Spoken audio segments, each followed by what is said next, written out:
to have one open. Okay. All right. Well, if you can't trust Apple.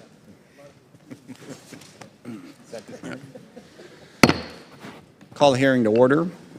Good morning. As has been the case for a while, this is a hybrid hearing. We have some members participating remotely in addition to the members who are present, and there are rules for that, so I need to read a statement that sets out those rules before we get going.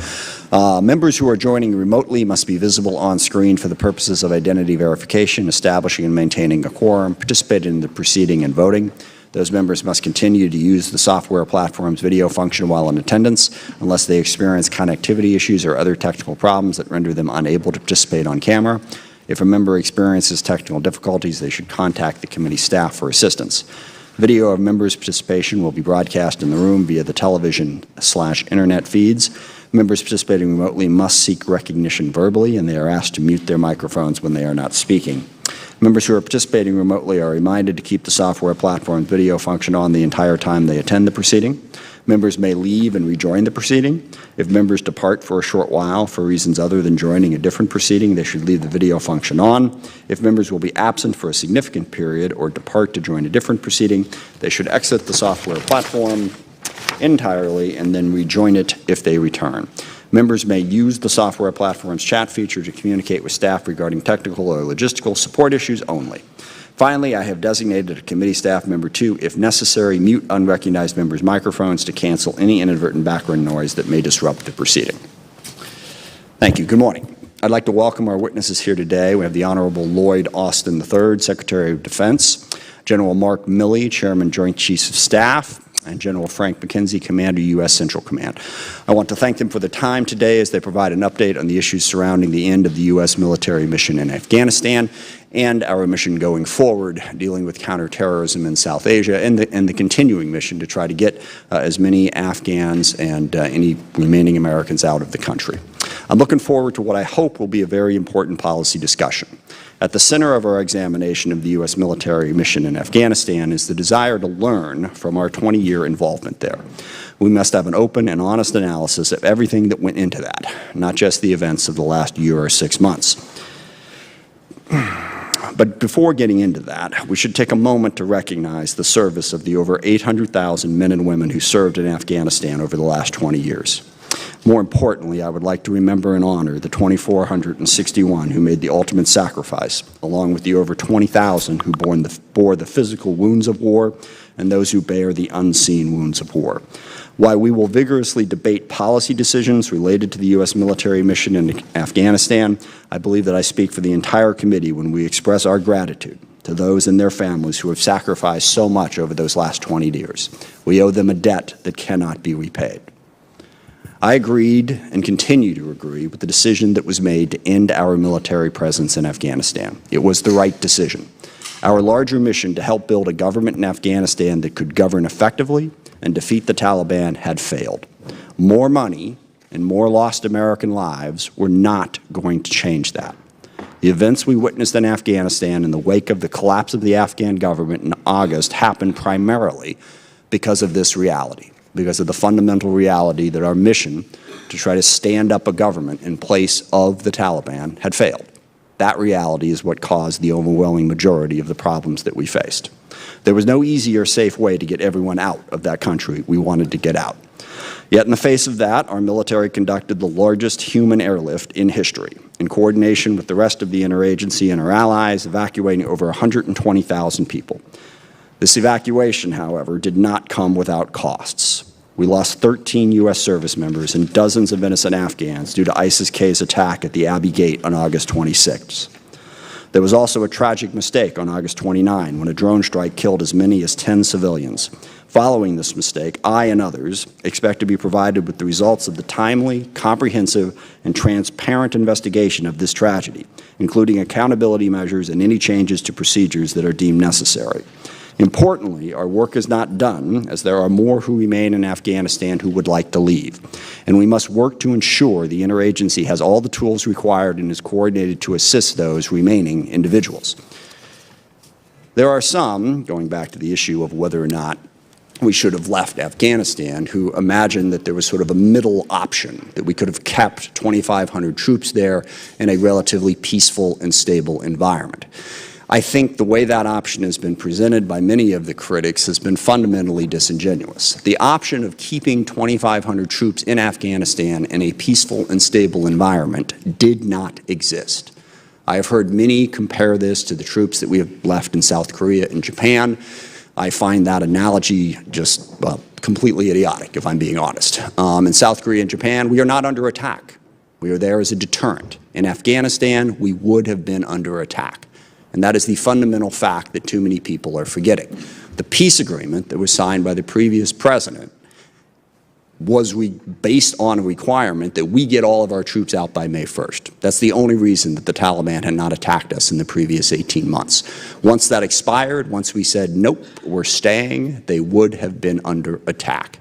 And this has been the subject of a huge misunderstanding in the last 24 hours that, again, I find very, very disingenuous. People are saying that the president said, nobody offered, no one said that we should keep 2,500 there, when what the president actually said was there was no option on the table to keep 2,500 troops in Afghanistan in a stable environment.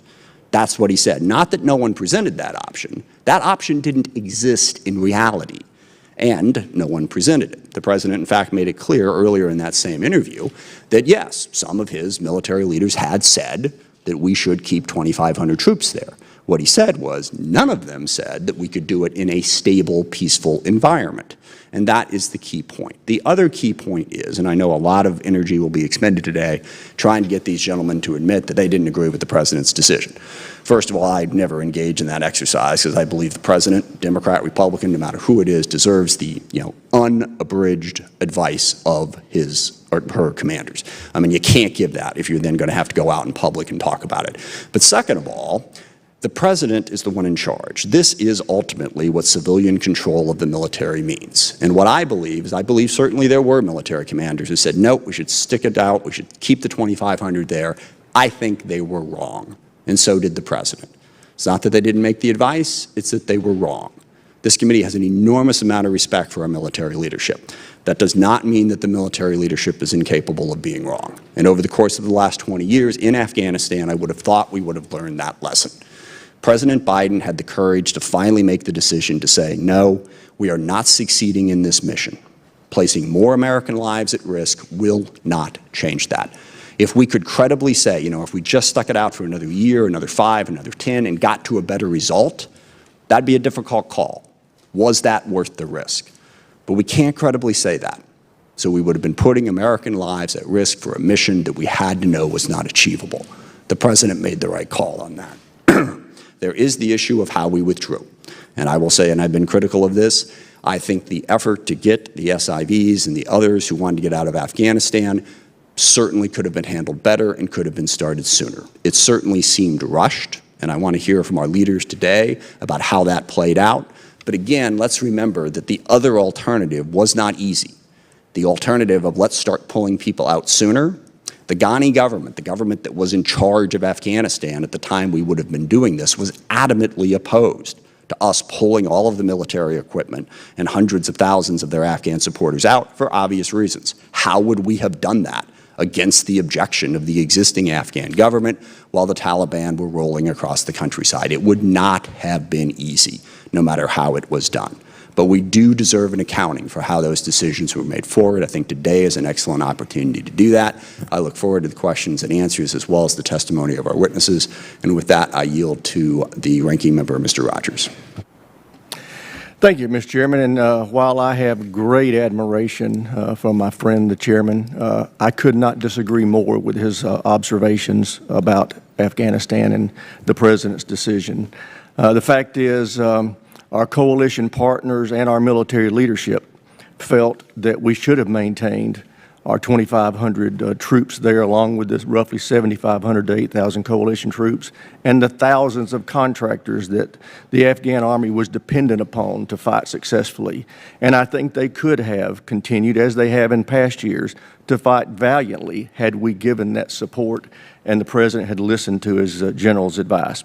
But regardless of how you feel about the decision to remove troops from Afghanistan, I think we can all agree that the withdrawal was an unmitigated disaster. Hundreds of Americans were left behind, thousands of Afghan allies stuck with little hope of escape, potentially billions worth of U.S. provided military equipment, now in the hands of the Taliban, thousands of hardened al-Qaeda and ISIS terrorists freed from prisons, 10 innocent Afghans, including 7 children, killed in a botched airstrike, but worst of all, 13 brave Americans, service members, were murdered by a coward in a suicide vest. What's more infuriating is that all this could have been avoided if the President had a plan. In briefings and hearings since April, we've demanded to know a plan to A, safely evacuate Americans and Afghan allies, and B, conduct counterterrorism operations. For 4 months, the response from the Biden administration was, we're working on it. Now it's clear they never had a plan. The President repeatedly assured the American people that the Taliban takeover was not inevitable, that we had plenty of time to safely evacuate Americans and Afghan allies, that this was not going to be a fall like Saigon. As late as August 19th, the President promised us that if there's an American citizen left, we're going to stay to get them all out. Now it's clear the President has misled us more than once. On August 31st, hundreds of Americans left behind, the 13 service members murdered. The President stood in the East Room of the White House and called the withdrawal, quote, an extraordinary success, close quote. I fear the President is delusional. This wasn't an extraordinary success. It was an extraordinary disaster. It will go down in history as one of the greatest failures of American leadership. We're here today to get answers on how the hell this happened. I expect our witnesses to give us an honest accounting of exactly what went wrong. I also want answers on how we're going to conduct counterterrorism operations now that we have zero presence in Afghanistan. This was the first question we asked you in April, and we still don't have an answer. According to the latest intelligence assessment, it could be as little as 12 months before al-Qaeda will use Afghanistan as a base to conduct airstrikes or strikes against the United States, and that's unacceptable. And this talk of over-the-horizon capability is a farce. Sure, we can send a drone out to take out a terrorist, but we didn't know where the terrorists are. Without persistent ISR capabilities or reliable intelligence on the ground, that's impossible. We have neither of those now. It doesn't help that we need to fly that drone nearly 1,600 miles to reach Afghanistan, leaving little time on station, or that we have to fly over Pakistan, an ally of the Taliban, who could revoke overflight privileges at any time. None of this is giving us much confidence that this administration can successfully conduct counterterrorism in Afghanistan. We want to know what capabilities we need, where they will be based, and how they'll be used. In other words, we want to see a plan, and we want to see it today. Because frankly, after this debacle of a withdrawal, I don't think anyone can trust anything this President says about Afghanistan. Mr. Chairman, I yield back. Mr. Secretary, you are recognized. Chairman Smith, Ranking Member Rogers, members of the committee, thank you for the opportunity to appear before you today to discuss our recent drawdown and evacuation operations in Afghanistan. I'm pleased to be joined by Generals Milley and McKenzie, who I know will be able to provide you with additional context. I am incredibly proud of the men and women of the U.S. Armed Forces who conducted themselves with tremendous skill and professionalism throughout the war, the drawdown, and the evacuation. Over the course of our nation's longest war, 2,461 of our fellow Americans made the ultimate sacrifice, along with more than 20,000 who still bear the wounds of war, some of which cannot be seen on the outside. Now, we can discuss and debate the decisions, the policies, and the turning points since April of this year, when the President made clear his intent to end American involvement in this war. And we can debate the decisions over the last 20 years that led us to this point. But the one thing not open to debate is the courage and compassion of our service members, who, along with their families, served and sacrificed to ensure that our homeland would never again be attacked the way it was on September 11, 2001. I had the chance to speak with many of them during my trip to the Gulf region a few weeks ago, including the Marines who lost 11 of their teammates at the Abbey Gate in Kabul on the 26th of August. I've never been more humbled and inspired. They are rightfully proud of what they accomplished and the lives they saved in such a short period of time. The reason that our troops were able to get there so quickly is because we planned for just such a contingency. We began thinking about the possibilities for a non-combatant evacuation as far back as this spring. By late April, 2 weeks after the President's decision, military planners had crafted a number of evacuation scenarios. In mid-May, I ordered CENTCOM to make preparations for a potential non-combatant evacuation operation. And 2 weeks later, I began pre-positioning forces in the region to include 3 infantry battalions. On the 10th of August, we ran another tabletop exercise around a non-combatant evacuation scenario. We wanted to be ready, and we were. By the time that the State Department called for the NEO, significant numbers of additional forces had already arrived in Afghanistan, including leading elements of the 24th Marine Expeditionary Unit, who were already on the ground in Kabul. Before that weekend was out, another 3,000 or so ground troops had arrived, including elements of the 82nd Airborne. To be clear, those first 2 days were difficult. We all watched with alarm the images of Afghans rushing the runway in our aircraft. We all remember the scene of confusion outside. Sorry, we'll get that under control. Go ahead, sir. Outside the airport, but within 48 hours, our troops restored order and the process began to take hold. Our soldiers, airmen, and Marines, in partnership with our allies, our partners, and our State Department colleagues, secured the gates, took control of the airport operations, and set up a processing system for the tens of thousands of people that they would be manifesting onto airplanes. They and our commanders exceeded all expectations. We plan to evacuate between 70,000 and 80,000 people. They evacuated more than 124,000 people. We plan to move between 5,000 and 9,000 people per day, and on average, they move slightly more than 7,000 people per day. On military aircraft alone, we flew more than 387 sorties, averaging nearly 23 per day. And at the height of this operation, an aircraft was taking off every 45 minutes. And not a single sortie was missed for maintenance, fuel, or logistical problems. It was the largest airlift conducted in U.S. history, and it was executed in just 17 days. Was it perfect? Of course not. We moved so many people so quickly out of Kabul that we ran into capacity and screening problems at intermediate staging bases outside of Afghanistan. And we're still working to get Americans out who wish to leave. We did not get out all of our Afghan allies enrolled in a special immigrant visa program, and we take that seriously. And that's why we're working across the interagency to continue facilitating their departure, and even with no military presence on the ground, that part of our mission is not over. And tragically, lives were also lost. Several Afghans killed climbing aboard an aircraft on that first day. 13 brave U.S. service members and dozens of Afghan civilians killed in a terrorist attack on the 26th, and we took as many as 10 innocent lives in a drone strike on the 29th. Non-combatant evacuations remain among the most challenging military operations, even in the best of circumstances. And the circumstances in August were anything but ideal. Extreme heat, a landlocked country, no government, a highly dynamic situation on the ground, and an active, credible, and lethal terrorist threat. In the span of just 2 days, from August 13th to August 15th, we went from working alongside a democratically elected, long-term partner government to coordinating warily with a longtime enemy. We operated in a deeply dangerous environment, and it proved a lesson in pragmatism and professionalism.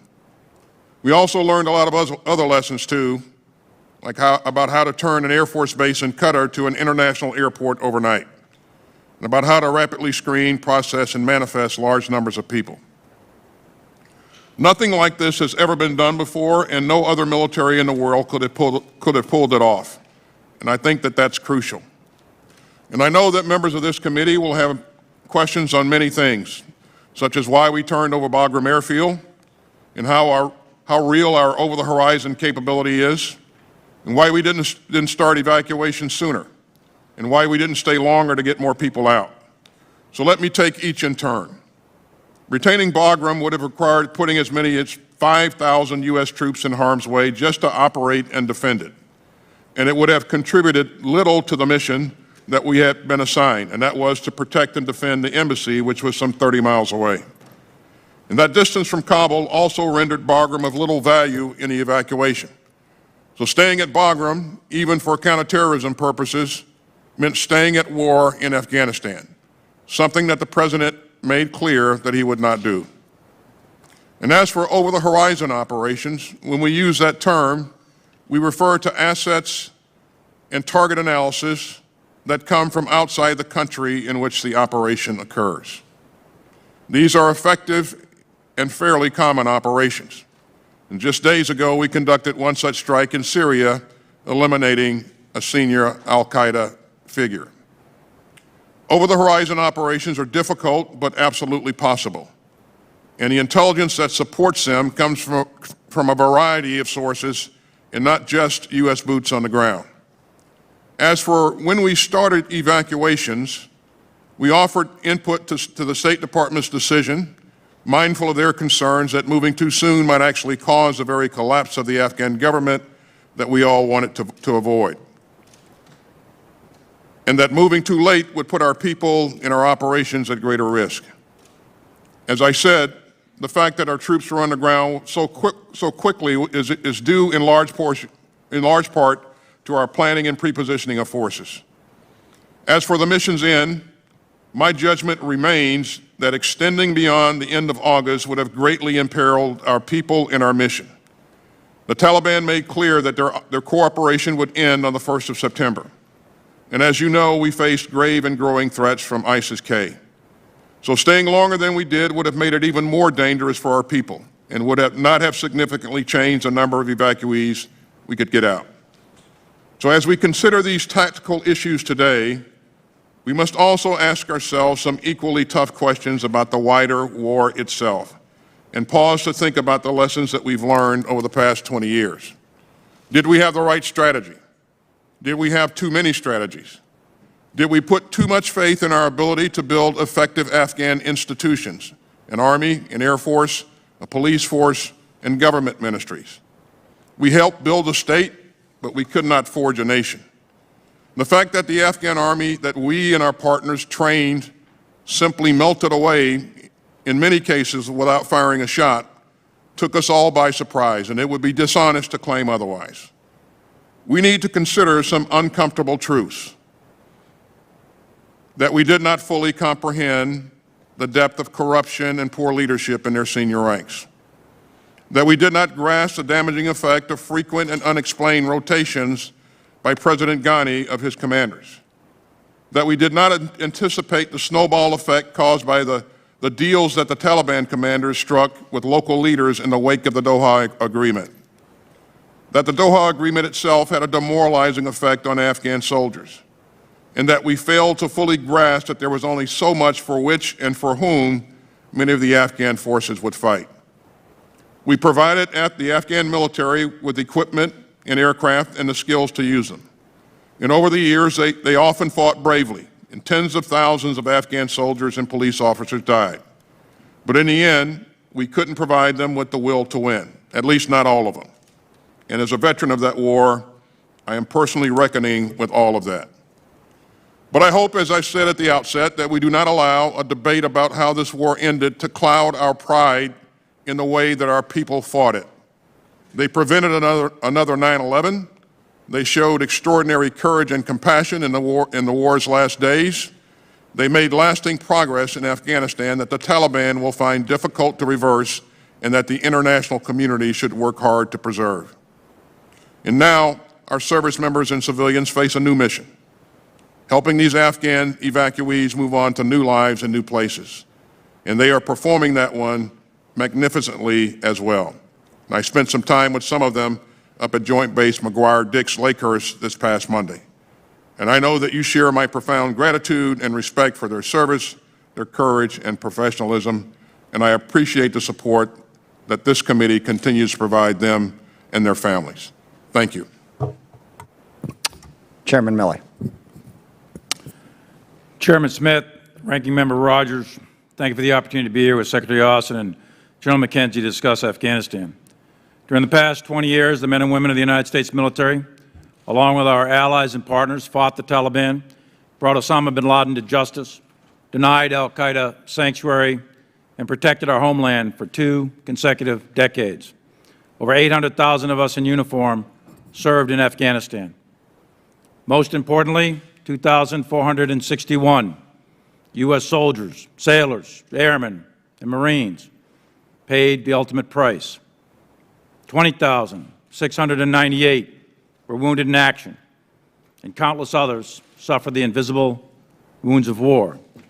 There's no doubt in my mind that our efforts prevented an attack on the homeland from Afghanistan, which was our core mission.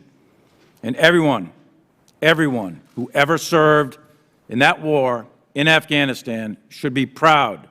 Your service mattered.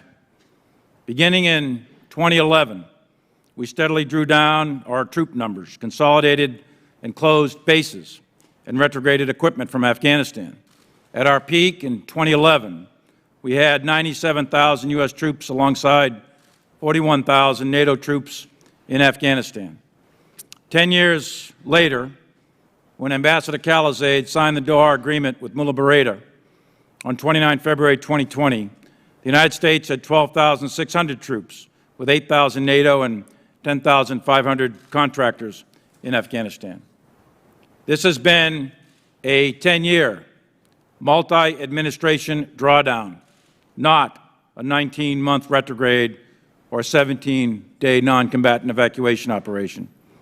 Under the Doha Agreement, the United States will begin to withdraw its forces contingent upon the Taliban meeting certain conditions, which would lead to a political agreement between the Taliban and the government of Afghanistan. There were 7 conditions applicable to the Taliban and 8 to the United States. While the Taliban did not attack the United States forces, which was one of the conditions, it failed to fully honor any other condition under the Doha Agreement. And perhaps most importantly for the United States national security, the Taliban has never renounced their linkages with al-Qaeda or broke their affiliation with them. We, the United States, adhered to every condition. In the fall of 2020, my analysis then was that an accelerated withdrawal without meeting specific and necessary conditions risks losing the substantial gains made in Afghanistan, would potentially damage U.S. worldwide credibility, and could precipitate a general collapse of the Afghan security forces and the Afghan government, resulting in a complete Taliban takeover or general civil war. That analysis was a year ago. Based on my advice and the advice of the commanders at the time, then Secretary of Defense Esper submitted a memorandum on 9 November, recommending that we maintain the U.S. forces, which were then at about 4,500 in Afghanistan, until conditions were met for further reductions. 2 days later, on 11 November, I received an unclassified signed order directing the United States military to withdraw all forces from Afghanistan by 15 January 2021. After further discussion regarding the risks associated with such a withdrawal, the order was rescinded. On 17 November, we received a new order to reduce troop levels to 2,500 plus enabling forces no later than 15 January. When President Biden was inaugurated, there were approximately 3,500 U.S. troops, 5,400 NATO, and 6,300 contractors in Afghanistan, tasked to train, advise, and assist a small contingent of counterterrorism forces. And the strategic situation was stalemate. The Biden administration, through the National Security Council process, conducted a rigorous interagency review of the situation in Afghanistan in February, March, and April. During this process, the views of all of the Joint Chiefs of Staff, all of us, the CENTCOM Commander, General McKenzie, U.S. 4A Commander, General Miller, and myself were all given serious consideration by the administration. We provided a broad range of options in our assessment of their potential outcomes. We couched that in cost, benefit, risk to force, risk to mission. All of that was evaluated against the national security objectives of the United States. On 14 April, the President of the United States, President Biden, announced his decision, and the U.S. military received a change of mission to retrograde all U.S. military forces maintain a small contingency force of 600 to 700 to protect the embassy in Kabul until the Department of State could coordinate contractor security support, and also to assist Turkey to maintain the Hamid Karzai International Airport and to transition the U.S. mission to over-the-horizon counterterrorism support and security force assistance. It is clear, it is obvious to all of us that the war in Afghanistan did not end on the terms that we wanted, with the Taliban now in power in Kabul. Although the NEO was unprecedented and is the largest air evacuation in history, was a tactical, operational, and logistical success, evacuating 124,000 people, the war was a strategic failure. It came also at an incredible cost in the end, with 11 Marines, 1 soldier, and a Navy corpsman.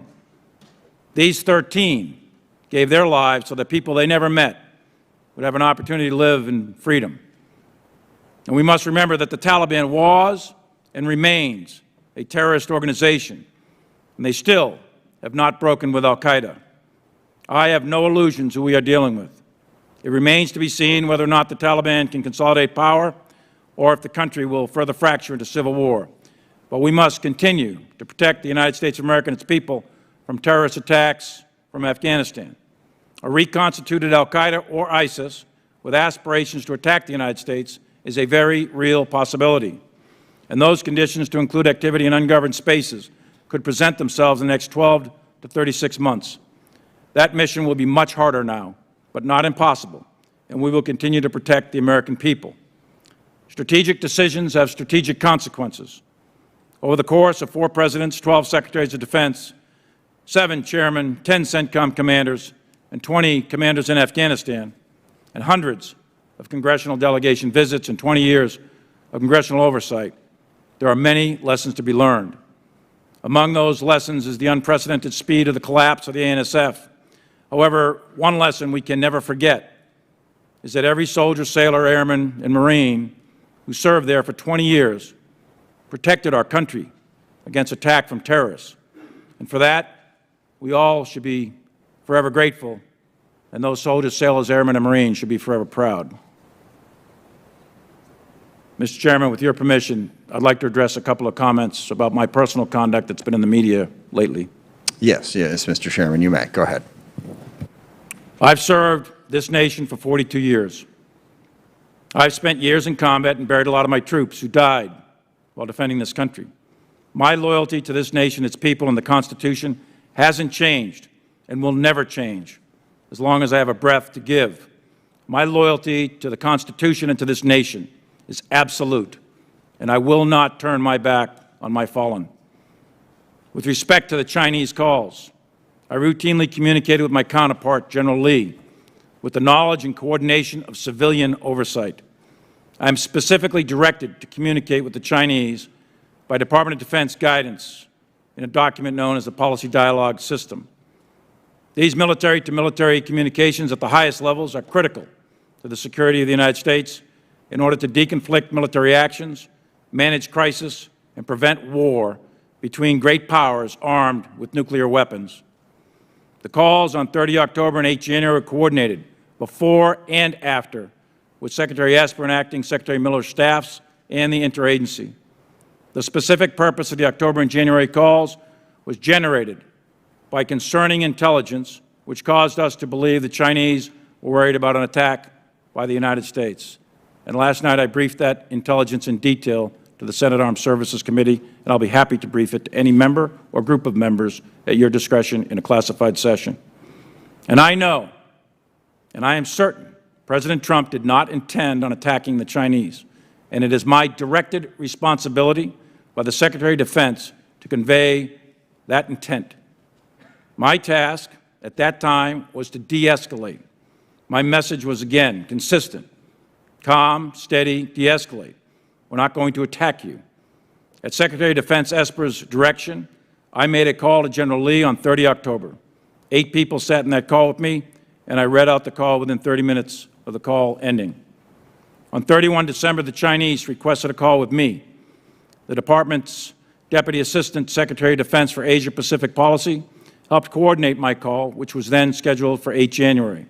And he made a preliminary call on 6 January.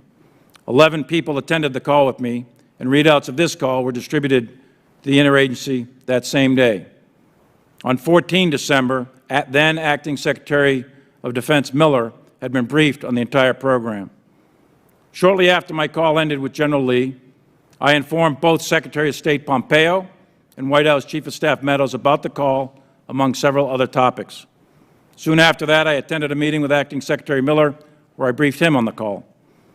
Later that same day, on 8 January, Speaker of the House, Nancy Pelosi, called me to inquire about the President's ability to launch nuclear weapons. I sought to assure her that nuclear launch is governed by a very specific and deliberate process. She was concerned and made various personal references characterizing the President. I explained to her that the President is the sole nuclear launch authority, but he doesn't launch them alone, and that I am not qualified to determine the mental health of the President of the United States. There are processes, protocols, and procedures in place, and I repeatedly assured her there is no chance of an illegal, unauthorized, or accidental launch of nuclear weapons. The Presidential Directive and SecDef directives, the Chairman is part of this process to ensure that the President is fully informed when determining the use of the world's deadliest weapons. By law, I am not in the chain of command, and I know that. However, by Presidential Directive and Department of Defense instruction, signed by the President and Secretaries of Defense, I am in the chain of communication to fulfill my legal statutory role as the President's primary military advisor.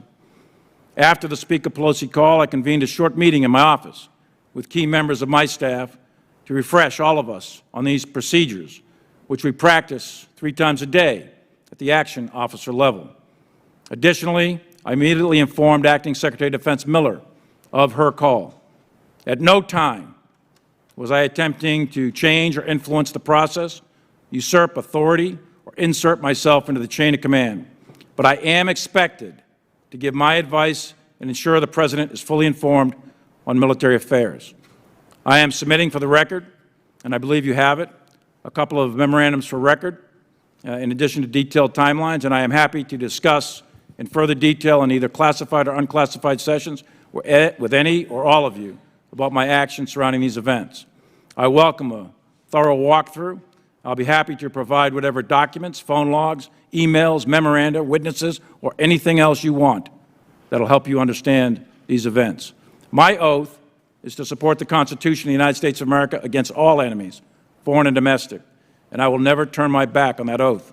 I firmly believe in civilian control of the military as a bedrock principle and essential to the health of this republic, and I'm committed to ensuring the military stays clear of domestic politics. Thank you, Chairman, for the extra time, and I look forward to your questions. Thank you. Excuse me. General McKenzie. Chairman Smith, Ranking Member Rogers, distinguished members of the committee, thanks for the opportunity to testify about recent events in Afghanistan. As a theater commander, I will confine my opening remarks to those matters that were under my direct operational control, specifically the withdrawal of U.S. forces and the subsequent non-combatant evacuation operation. These were 2 distinct combat missions, both conducted in contact with the enemy. We had a plan for each of them. We executed those plans. And thanks to the valor and dedication of thousands of men and women in harm's way, we completed both missions, fulfilling the President's order to withdraw all U.S. forces and evacuating over 124,000 non-combatants from Afghanistan. I last appeared before this body only days after President Biden announced his decision to withdraw all U.S. forces from that country, and my testimony regarding that decision is already a matter of public record. I'll only reiterate that I had an opportunity to offer my professional advice to the President through the Secretary, and I am confident that he weighed it carefully. That's all any commander can ask. Once the President made his decision, my headquarters and that of U.S. Forces Afghanistan under General Scott Miller made the withdrawal of our forces our top priority. We did this in close coordination with our allies and partners. Every departure of every element was carefully synchronized across the coalition and with our Afghan partners. On no occasion were they caught unaware by our movements. Every base was handed off to Afghan forces according to a mutually understood plan. This is particularly true of Bagram Airfield. Many of you have visited Bagram at some point over the past 20 years. and were probably struck by two of its defining features: its sprawling size and its isolation. Virtues for most of its lifespan, they rendered it untenable under the circumstances. The guidance I received in April was to conduct the complete withdrawal of U.S. combat forces and plan for a diplomatic security force of absolutely no more than 650 service members. It was not feasible to preserve the U.S. Embassy in Kabul, hold and defend Hamid Karzai International Airport, the embassy's key link to the outside world, and also defend Bagram Airfield with 650 soldiers and Marines. This is important. The Bagram option went away when we were ordered to reduce our presence to the 650 personnel in Kabul. I'd like to shift briefly to the NEO, which, as I have noted, was a completely different operation than the withdrawal. They were separate. The withdrawal began in April following the President's direction. The decision to conduct a NEO rested with the Department of State, and they made that decision on 14 August. In our NEO planning, Central Command assumed that we would have to bring out a very large number of people. We did not regard the size of a potential NEO as overwhelming or too much to accomplish. We did not regard a Taliban takeover as inevitable, but neither did we rule it out. And we identified critical indicators of an impending collapse of the Afghan National Defense Forces. We crafted branches to our base plan to account for a complete collapse of the Afghan security forces. The Secretary took action in May to make forces available to me for planning. On July the 9th, I requested that our base NEO force, the core package that would go in, be put on 96-hour prepare-to-deploy orders. By August 11th, it was evident to me that Kabul was at risk, and I requested the deployment of a brigade of the 82nd Airborne Division and other elements of our own alert pre-planned force package. And I requested that they be deployed into HKIA, Hamid Karzai International Airfield. These forces flowed swiftly into theater, even as the Afghan National Defense Forces disintegrated, allowing thousands of civilians access to the airfield. Working with Afghan partners composed of elite commando units who did not fall apart, and our arriving NEO forces, on August the 16th, we cleared the airfield and resumed flight operations in a matter of hours. With security reestablished by a force ultimately comprising 5,784 U.S. troops, 8 maneuver battalions, and hundreds of coalition forces, operations continued without interruption until our final flights. By that time, we evacuated over 124,000 people from Afghanistan. This was a difficult mission, made possible by the exceptional professionalism and valor of the joint force on the ground in Afghanistan and across the entire world. I would specifically like to use this opportunity to thank the C-17 crews of the Air Mobility Command for a feat rivaling and exceeding, in fact, the Berlin airlift. Moments after the last of the final 5 C-17s lifted off from HKIA, I held a briefing with the Pentagon Press Corps and expressed my gratitude and admiration for the forces who carried out this NEO. I also provided various figures that conveyed the magnitude of their accomplishment. I won't reiterate those figures here and now, but I will say that after the passage of nearly a month, my pride in their accomplishment remains undiminished. I don't need to tell this body that on 26 August, 11 Marines, 1 sailor, and 1 soldier made the ultimate sacrifice on behalf of their country. We will never forget them. This was a combat operation of the most difficult sort, a non-combatant evacuation carried out in contact with the enemy. The enemy in this case was ISIS Khorasan, a vile, tenacious foe that would undoubtedly have killed many, many more Americans and innocent Afghans at HKIA if it were not for the vigilance of our forces there. On 29 August, we undertook an MQ-9 strike against what we thought was an imminent threat to HKIA. That strike was a mistake, and I take full responsibility for that strike. I was under no pressure from any quarter to conduct the strike. It was based on our intelligence read of the situation on the ground. While in many cases we were right with our intelligence and forestalled ISIS-K attacks, in this case we were wrong, tragically wrong. I appreciate that there are many other topics of interest to this committee, and I look forward to answering your questions on all of them. I'll close here by reiterating my profound gratitude and appreciation for every soldier, sailor, Marine, airman, and guardian, as well as our intelligence and Department of Defense and Department of State comrades who contributed to each of these difficult missions. I remain humbled by their sense of duty and courage. Thank you. Thank you. Ms. Secretary, I want to drill down a little bit on keeping 2,500 troops there. And I'm struck as I listen to the comments that I think the real problem here is you have to make decisions in the real world. You don't get to imagine an outcome that would make it more palatable. And I think that's what really factored into the 2,500. And as we talk about the 13 service members who died and attacked the leadership here for not having prevented that, how you can do that and then advocate that we should have stayed in Afghanistan longer so that more service members, I guess the only way you can advocate that is to imagine a scenario whereby we could have stayed in a chaotic war zone, not had soldiers get killed, not have made any mistakes.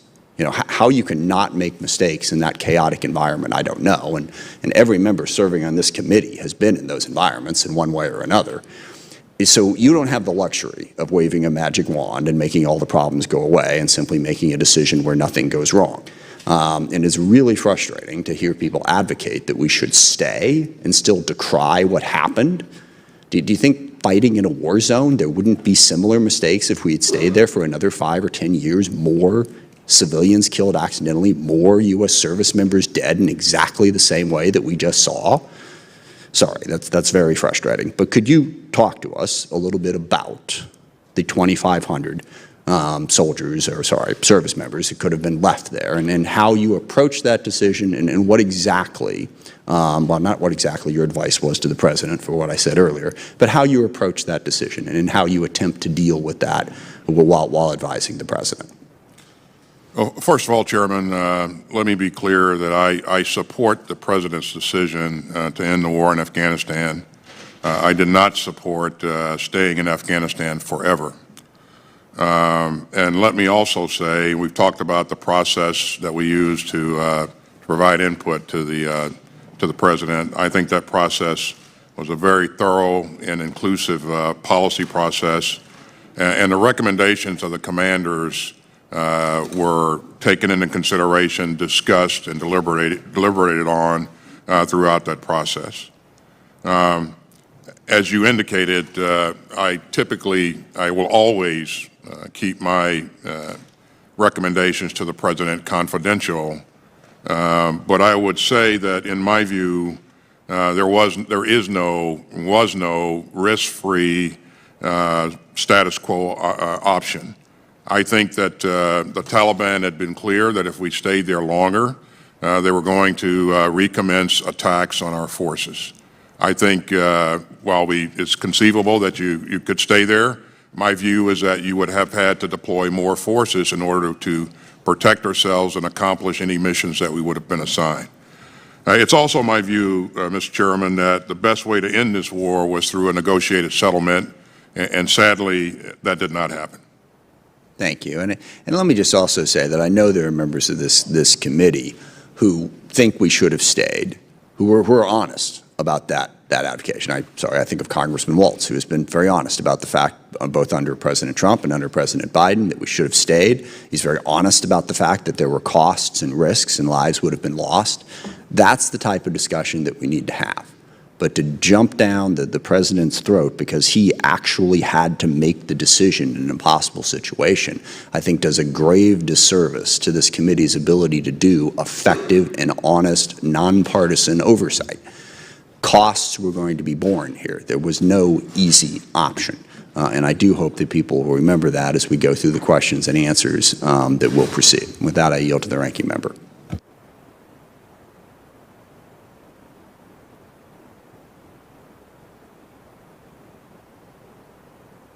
Thank you, Mr. Chairman. General Milley, was the DOD in charge of making decisions about troop strength in this withdrawal, or were you in a support role?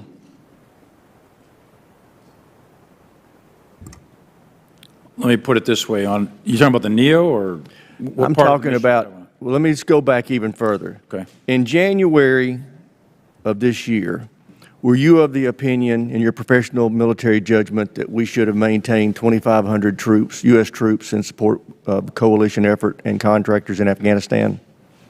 Yeah, my assessment that I read in the opening statement remained consistent. Did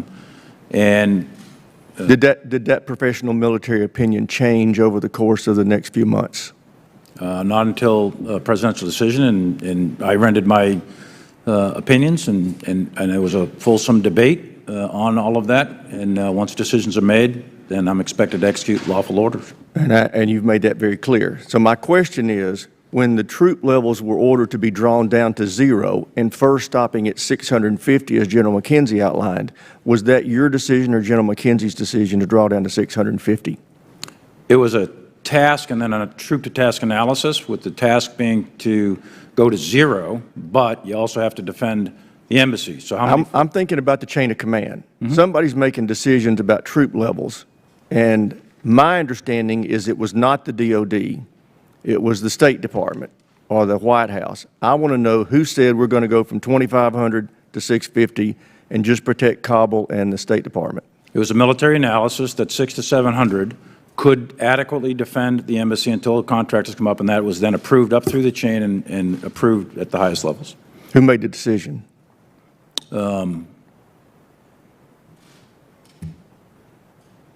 I would say that that decision was made in a national security consultative process by the highest levels of our government. General McKenzie, did you receive advice from General Miller in the end of 20 and early 21 related to troop levels in Afghanistan? Ranking Member, I did. What was that advice? The advice, his view and my view were essentially the same view. And my view was that we needed to maintain about 2,500 and that we also needed to work with our coalition partners who had about 6,000 troops in there, NATO and other core countries that would remain there. Did your professional military opinion change over the course of the spring? It did not. Did you communicate? Well, I know you communicated to the President. You said you did. Were you present in the room when General Miller's recommendations were relayed to the President? Without going, General Miller was present in executive sessions that involved myself, the Secretary here, the Chairman, and the President. And those recommendations of the parties, as Secretary Austin said, were debated fully in that meeting. They were debated fully. I felt that my opinion was heard with great thoughtfulness by the President. Well, you know, Secretary Austin just made the point that there was a fulsome debate of the pros and cons and the costs and risks. Yet, in August of this year, President Biden told George Stephanopoulos in an interview, no one said that to me, referring to keeping some 2,500 troops in Afghanistan. Was that an inaccurate statement by the President? Sir, I am not going to comment on a statement by the President. Okay. General McKenzie, in mid-June, your commanders on the ground were informing you that things were deteriorating, as you testified a little while ago. At that time, in your judgment, you should stop withdrawal and increase forces and or proceed with the retrograde. What did you decide at that time? We decided to proceed with the retrograde.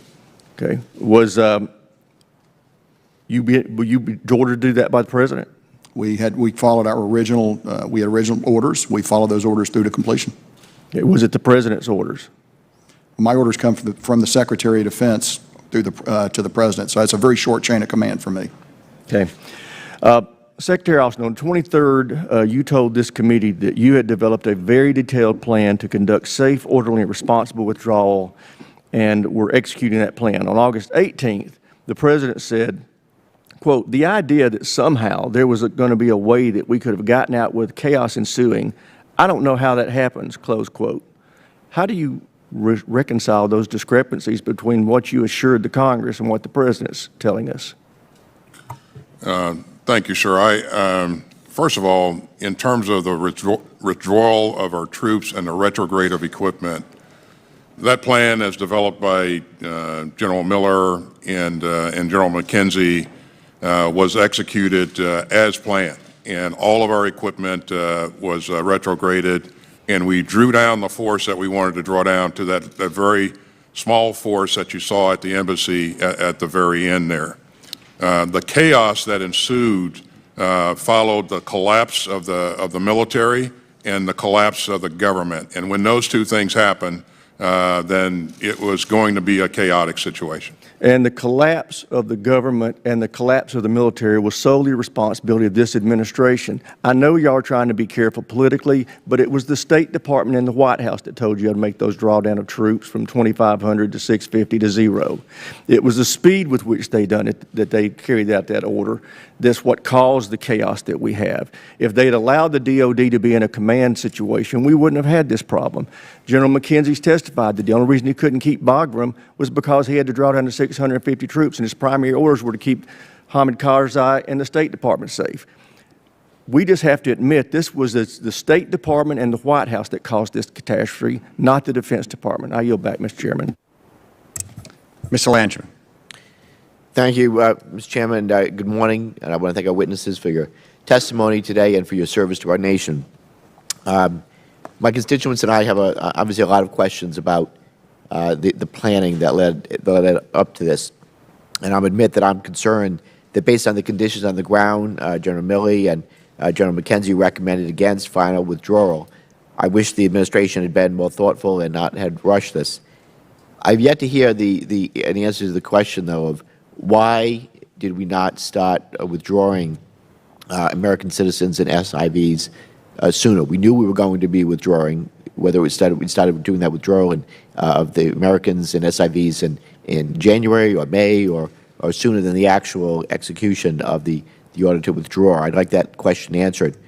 Also, Secretary Austin, given the General's concerns, were there discussions about pushing the withdrawal back to spring of 2022 or conditioning it on the criteria in the Doha agreement to ensure that we did the handoff correctly? We already weren't going to fully withdraw by May 2021.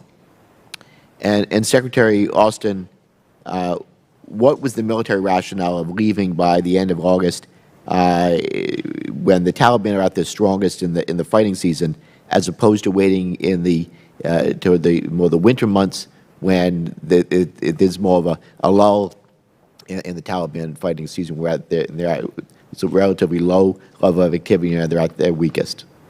I'd just stop with those questions. And I'm sorry, before you get into I'm going to stick to the 5-minute rule. So when the clock hits 0, we're going to move on to other people. Go ahead. Thank you, sir.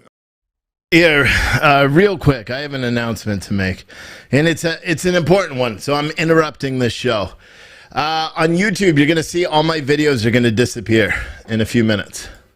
YouTube just issued new guidance today through a blog post that said any content that falsely alleges that approved vaccines are dangerous and cause chronic health effects, any claims that vaccines do not reduce They basically made it so you cannot critique the COVID vaccines, otherwise you'll be banned from their platform. They've said you can't talk about COVID, you're not allowed to provide any facts about the COVID vaccines or anything. So I don't know which videos, but I know I've done it, and so I'm deleting all my videos off of YouTube. Every single video, okay? So just stay tuned. God, it cost me so much money. And not very responsive. With your help, we were able to curtail the time that it took to work through that process. But a number of things kind of came together to cause what happened to happen. But again, we provided our input, and we certainly would have liked to seen it go faster or sooner. But again, they had a number of things to think through as well. In terms of adjusting, or why the president chose to leave in the summer versus waiting until the next year, obviously a number of things went into his decision calculus. But as we came on board, the agreement that had been made was that we were going to depart by May 1. We were able to work to get more time to ensure that we could conduct a deliberate and safe and orderly retrograde. But again, the president made the decision that we would leave in the summer versus going into the next year. So, and I'll leave it at that, sir. Pending any more questions. Secretary, I want to know how we now protect the country going forward. Former CIA Director and Secretary of Defense Panetta said that our national security is threatened by the Taliban takeover. One of our missions was to prevent a haven for terrorist groups, and I quote, "We have failed in that mission," end quote. Similarly, the director of the DIA has assessed that al-Qaeda could threaten the homeland in 1 to 2 years. So I agree that over the horizon operations can be effective. However, I'm concerned that without complementary operations, they will be insufficient to keep us safe. Secretary Austin, are you confident that over-the-horizon capabilities on their own can mitigate the terrorist threat we face? Are you confident that we can prevent Afghanistan from becoming a haven? And how will you keep our country safe? And I apologize, but the gentleman's time has expired, so that question will have to go unanswered. I'd like that for the record. Mr. Wilson. Thank you, Mr. Chairman. In an interview on August 16th, President Biden promised to keep military troops in Afghanistan until every American citizen who wanted to leave was able to leave. This did not happen, nor can we confirm that Blinken claimed that he sent 19 separate messages to Americans telling them to leave the country since March of this year.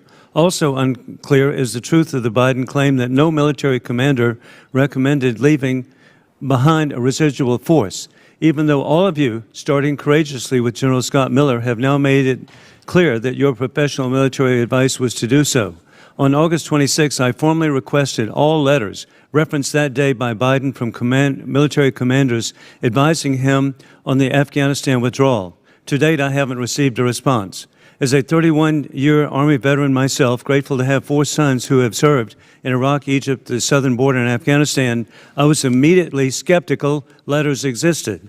President Biden left behind thousands of American citizens, green card holders, brave interpreters, and Afghan media reporters who worked with the United States. Biden was correct when he said the buck stops with him as the person responsible for Afghanistan, as well as for the terrorists that are now crossing the southern border to plan attacks on American neighborhoods. In addition to betraying the American citizens and the U.S. allies in Afghanistan, the Biden decision to have a premature withdrawal left the people of Afghanistan, who had 60,000 troops killed by the Taliban, under the complete control of the Taliban, a barbaric terrorist organization, as General Milley has confirmed, with al-Qaeda. Again, Biden was correct.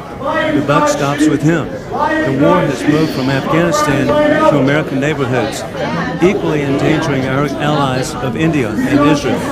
Mr. Secretary, even before the withdrawal, there were frustrating reports of Americans and green card holders being turned away at the gates of the airport or being instructed by the administration to stay away from the airport entirely. While other countries were sending their special forces into Kabul to retrieve their citizens and bring them to the airport, you repeatedly refused to do the same, even after promising in a Pentagon press conference on August 18 that, quote, we're going to get every one we can possibly to evacuate, and I'll do that as long as we possibly can until the clock runs out, or if we run out of capability, end of quote. Mr. Secretary, the American public needs to know, did the clock run out, or did you run out of capability? Did you at any point ask President Biden for any more time or more support to enable your forces to stay and complete the full evacuations of American citizens, not leaving them behind, as promised? If so, what was the Biden response? First of all, sir, thank you for your personal service in our military, and thanks for the service of your family members. We remain grateful. On the issue of evacuating American citizens and SIV holders or SIV applicants, this work continues on. We're not finished, and we'll make sure that we stay focused on this to get out every American citizen that wants to leave and has the right credentials to be able to leave. On the issue of the security at the airport, it was my assessment, and I remain convinced of this, that the risk to mission and risk to force was beyond significant. And had we stayed there much longer, we would have endured continued attacks by ISIS-K and potentially the Taliban. And you know, as each day went forward, as that risk increased, you know, we stood to have aircraft shot down. We stood to have people injured additional people injured on the airfield. And so as we weighed those risks. Mr. Secretary, I need to have this completed. And in fact, I'll be sending you questions for the record. And I really want to know how many Americans have been left. But I will be providing questions for the record. But I sadly believe that American families today are at a greater risk of murderous attacks at home than ever before. You talked about the attacks at the airport. No, they're coming here. And that is that in history, we are at greater risk. Suicide bombers can operate from the safe haven of Afghanistan, just as 9/11, and with the open southern borders. The example of May 8th mass murder of over 80 girls in Kabul should have not been forgotten. The buck stops with 13 murdered Marines. Mr. Biden is disregarding the military advice, and I believe the President should resign. I yield back. I'm prepared to begin my questions, Mr. Chair. Mr. Larson is recognized for 5 minutes. Heads up, I don't have a speech, so I'm launching into my questions right now, so get ready to answer them. With regards, General Milley, with regards to the November 11th unclassified signed order, whose signature was on that order? Former President Trump. Okay, and then 6 days later, that was rescinded after Correct. discussion. Is that correct? Correct. And what were the top three concerns with that particular order? Well, the instruction had 2 lines. Line 1 was withdraw all U.S. military forces from Somalia by 31 December. Second sentence was withdraw all U.S. military forces from Afghanistan by 15 January. So I went over and spoke to the White House, had some conversations with some folks, not the President. Sure. And we discussed the cost, risk, benefit, et cetera, and the feasibility, acceptability, and suitability of that order. Okay. All right. It was subsequently rescinded. Was that the first time? Well, I'll ask Secretary Austin. In the last 20 years, given the history in Afghanistan, is that the first order at all that's come out asking for a withdrawal? Did we have withdrawal plans or withdrawal orders at all in the last 20 years from Afghanistan? Absolutely. As you know, we increased our footprint in Afghanistan over time, and then we and shrunk it, but not a complete withdrawal. Not complete withdrawal. Yeah. That's different. I'm talking about zero. Right. Down to zero. So, and correct. This would be the first time then? This November 11th order would have been the first ask for a withdrawal to zero? That's correct. To your knowledge? To my knowledge. Within the DOD, okay. From the President or anything? Got it. From any President, I should say. Thank you. Just trying to get timeline set. And this relates to General McKenzie. You talked about the 2,500, the recommendation, the discussion you had about 2,500 troops. Was that for a particular set of missions, and did those missions change? Therefore, that 2,500 became 650, became zero? So when we looked at the 2,500 number, we were looking at a force that would have the ability to do very limited advise assist at a high level, assist in logistics management for the Afghans, but it would have been functioning at a very high level. So that was the force that we wanted to continue to keep on the ground. As we went down to, as we looked at going down to 650, you get a force that is almost exclusively built around the ability to defend the embassy and the airfield and provide entry-level logistics to the Afghans. By that, I mean a package comes into the airport, you give it over to the Afghans, they drive it away, and you have no way to track what happened. Yeah. We lost that capability. Yeah, when we went down. but based on the civilian leadership saying this is what the civilian leadership wants to do. Now you get to, and I know you're not arguing this point. You make the recommendations, given your best advice, and then civilian leadership has the opportunity to say thank you, but here's what I would rather be doing. That's absolutely correct. So the mission changed. The mission fundamentally changed when if going to zero means you're going to reduce all your capability to do any kind of real on-the-ground work, even at a truncated level with the Afghan forces. You're going to be talking at the ministerial level, at the very highest levels of government only, and you're not going to have any real visibility about what's going on the ground. Yeah, General Milley, did you want to try to address that? I did. I just wanted to clarify one thing. The 11 November order is actually not the first one.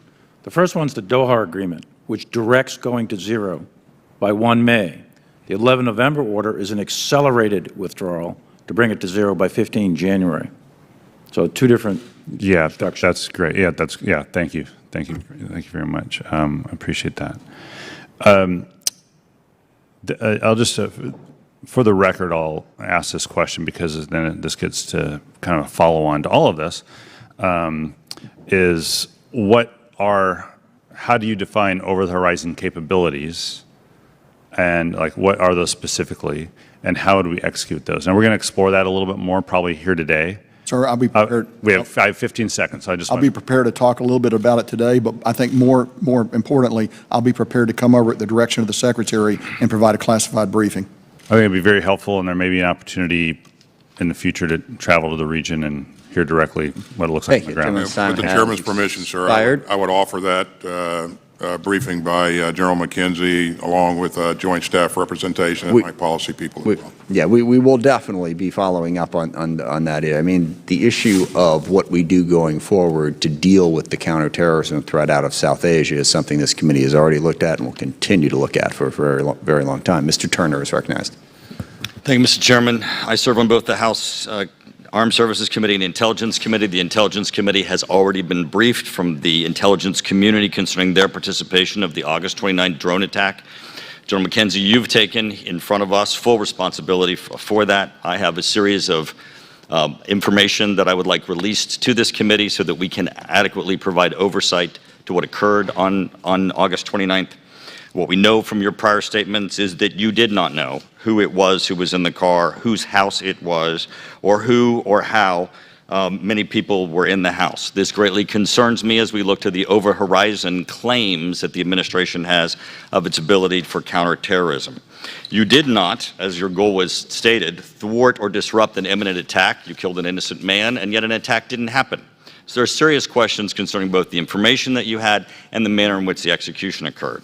So I would request that it be released to this committee and the Intelligence Committee, relevant video excerpts from the drones of August 29th, the protocols that were in place prior to this drone attack mission, the intelligence that an attack was imminent against our forces, and the approval, if any, of authorization to modify those protocols, including approvals for delegation of authority, including target engagement authority, who approved at the DoD and in the administration, and the data that the Secretary released to the IG. I just want to make it clear, Mr. Secretary, the fact that you have an IG investigation does not stop congressional oversight. I'll be sending you a list of all those. I'd like your consent that you're going to be providing those to us. They're certainly within the jurisdiction of our two committees. I acknowledge, sir, and you are correct. There is a review going on of the strike. Thank you, Mr. Secretary. General Milley, with indignation in front of the House and the Senate, you have commented on the statements in the press concerning your phone conversation with your counterpart, General Lee, in China. Let's be clear, to give you some help with the indignation, those comments were in the press because that's where you put them. Now, you claim that you had information, and it's all over, that China was worried about an imminent attack. You did not tell the President, the Vice President, the White House Chief of Staff, the National Security Advisor, the Secretary of Defense, the Secretary of State, the Director of National Intelligence, either of the relevant committees in the House, including the Big Eight, which you know include Intel. You didn't tell the Intelligence Committee. You didn't tell the Armed Services Committee. You report that after you took upon yourself to have this phone conversation, that you told them of the conversation heard. Not that China believed that we were going to imminently attack them, which, by the way, has never been true in my lifetime. And it may be true since they believed it. That's why they're digging ICBM holes faster than they can fill them with ICBMs. But you chose instead to handle it yourself with a phone call. So, General Milley, you offered all of the concerning intelligence, and I'm going to request that you provide it to us. I would like you to provide us the relevant intelligence information that you based your belief that China was going to believe that there was an imminent attack. I also want your request for declassification of the approval that you release that information that China believed so, including your request for declassification of your conversation that you had with General Lee and any approvals. I want a transcript of your call with General Lee, and I also want any readouts, memorandums, notice of calls, or outcomes. Now, you chose to talk to reporters instead of us, and that's great. It's of great concern. No one in Congress knew that one of two of the major nuclear powers thought that they were perhaps being threatened for attack. Now, Mr. Secretary, that turns my questions to you then. Mr. Secretary, if you learn that Russia or China believes that they may be subject to an attack by the United States, as a member of the President's cabinet, do you believe that information should be handled at the cabinet level and with the President, with the National Security Advisor, the Secretary of Defense? Do you believe the chair and ranking member of Intel and the House Armed Services Committee and Foreign Affairs Committee need to know these? Or do you believe that a belief of the possibility of an attack by the United States against Russia and China is appropriately handled by the chairman of the Joint Chiefs of Staff in a phone call with his counterpart with one of those nations? Please tell me that you believe it elevates to the level that you would elevate that to the cabinet and to Congress, and not just have it be subsequently told to us all by newspaper articles in the Washington Post and the New York Times, as General Milley chose to do. Thank you, sir. Obviously, we would want to follow standard protocol, and what you described is what I would, the type of actions that I would consider taking. But General Milley, as what I heard him say yesterday, and I think again today, is that his chain of command, the Secretary of Defense at the time, was aware of the actions, and so After. What he said yesterday is after. I'm sorry. No, that's not correct. What I said yesterday, today. If I could, hold on just a second, everybody. Time has expired. Mr. Turner is very clever. He made a very direct attack as his time was expiring. I'm going to violate the rules here a little bit and let Chairman Milley respond to that direct attack, hopefully briefly, and then we'll move on to the next witness. With respect to the intelligence, I have it right here. I'll be happy to share it with you. Great. I guarantee that that intelligence was disseminated in the President's PDB, the Vice President, the DNI, Director of CIA, the Secretary of Defense, the Assistant to the President for National Security Affairs, and others. That was significant, and there was a lot of it. It wasn't just a singular report. There was a lot. I'll be happy to share that with you and go over with you line by line. And it was significant, and it was concerning to the point where Secretary of Defense Esper, Admiral Davidson, and myself, along with others, had conversations about it. And I was directed by then Secretary of Defense Esper. First, he directed his Assistant Secretary of Defense for Asia-Pacific Affairs to make calls, and then me. Same thing. This is all done with oversight, and I tried to lay that out in the memoranda. I tried to lay it out in a timeline in an unclassified way that you can use it with your constituents. And we're going to, I'm sorry, we're going to have to leave it at that. I'll be happy to take it up at a later date, your convenience. Mr. Courtney is recognized. Thank you, Mr. Chairman, and thank you to the witnesses for your service and testimony today. One comment, Mr. Chairman, before questions. Over the last month, including yesterday's Senate hearing, we heard a lot of, in my opinion, over-the-top claims that the U.S. had lost all credibility with its allies in the wake of the withdrawal from Afghanistan. Last week, Mr. Chairman, we saw firsthand in Washington how mistaken that claim was. On Wednesday last week, I attended a ceremony over in the Senate where the Australian Prime Minister, Scott Morrison, said that Australia was proud to go into Afghanistan together and leave together, degrading al-Qaeda and preventing a major terrorist attack, and in very heartfelt terms, thanked the United States, particularly the 11 Marines, 1 Navy corpsman, and 1 soldier who perished while safely evacuating 4,100 Australians from Kabul. Boris Johnson, last week, who was also in town when asked about the U.S. standing post-withdrawal, said, "What I said to Joe Biden is how grateful I am for the amazing work of the U.S. military in helping us extricate in 2 weeks 15,000 British nationals from Kabul to whom we owe debts of honor and gratitude. The U.S. military were heroic."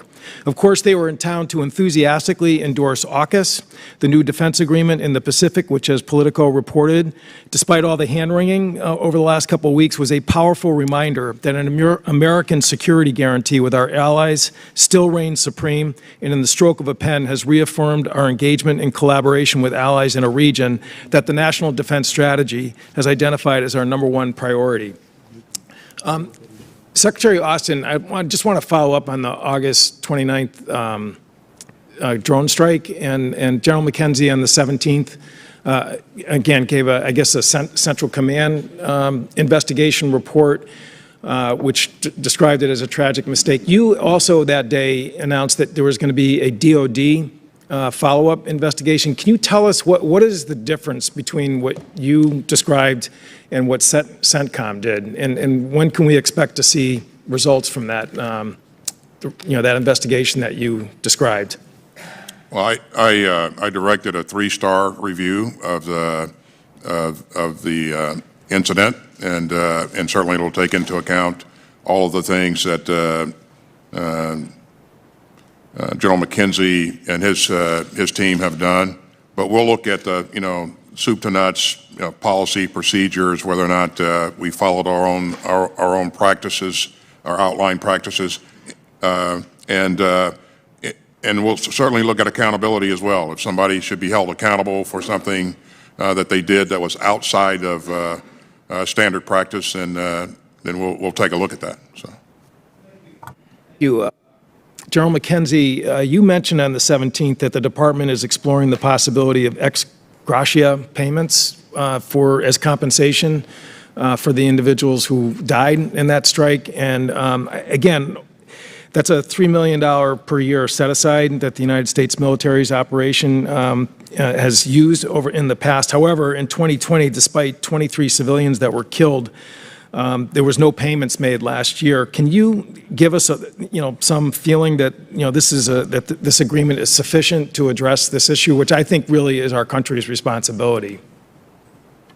Sir, I agree with you. I believe we have a significant responsibility here, and I know that even as we speak right now, Undersecretary of Defense for Policy is engaged in finding the best way to move forward on an appropriate ex gratia payment and whatever other measures may be contemplated in regard to that family, and I'll just leave it at that.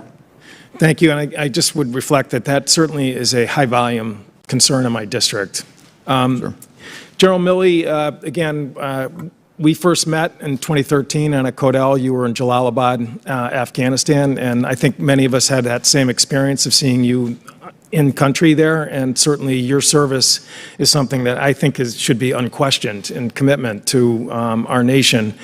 In your testimony, you talked again about the Doha Agreement, the conditions that were put into place for the Taliban to perform, and that only 1 out of the 8 actually had been complied with, even up through February. Nonetheless, 80% of the troops in the U.S. were drawn down from the date of the Doha Agreement to January 21st.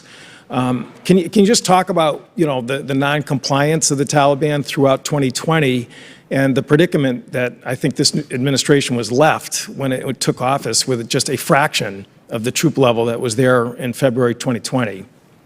We had almost 13,000 U.S. troops there in February 2020, and you got the numbers for inauguration. But the bottom line is reduction in violence, nationwide ceasefire, and a whole series of other conditions. I apologize, but the gentleman's time has expired. I'll respond to the record on that. Thank you. Mr. Lamburn is recognized. Thank you, Mr. Chairman.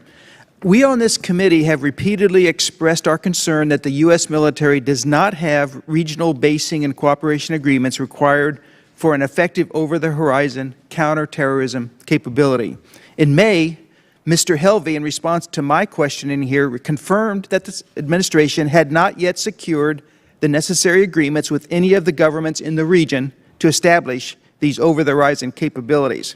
So, General McKenzie, has the administration, as of today, secured any necessary agreements with a neighboring country to provide the basing and overflight requirements needed to perform over-the-horizon counterterror operations in landlocked Afghanistan? Representative, as of today, I have the ability to enter Afghanistan and to fly missions. It's a long haul in, but I have the ability to do that today. But no, we don't have an agreement with a neighboring country. Is that true? Isn't that true? Obviously, it's a neighboring country that's allowing us access, but we are not based in any neighboring country. That's correct, sir. Okay. So we can safely assume that as of August 31st, we did not also have an agreement at that time in the past. Okay. Thank you. General Milley, at the June 23rd hearing here, you testified to this committee that Bagram was not necessary tactically to the military's withdrawal plan. You dismissed my and other people's concerns about the military value of Bagram, and you seem to base that on an assessment that the Taliban at that point had not yet taken major districts. Yesterday, though, you told Senator Blackburn that one of the courses of action you provided the Commander-in-Chief was to keep Bagram Air Base open, which sounds different from what you told us in January 23rd. But for the record, was it your professional military opinion and advice that we should abandon Bagram Air Base? And if not, was this decision forced on you by the arbitrary troop cap of roughly 650? Once the President's decision was made in mid-April, 14 April, and we had a change in mission to go to 0 and bring the troops down to a number that was only required to maintain an embassy. The Bagram decision was made at that point, because at that point there's no way you could defend both Bagram and HKIA. But one additional point. Most of the people that were required to be in a NEO were coming out of Kabul. And HKIA, as Scotty Miller, General Miller has already testified to, KIA was always going to be the center of gravity of any NEO. But we didn't have the forces available to do both. Okay, so thank you. I'm going to ask General McKenzie yeah. a question. General McKenzie, had we kept control of Bagram, what forces or what options and capabilities would that have given U.S. forces during the withdrawal, had that been in play? Well, in order to hold Bagram, I'd have needed to probably pushing 5,000 more troops on the ground. So that would have been a significant decision to hold Bagram. And we were under the direction to go to 0. So it would require a basic policy directive to change the plan. If you're going to go to 0 and you're going to keep enough forces to hold your embassy in the airfield, it is incompatible to hold any other base anywhere in the country. So that would be a policy decision to go out and hold Bagram under that case. Let me just further add that I did not see any tactical utility to Bagram. General McKenzie, isn't it true that the President rejected your best military opinion and advice as to how quickly to withdraw American troops from Afghanistan? Well, I will say this. It has been my view that that I recommended a level of 2,500, a level that would have allowed us to hold Bagram and other airfields as well. Once you go below that level and make a decision to go to 0, it is no longer feasible to hold Bagram. But that was your best opinion and advice? That remains my view now as it was then. Thank you. And you said to hold Bagram would have taken 2,500 a minute ago. You said 5,000. It sounds like it was 2,500. Well, it depends on the situation. If you're talking about a situation where you're not fighting the Taliban and you have the full assistance of the Afghan government or the Taliban's attacks against you at a minimum, yes, you can hold it at 2,500. If, however, you posit that you're in Afghanistan, say beyond August the 31st, without the tacit agreement of the Taliban and without the assistance of the government of Afghanistan, who provided most of the physical security at Bagram, then you have to put a big footprint in, just as we did at HKI. It's exactly the same. The two situations are analogous. Gentleman's time has expired. Mr. Garamendi. Gentlemen, thank you so very much for your testimony. Before I go any further, I want to acknowledge an extraordinary effort and successful effort made by the U.S. military, particularly the Air Force, in the most awesome and successful evacuation of civilians ever in the history of this world. Well done. Very, very well done, and compliments to all involved in that. Obviously, the loss of the 13 members of the military was a great tragedy, and you and all of us regret that. The fog of war is only repeated by the fog of the committee. So let me lay out some time frames here. In mid-2018, former President Trump ordered formal and direct U.S. Taliban negotiations without the Afghan government participating. In February 2020, August 2019, President Trump said that he would withdraw all U.S. troops as quickly as possible. In February 2020, the United States and the Taliban signed a formal agreement in which the United States committed to withdraw all of its troops, contractors, and non-diplomatic civilian personnel from Afghanistan no later than May 1st, 2021. In June 2020, the U.S. troop levels reached 8,600. In October, former President Trump tweeted we should have the small number of remaining brave men and women serving in Afghanistan home by Christmas. In November 17, 2020, then Acting Secretary of Defense Miller announced that we will implement former President Trump's orders to continue repositioning forces from Afghanistan, and that 2,500 U.S. troops will remain there by January 15th. On January 15th, he announced that there were indeed 2,500 troops left. On January 20th, Biden became president. 2,500 troops were then in Afghanistan. On April 14th, President Biden announced his intention to continue the withdrawal, all regular U.S. troops, by September 11th, 4 months after the pre-planned May 1st deadline. On July 2nd, Italy and Germany withdrew their troops. On July 17th, we have had specific testimony here on what then happened from July 17th on. And if I recall correctly, the Afghan government completely collapsed on the 20th of August. Wasn't there any longer, and from there, the evacuations commenced. General McKenzie, were the 2,500 troops on the ground sufficient, as agreed with the Taliban? Were they there in accordance with the agreement?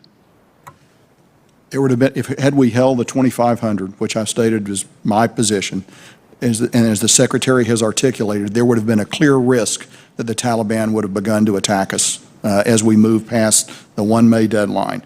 However, it was my judgment then that that would have still given us a platform to continue negotiations with the Taliban to perhaps force a political solution. Yeah. My concern was that if we withdrew below 2,500 and went to zero, that the Afghan military and government would collapse. And of course, that's not a potential counterfactual. That is in fact what happened. So we have objective data to understand what happens if you go to zero.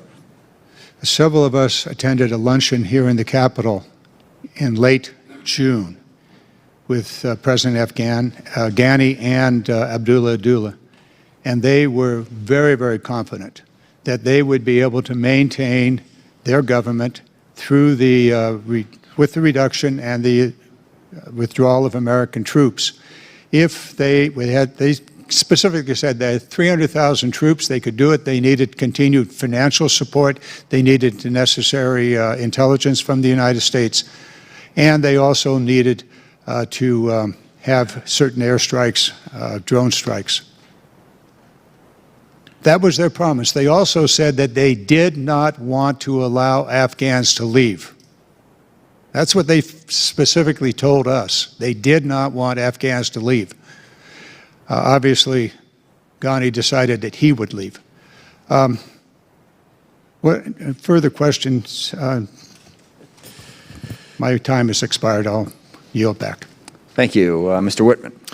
Thank you, Mr. Chairman. Gentlemen, thanks so much for your testimony today. General Milley, I want to begin with you, and I want to build on a question that Ranking Member Rogers asked. On August 18th, President Biden said that there's no way possible that U.S. troops could be withdrawn from Afghanistan without the chaos that we saw unfold. In your best military judgment, was there a way to extract the troops without the chaos that we saw unfold?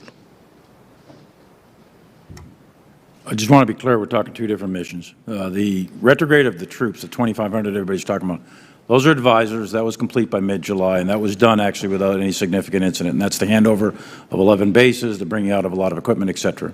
That was done under the command of General Miller. The non-combatant evacuation operation is different. Non-combatant operation, that was done under conditions of great volatility, great violence, great threat, and we inserted 6,000 troops on relatively short notice because there were some contingency plans to do that. That's a different operation, and I think that the first 2 days of that, as we saw, were not only chaotic but violent and high risk, but because of the skill and leadership of our troops, they were able to get control of a situation in an airfield in a country that was falling apart, and then execute the operation. So I think it would have been difficult under any circumstances, and I think our soldiers performed extraordinarily well, actually, in 48 hours getting control of an airfield in another country, 8.5 time zones away.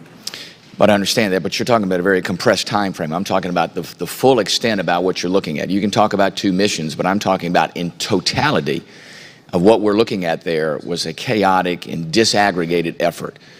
It seems like to me that your professional military judgment would probably not have been focused in your recommendations in seeing this outcome. I just wanted to get from your My standpoint, recommendations at the time and my analysis at the time were aligned actually with what you've heard from General Miller previously and General McKenzie was flatline at about 2,500 and go for a negotiated solution and make sure it's conditions-based.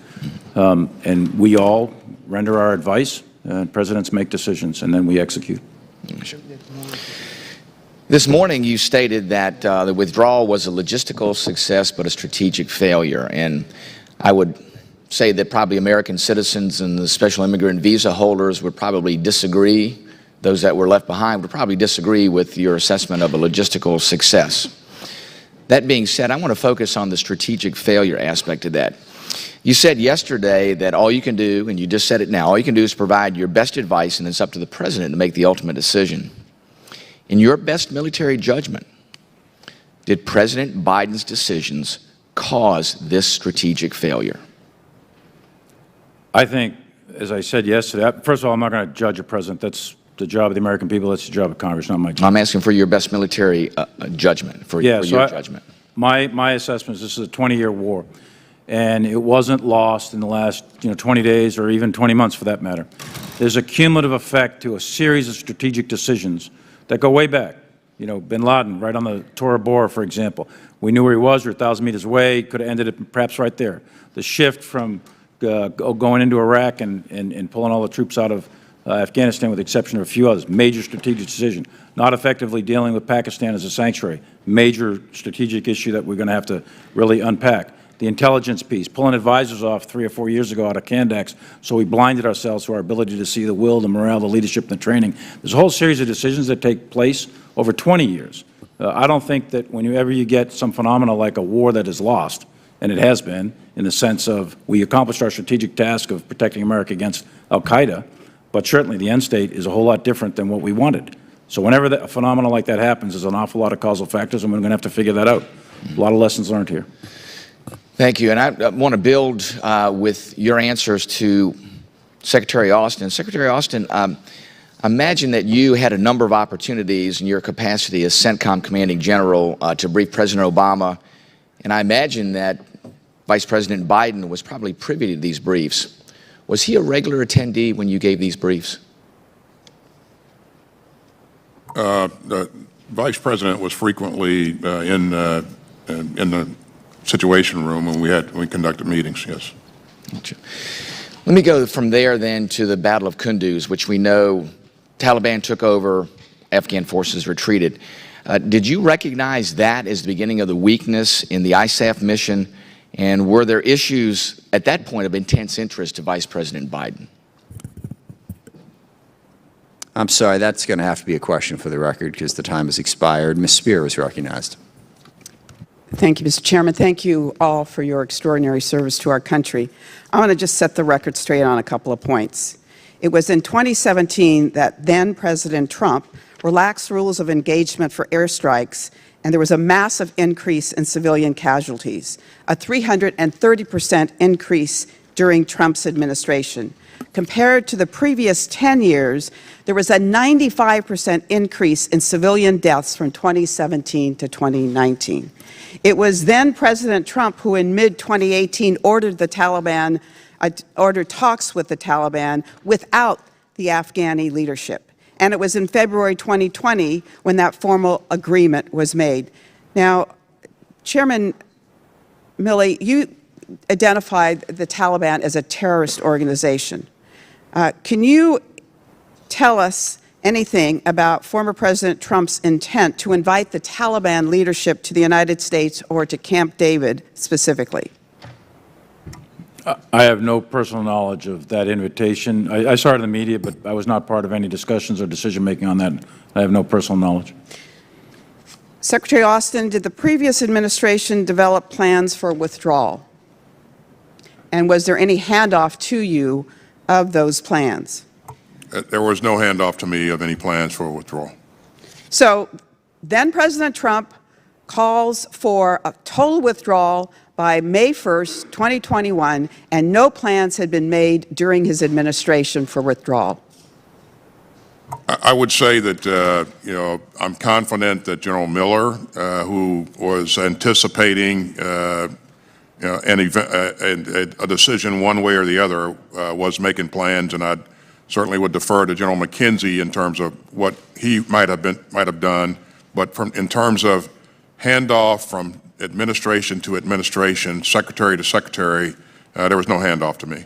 All right. It is not true that on April 27th, President Biden, through the State Department, called on all Americans in Afghanistan to leave by commercial flights? Can any of you answer that question? Well, that was in fact what happened. I don't have knowledge of that. All right. That was in fact what happened. So we put on notice all Americans in Afghanistan on April 27th. It was time to get out. Let me ask you this, General Milley. What was the impact of President Trump's drawdown to 2,500 troops despite the Taliban's noncompliance with much of the peace agreement? And how did that affect our intelligence gathering? So there's two questions there. The first question, I think the Doha Agreement itself, because of the nature of it, and this is more 2020 hindsight perhaps, but we now believe that the Doha Agreement itself perhaps undermined or contributed to the undermining of the morale, confidence of the government because it was a bilateral agreement, et cetera. But having said that, there were conditions built into that, one of which was met, many of which were not. And the drawdown to 2,500 proceeded because of the fundamental condition of they weren't attacking us was being met. The drawdown to 2,500, the impact that that had on the morale, the will of the Afghan military, I believe that it was a negative impact, but I don't know that yet. We need to go through all of our intelligence and analyze it in an after-action review, but I do think that was a contributing factor to the morale of the Afghan security forces. General Milley, there's been a lot of talk about retaining 2,500 service members in Afghanistan. I think we all forget that there was a negotiations with the Taliban, and we would have to get them to agree to allow 2,500 troops to remain in the country. Having said that, in your view, would a small force of 2,500 be sufficient to achieve anything of value? I think that the 2,500 would have been at great risk in terms of the Taliban. I have no doubt that the Taliban would have reinitiated combat operations or attacks on U.S. forces, and the 2,500 would have been at increased risk to that. What's the value of keeping the 2,500? It has as much to do with the morale and the keeping advisors with them and having the morale of the Afghan security forces and demonstrating confidence in the government. Going to zero, it's clear to me that one of the big lessons learned we have to unpack from the military side is the mirror imaging and the development of the Afghan military. And they became dependent upon our presence. I apologize, but the General's time has expired. Ms. Hartzler is recognized. Thank you, Mr. Chairman. It's imperative that we have this hearing today because the botched withdrawal from Afghanistan, I believe, is the most significant foreign policy failure in a generation, and it's going to have ramifications for years to come. And so we need to get to the bottom of this. And first I want to start off to General Milley, a question that you made a comment earlier that you'd be, well, I wanted to ask you, did you tell General G when you talked to him on the phone that if we were going to attack China that you would let him know ahead of time? What I said, this is a longer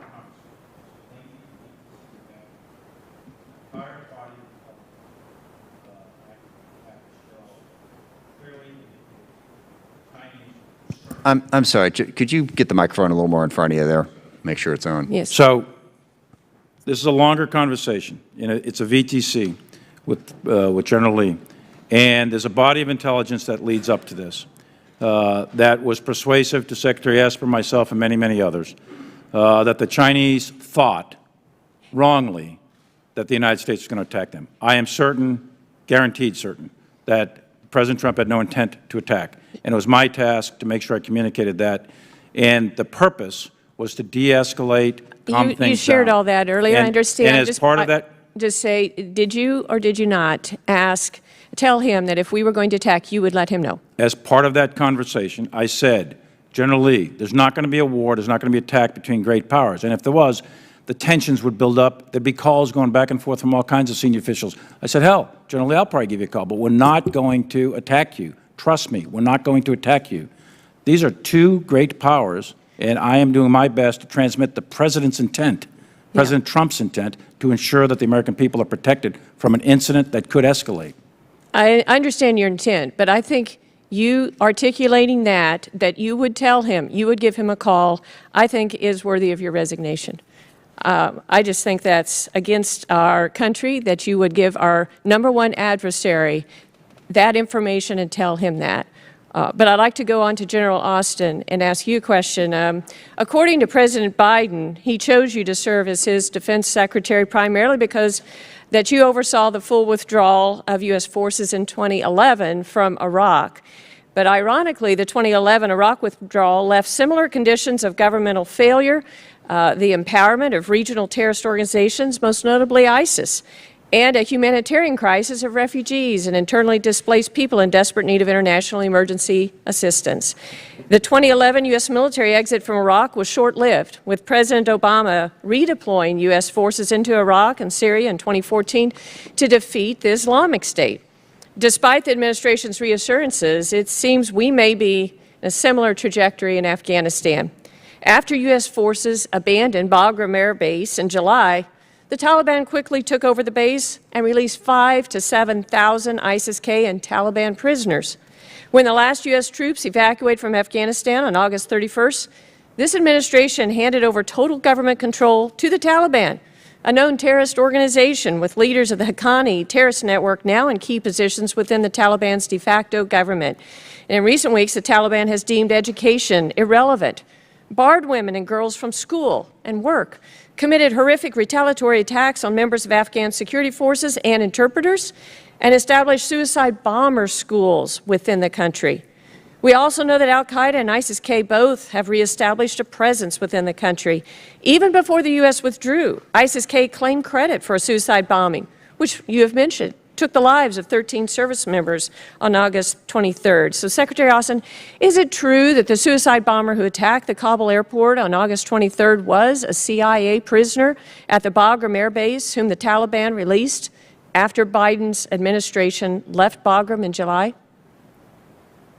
Let me just say a couple of things. First, on why the President selected me or nominated me to be his Secretary of Defense.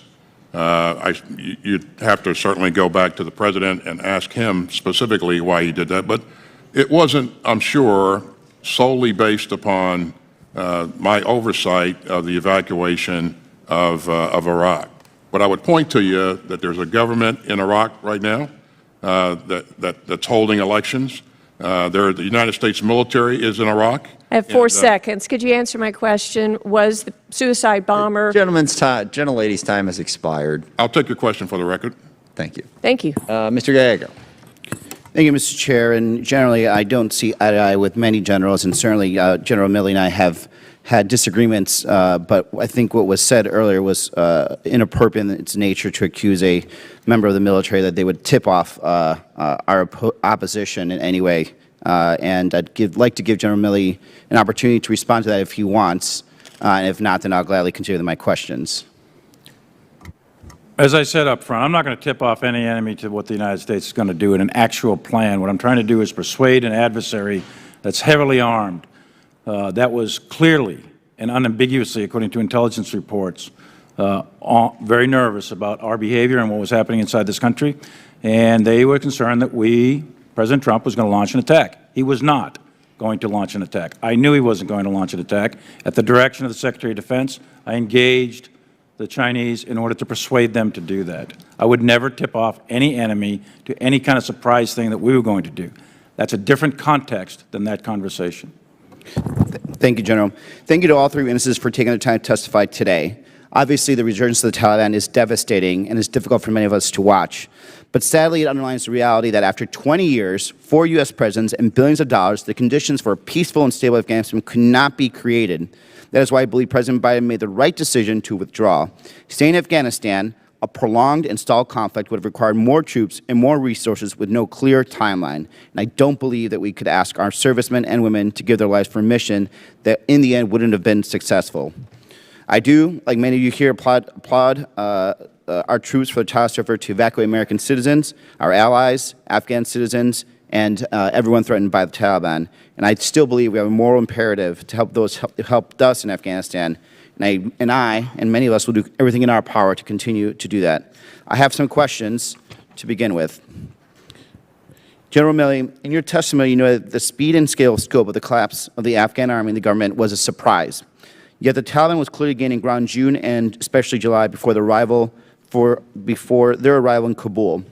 As we not only look toward the future of Afghanistan, but also think about our operations across the globe, what lessons specific to our intelligence gathering and analysis do you think DoD can learn from this experience? Do you think it's time for a larger rethink within the department about how to assess intelligence in a very rapidly changing environment? I do. I don't know the full answer yet, but I think that the primary reason we missed it was because we essentially cannot, and we have yet to develop a really effective technique to read people's hearts, their will, their mind, their leadership sort of skills. Those are intangibles. You know, the moral is to the physical is 3:1 in the conduct of war. So very difficult to measure. When we pull our advisors off of organizations at lower levels, you start missing that fingertip touch for that intangible of war. We can count the trucks and the guns and the units and all that. We can watch that from different techniques, but we can't measure a human heart from a machine. You got to be there to do that, and I think that was probably one of the most significant contributing factors to missing the deterioration in the morale of the Afghan army.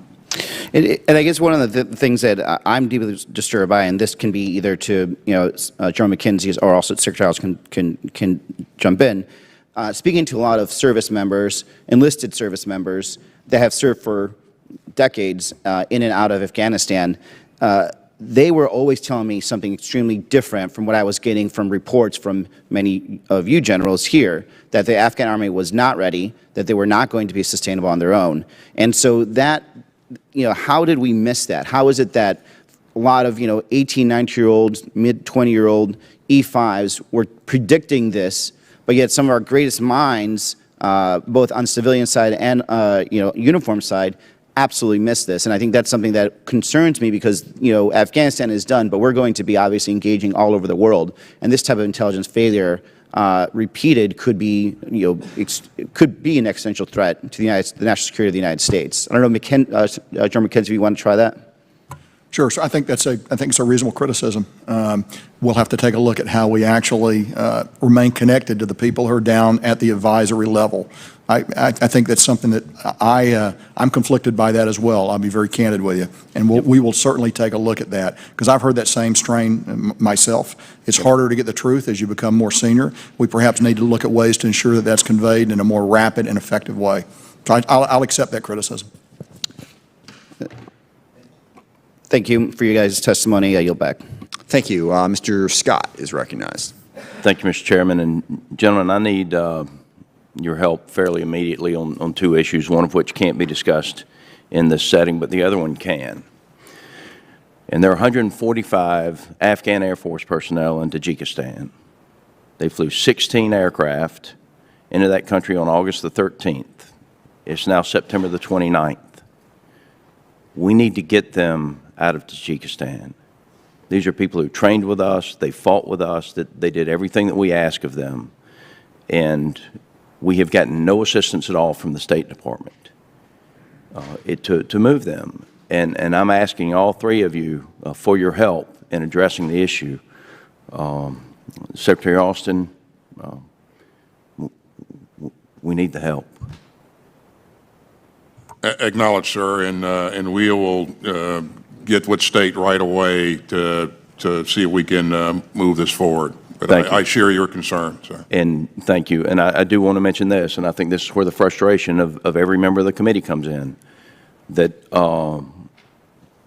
we had people in Uzbekistan. The State Department ignored them as well and said they would get to them when they got to them. But we have a lady in Tajikistan that's 9 months pregnant that's one of our pilots. And we need help removing them.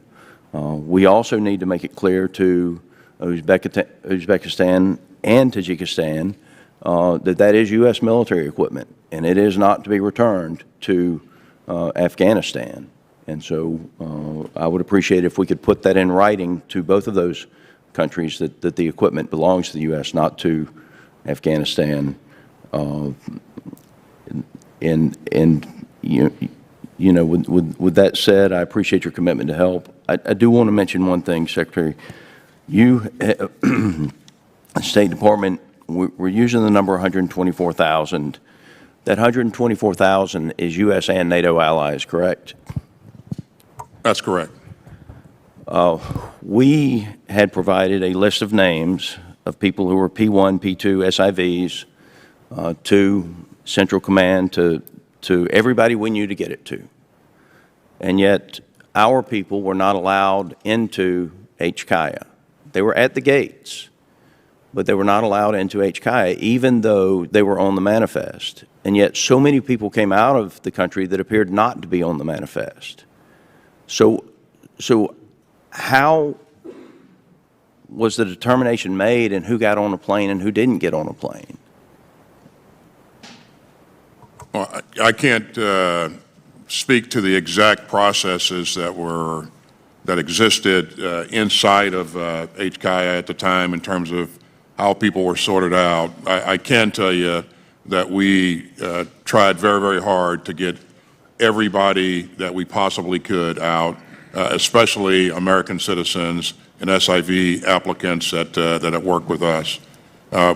We also owed it to our partners to help them get some of their people out as well, and they helped us with some security issues and other things while they were there. So. Secretary, I'm close on time, but I will tell you, I do think that that's a question that is going to linger and that the committee wants answers on, because we have P1, P2 SIVs that were left behind, and other people that were not or should not have been on the manifest seem to have gotten out.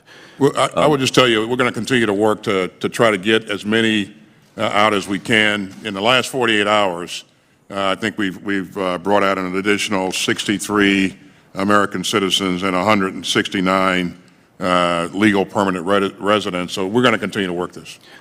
General McKenzie, you answered a lot of the questions that I had in your written testimony. You did say that in April is when you were given effectively a change of mission to the 650. What date in April was that? I believe it was on the 15th. The 15th, so mid-April. Yes. When did we inform our partner forces that we had a change in mission and that we were going to retrograde from the 2,500 down to 650? That followed immediately, and that was through Scott Miller's headquarters on the ground. Okay. The process of outreach, both to President Ghani and to other members. It might have taken a couple of days for that process, but it was not kept from it wasn't secret. Very quick, was the 650 included in the 2,500, or is the 650 in addition to the 2,500 number? The 650 were different capabilities than the 2,500. So it would have been a total of 3,150. No. When we went from 2,500 down to an effective zero, we said we would keep 650. They went from 25 the embassy. Yeah. Gentleman's time has expired. They went from 2,500 to 650, as I understand it, on their way to. That is correct, sir, but the capabilities were different. There were different forces to do different things. Crucial point. Thank you. Mr. Moulton is recognized. Thank you, Mr. Chairman. General Milley and Secretary Austin, my first question to you at our hearing on June 23rd was, why have you not started the evacuation of our allies already? You responded that we have a, quote, moral imperative to save the Afghans who work by our side. Secretary Austin, you said earlier today that moving too slow with the evacuation would put our troops at risk. So I want to know what you did personally, all three of you, between that June 23rd hearing and August 15th when Kabul fell to meet that moral imperative. Now, I hope it's a long list of things, so I'll take that for the record. But let me ask you this. Do you believe you did enough, Chairman Milley? I do. I think that we provided the advice necessary at the time. I think, yes. Secretary Austin. Yes. I think you heard me say in my opening comments that we engaged state early on to provide input to their decision-making process on when to move the SIVs. And I understand that, Mr. Secretary. You said that you and the State Department followed the advice of the Ghani government that taking out SIVs would precipitate a government collapse. Yet the vast majority of these heroes weren't even working for us or the government anymore because they supported a force of up to 100,000 U.S. troops over 20 years, and we only had 2,500 troops left. So why on earth did you trust President Ghani? Again, not my decision. To your point, I had input to that decision-making process, but it's not as if I was influenced by President Ghani. I understand, Mr. Secretary. So you've said this repeatedly, that this is state's responsibility. What responsibility do you have for the Afghans who stood shoulder to shoulder with our troops, and how many do you commit to getting out by the end of the year? I have a responsibility to get out as many as I can over time, and how many do I commit to getting out? Every one that I can. General McKenzie, there are DoD reports that DoD reduced airstrikes as early as May, when troops were just beginning to withdraw, then had to ramp them back up after the Taliban gained ground. There are also reports that you sat down with the Taliban leadership in August, drew a circle around Kabul, and told them that if the Taliban fighters went inside that circle, they would get hit with U.S. airstrikes. So why did you let up on the Taliban first at the beginning of May, and then at the end of our withdrawal in August, right when we should have been hitting them harder to give Americans and Afghan partners time to evacuate? Representative, the report about me meeting with the Taliban and telling them if they came inside a 30-kilometer circle around Kabul is simply factually incorrect. Okay, what about May? In May, as through the rest of our redeployment period, we continued strikes on the Taliban. Those strikes, however, were limited to support of Afghan forces in close combat. We were not striking deep, and we did not have a tremendous amount of resources compared to resources that we've had in the past. So those strikes, while effective in certain tactical situations, at no time were enough to change the strategic calculus of the campaign. General McKenzie, you went from 2,500 troops in Afghanistan in April to 650 in July, and then turned around and put 5,000 back into Kabul. Now, you've said repeatedly that you personally believe the Afghan government would fall if we didn't maintain a certain number of troops in country. So why didn't you plan for an evacuation and leave enough troops on the ground to conduct it? So let's be very clear. The evacuation has to be ordered by the Department of State. The drawdown of U.S. forces was ordered by the President in April and completed in July. The non-combatant evacuation operation is a separate mission, and it was not completely under the control of the Department. So you're going to fall back on the bureaucracy, the divide between DOD and state? Well, Representative, I'm going to fall back on the orders that I get. Out and then had to put more back in? I'm going to fall back on the orders that I receive, Representative. Secretary Austin, you presided in part over the withdrawal of forces from Iraq, though I know you at times requested more troops on the ground. 2 years later, we had to send thousands of troops back into Iraq. Do you believe we will ever have to send troops back into Afghanistan? Well, I certainly want to engage in a hypothetical. I would just say that obviously that's a decision that has to be made by the President. You know, while I won't rule anything out, I would just say it's not preordained that we will go back or have to go back into Afghanistan again. So, but if we do, the military will provide good, credible options to be able to do that and to be effective. On the strikes, gentlemen, you and your predecessors asked tens of thousands of young Americans to fight in Afghanistan, and they did. And thousands died. And now you keep saying that our troops should be proud of that. Well, here's a question sent to me by one of those soldiers. In 20 years, our troops on the ground never lost a single battle, yet we lost the war. And we're losing it over and over again the longer we leave our allies behind. The gentleman's time has expired. So what is left to be proud of? Seth, we're trying to run a meeting here. And if you wanted to read that letter, you should have read it in the first 5 minutes when you have time. So I think it's something we need to hear, and it's something we should have heard during the 5 minutes that you had. The gentleman's time has expired. Ms. Stefanik is recognized. She is appearing virtually. Ms. Stefanik, you are recognized for 5 minutes. Thank you, Chairman Smith. I want to first start off by saying that I'm honored and privileged to represent Fort Drum, home of the 10th Mountain Division, the most deployed division in the U.S. Army since 9/11. And I want to take this opportunity to thank every soldier, every serviceman and women for deployment after the past 2 decades. The North Country, this committee, and this country are forever grateful for your service and sacrifice of both you and your families. I want to direct the first question to any of you on the panel today, and it's about the evacuation and force protection efforts at the Hamid Karzai International Airport. Force protection efforts were made specifically as the ISIS-K threat intelligence came in before and after the suicide bombing at the airport. So, Representative, first of all, the 10th Mountain was a key part of our defense there at the airport, and I certainly appreciate their contribution to it. Force protection is something we balanced all the time against the requirement to let people come in and be processed and get on the airplanes. So we looked at that every day. And as you know, those two things are in tension, and you have to balance them every day. We had over 300 credible intelligence reports of ISIS-K attacks, plans to attack the airport. Turns out that they were able to carry out one successful suicide vest attack. They also launched rockets at us. There were many other attacks that we were able to either vector Taliban elements onto to prevent, or perhaps the Taliban were able to prevent those by the outer cordon that they established. But force protection was a key thing that we balanced throughout the entire operation, and we thought the risk was very high at all time. Again, principally from ISIS-K, and I'll pause there, ma'am. I'm going to follow up. We depended upon the Taliban for security to get the evacuees and Americans behind enemy lines into the airport. Did the United States or coalition forces provide money, any form of payment or assistance to the Taliban to expedite the evacuation of Americans as the security environment in Kabul deteriorated? No, we did not. What we did was we asked the Taliban to establish a cordon about 1,000 meters, 1 kilometer, beyond each of the gates, where we could reduce the number of people that were coming down and showing up at the gates, so we wouldn't have the possibility of a mass attack. They did that. They were not compensated or rewarded in any way for that. It was a very pragmatic, business-like discussion. I don't trust the Taliban. I didn't trust them then. I don't trust them now. So that was the method, that was the way we approached it. Thank you, General McKenzie. And Secretary Austin, I just want to get the department on record in addition to General McKenzie's answer. So there was no form of payment by the U.S. or coalition forces at any time during the evacuation to the Taliban? To my knowledge, there was none.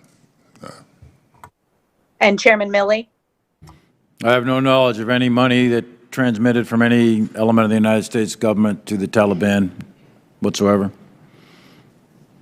My next question is, we are 20 years from the attacks on 9/11, and I obviously am from the state of New York, and it is a very, very solemn occasion for all Americans, but particularly New Yorkers, every year as we commemorate that date. I would like to get your assessment. Is the terrorist threat from Afghanistan greater today or lesser than it was pre-9/11? I'll start with you, Chairman Milley. I think right this minute it is lesser than it was in 9/11. However, I think the conditions are set or could be set, and I testified to this yesterday, I say it again, I've said it in public many times. The conditions could be set for a reconstitution of al-Qaeda and or ISIS, and I gave some specific times in my statement, and I stand by those. I think that it's a real possibility in a not too distant future, 6, 12, 18, 24, 36 months, that kind of time frame, for reconstitution of al-Qaeda or ISIS, and it's our job now, under different conditions, but it's our job to continue to protect American citizens against attacks from Afghanistan. Secretary Austin, your response to that question? I would agree with General Milley that al-Qaeda has been degraded over time. Now, terrorist organizations seek ungoverned spaces so that they can train and equip and thrive, and so there is clearly a possibility that can happen here going forward. Our goal is to maintain a laser-like focus on this so that it doesn't happen. And I apologize, the gentlelady's time has expired. Mr. Carbajal is recognized for 5 minutes. Thank you, Mr. Chair. Thank you to all our witnesses that are here today. And I want to start by one of the things I like about this committee is that we're pretty bipartisan. But every once in a while, the partisan beast comes out. And I'm sure it happens from both sides of the aisle. This is my third term here. The administration from the other party, not in power, is oftentimes, depending what perspective you come to it, one is doing everything right and the other one is doing everything wrong. And I think it's important to shed light on things irrespective of the partisanship. One can argue that the agreement that President Trump reached with the terrorist Taliban in February 2020 was less than perfect, and we should call that from both sides of the aisle. And we can also argue that the exit from the withdrawal was less than perfect. I certainly can say that I supported the Trump administration and the Biden administration in its goal to withdraw from Afghanistan. But again, it's been less than perfect. And so for me, I just want to shed a little bit of light on and refresh some of the memory on some of the numbers, going back a little ways. So General Milley, I want to make sure that I understand our troop levels since the Doha Agreement that was reached with the terrorist Taliban, signed by President Trump between February 2020, when the agreement with the Taliban was signed, to January 2021, and how many troops did the United States withdraw from Afghanistan? How many troops were withdrawn from January 2017 to January 2021? 12,600 U.S. troops when the Doha Agreement was signed on that day. 8,000 NATO. Can you repeat that again? 12,600 U.S. troops on 29 February 2020, with 8,000 NATO and 10,500 contractors, and the contractors are particularly important here. With respect to, on Inauguration Day, I'm showing 3,500 U.S. troops. That's the 2,500 advisors, and then there were some additional enablers that were there. 3,500 U.S. troops on 20 January, 5,400 NATO, and 6,300 contractors in Afghanistan on that day. Thank you. And I only draw attention to that to show the withdrawal that started many years before. Secretary Austin and Secretary Milley, General Milley, over the course of the 20 years in Afghanistan, the United States Special Inspector General for Afghanistan Reconstruction estimates that the United States spent $83 billion equipping and training the Afghanistan National Defense and Security Forces, which included almost $10 billion in aircraft and vehicles. We all saw the unexpected and appalling rate of how quickly the Afghan military folded under pressure from the Taliban. What do U.S. train and equip efforts in Afghanistan suggest about security cooperation, operations going forward? And what aspects about train and equip efforts do you think the department should reassess? I'll turn it over to General Milley here very quickly, but I think we should reassess everything, soup to nuts. I think we put a valiant effort into providing the Afghans with a great capability, and at the end of the day, that capability was not employed because the security forces fractured and essentially evaporated. So we need to look at ourselves to see what we did and whether or not that's the right thing to do going forward. So, Mark. In my view, Congressman, I think when we do security force systems, one of the things we have to guard against is mirror imaging. I think from the very beginning with the Army, the Afghan Army, we wanted to create them in the image of the U.S. Army. I think our success story is the commandos with the Special Forces piece, but the broader Army became a mirror image in our tactics, our doctrines, et cetera. That's one point. Second point is the police forces. That was assigned under the Bonn Agreement in 2002 to the Germans. The Germans wanted to make Polizei and that sort of thing. And the third and last point is they became dependent upon us, contractors, U.S. Air Support, et cetera, and we have to avoid dependency on U.S. forces. Gentleman's time has Thank you. I yield expired. back. Dr. Desjardins is recognized. Thank you, Chairman, and thank you all for being here today to answer our questions. I've had so many questions come from constituents in Tennessee that there's no way we can even begin to get through them in 5 minutes, but let's jump right in. General Milley, on Bagram, in your professional military opinion, which facility, HCI or Bagram Airfield, would have been most efficient in conducting the evacuation that we were forced to do? HCI, and there's a reason for that.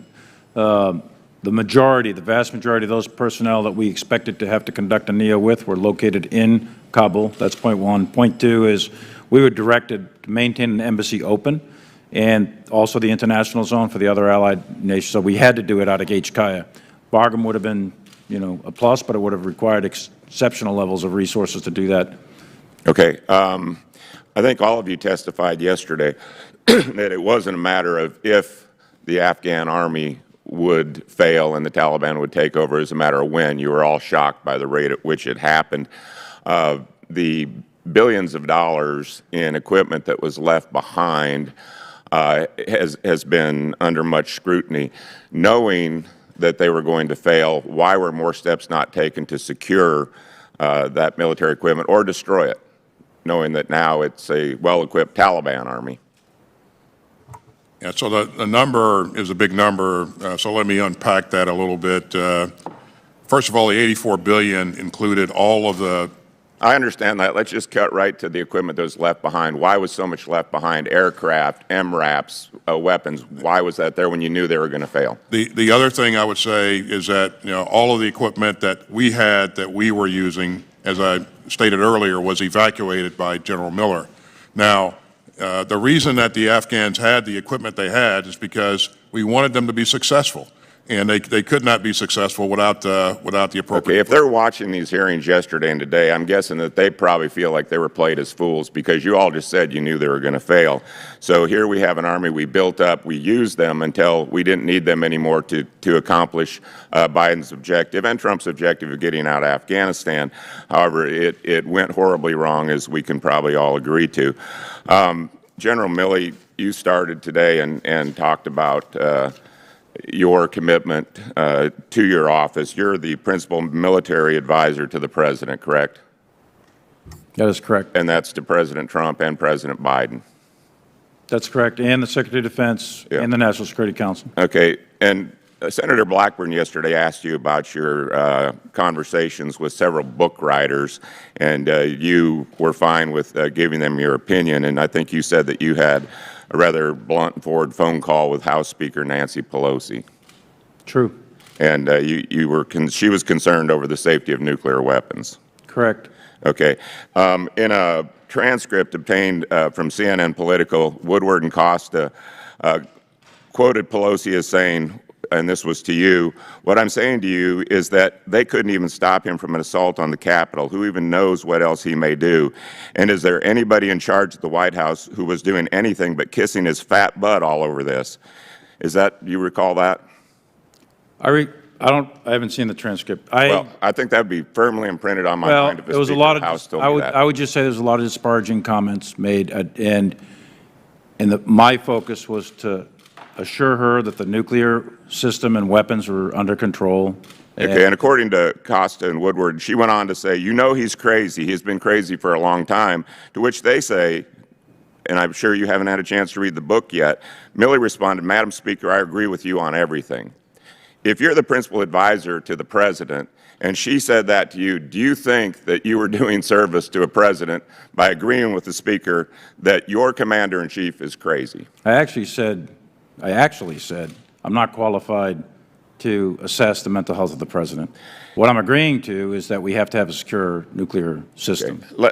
So have you had any conversations with the Speaker or any of our foreign leaders about our current president's mental capacity? We have a physician right here on the panel who was the personal physician of the prior three presidents who said President Biden should take a mental competency test, and we see it in the press, his lack of ability to answer questions. Have you had any conversations with anybody concerning his ability to carry out a nuclear order or any other serious engagements? No, and my answer would be the same. I'm not qualified to evaluate a president's mental health or your mental health or anybody's mental health. I'm not a doctor. But you were concerned about Trump. You said you were concerned about him when you made the calls to China. No, I didn't. What I said to the call to China was, I guarantee you that President Trump is not going to attack you in a surprise attack. I was carrying out his intent, President Trump's intent, And in order to protect the American people and prevent an escalation or an incident. That was helpful. Mr. Brown is recognized. Thank you, Mr. Chairman. Each of my questions have been asked and answered this morning. Therefore, I'll use this seldom opportunity with the two most senior officials of the Pentagon to make a statement. We cannot ask our men and women in uniform to fight forever wars, and I commend President Biden for recognizing this reality and bringing our troops home. But we know the threats facing our country aren't solely on distant battlefields. For decades, we've grappled with extremist ideologies within our own civilian communities and our military ranks. And there are no signs that we're winning this fight. As FBI Director Wray testified before the Senate Judiciary Committee earlier this year, January 6th was not an isolated event. Director Wray stated the problem of domestic extremism has been metastasized and across the country for a long time now, and it's not going away anytime soon. We know now that 12% of those charged in the riot on the Capitol have military experience, with at least one indicted rioter on active military duty. That's well above the participation rate of adults in the military. The last time you both were before this committee, you spoke about the issue of extremism in our armed forces. General Milley, you stated, from private to general, there's no room for extremist behavior in the United States military. And I commend you, Secretary Austin, for ordering the extremism stand down this past February to deal with the threat. You recognize this issue within the ranks, but I'm gravely concerned that too many of our military leaders do not. In April, at a Senate Armed Services Committee hearing, STRATCOM Commander Admiral Richards said he was, quote, very confident that the number of extremists in my forces is zero. And at the same hearing, General Dickinson, Commander of Space Command, echoed that assessment, claiming, in the formations that I've had throughout my career, I have not seen that. So I believe it's close to zero in my organization, if not zero. This ignores the clear evidence on this issue. A 2019 Military Times survey found more than one-third of active duty service members have witnessed white nationalism or ideologically driven racism in the ranks. You yourself, Secretary Austin, spoke of your experiences with extremism while you were in uniform. The Army CID's 2020 Gang and Domestic Extremist Activity Threat Assessment found a 66% increase in gang or domestic extremist activity from the previous year. And then in October of 2020, a Pentagon report to Congress detailed how domestic extremists actively recruit military personnel. We have a problem, the scope of which we don't fully understand. But Democrats and Republicans have asked the Department for a definition of extremism, improved screening processes, and a status report on implementation of recommendations. You still have not yet received it. We have not received it, which is why just last week the House passed the fiscal year 22 NDAA, giving DOD additional authorities and resources to counter extremism in the department. So I was extremely disappointed to see the administration's statement of policy, which opposes the countering extremism provisions in the NDAA, citing overburdensome training and data collection requirements. Not a single sentence suggesting how to improve the provisions, just opposition to Congress. Congress is about to authorize and appropriate $768 billion to the department, nearly $25 billion more than the president's budget request, yet the administration views additional data collection and training requirements to counter the threat of extremism as onerous. We heard the same pushback when it came to addressing sexual assault in the military for 10 years before the department finally realized it was failing and that it needed greater tools. And we've documented systemic racism under the Uniform Code of Military Justice for at least 50 years, yet the department is making little, if any, progress to address that. Whether it's sexual assault or racial injustice, the department repeatedly tells Congress, we can handle it, commanders are responsible, we're studying it, we're ready to fight tonight. We cannot wait years, let alone decades, in the face of obstinance from the department before meeting the challenges of extremism in the armed forces. The time to address it is now. As this hearing reveals, there are many important issues for our military to address, In addition to the ongoing American-Afghan evacuations and anticipated over-the-horizon operations, we've got to care for our troops and the families, and that includes combating extremism in your formations in a way that we can take care of our troops and secure the nation. So please stop fighting Congress. Partner with us and accept the tools that you need to fix the problem. Thank you, Mr. Chairman. I yield back the balance of my time. Thank you. Mr. Kelly is recognized. Thank you, Mr. Chairman. Thank you all for being here. And Chairman Milley, I just want to start. I understand the conversation with the Chinese leader. What I don't understand is you going to the press, Chairman Milley, and that disappoints me that you talked to the press about that. None of the other stuff, I think you were, I'm okay with that. I'm not okay with you talking to the press or authors. I want to talk just a little bit about Bagram. There's 2 runways at Bagram and only 1 at HK. Is that correct? That is correct. So there's strategic value to 2 runways versus 1. You would agree with that? It's entirely dependent on the mission. Yeah, and the other thing is there's standoff versus an urban environment, and there are strategic advantages and disadvantages to that. You would agree with that, General McKenzie? That's correct. Okay. Now I want to talk a little bit about the strike on August the 29th, I think. Who set the rules of engagement? What were the rules of engagement? At what level? So under the rules of engagement, and it would need to get into details in a classified setting, we have... No, I don't want to know what the rules of engagement were. I want to know whose rules of engagement were they? The U.S. military's rules of engagement. Was that President Biden's? Was that Secretary Austin's? Was that CENTCOM's? They are wholly neutral as to the party in power. Okay. It has nothing to do with the rules of engagement. And I want to refer to a New York Times article on March 3rd described a policy change of the Biden administration that placed greater restrictions on drone strikes and raids conducted outside conventional battlefield zones. Previously authorized by ground commanders, these operations now require White House approval. Did the strike on August 28th or 29th, the one that killed 10 innocents, did it require presidential approval prior to the strike? No, it did not. Okay. At what level, who was the approval authority for that strike? The target engagement authority was forward in the theater at the over-the-horizon cell that oversees those activities. At what level? What, 1-star, 2-star, 3-star? Flag officer level. Flag officer level. Okay. And at what point, General McKenzie, and this is for all 3 of you, at what point did you know that the strike was bad, that it hit civilians? Well, so we knew the strike hit civilians within 4 or 5 hours after the strike occurred. And U.S. Central Command released a press release saying that. We did not know, though, that the target of the strike was in fact an error until a mistake until sometime later. It took us a few days to run that down. Okay. But we knew pretty soon after the strike. Good deal. Secretary Austin, when did you know it was a bad strike that killed civilians? As soon as General McKenzie reported that there were civilians that had been injured. And of course, so 4 or 5 hours time frame, that's all I need. Right. Typically, as soon as that happens, we investigate. We begin an investigation. When did you know that civilians were killed in that strike? That's my question. It's real easy. It's a time. It's not it doesn't take much to answer that. Right. Several hours after that. Okay. Is General Milley same? Same thing. Okay. So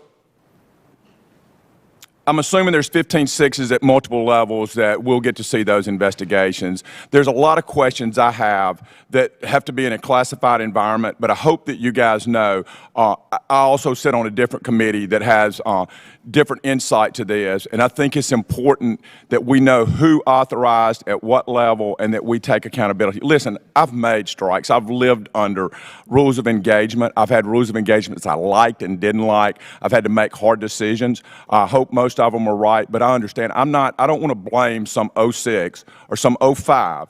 I want to make sure we get the level and that the rules of engagement were proper and that they were followed at whatever level. Who didn't follow those or either wrote those, because I think the strike was done to show we had over-the-horizon capabilities, and we didn't. Because we reported a secondary explosion that was not. We reported all kind of stuff. Now, my next question is the other strike. Who did we kill? I'd prefer to pass you that name in a classified setting. Okay, can you tell me, was it an HVT or just a low-level terrorist? I think it was a facilitator, and it was a good strike. I think we got someone who, while not directly involved in the attack on Abbey Gate on the 26th, certainly fell within that circle of accomplishment. In a classified, I'd like to know that. And then my next question is, I just don't understand. I guess maybe I went to Union Public High School of 1100. My math, 11 to 15,000 U.S. citizens, 5,400 out. That leaves thousands, not hundreds left that want to get out. And I know for a fact, every office here, we had people calling us wanting to get out, U.S. citizens that were not allowed to get in the gate or were kicked off the base or were not allowed out. And with that, I just ask, guys, we got to get our folks home. I yield back. Gentleman yields back. Mr. Khanna is recognized. Thank you, Mr. Chairman. General Milley, I want to first thank you for your 42 years of service, for your principled commitment to civilian rule, for your commitment to military communication that kept this country safe for 3 decades during the Cold War, and for the sacrifice and patriotism that you and your family has shown. As the son of immigrants, I'm in your family's debt. And I want to thank the 3 of you for ending America's longest war and executing the largest airlift in history. Now, Secretary Austin, you've testified that had 2,500 troops stayed past the deadline, the military would likely have needed reinforcements. And I want to just make this clear. The choice for President Biden wasn't 0 troops or 2,500 troops. It was 0 troops or potentially many more troops. General Milley, just briefly, would you agree that at some point more than 2,500 troops would have been needed had the Taliban engaged in offensive strikes? I'm sorry. There's a reasonable prospect we would have had to increase forces past 2,500, given that the Taliban were very likely was going to start attacking us. And there's a range of forces. We're really talking about 2,500 to 4,500 in that range. Appreciate that. I want to talk about the strike that killed civilians. And I know, look, I think our military cares more about the loss of civilian life than any military in the world, any superpower ever in history. And that's why I think we ought to talk about this candidly. And I brought pictures of the 7 children who were killed, along with the 3 adults, to remind us that this is not what America wants. This is something that we need to prevent in the future. Press Secretary Kirby, who did a fine job during those 10 days, said you would support evacuating these family members as they have requested and resettling them in the U.S. Is that correct, Secretary Austin? It is. My question is, can we get the family and the coworkers evacuated now and brought to safety? I get the legal hoops, but could that happen after? Can we just get them in to the U.S. or some safe place? Well, we'll continue to work through State Department channels to engage the family, and if they desire to leave, then we'll certainly do everything we can to facilitate getting them out.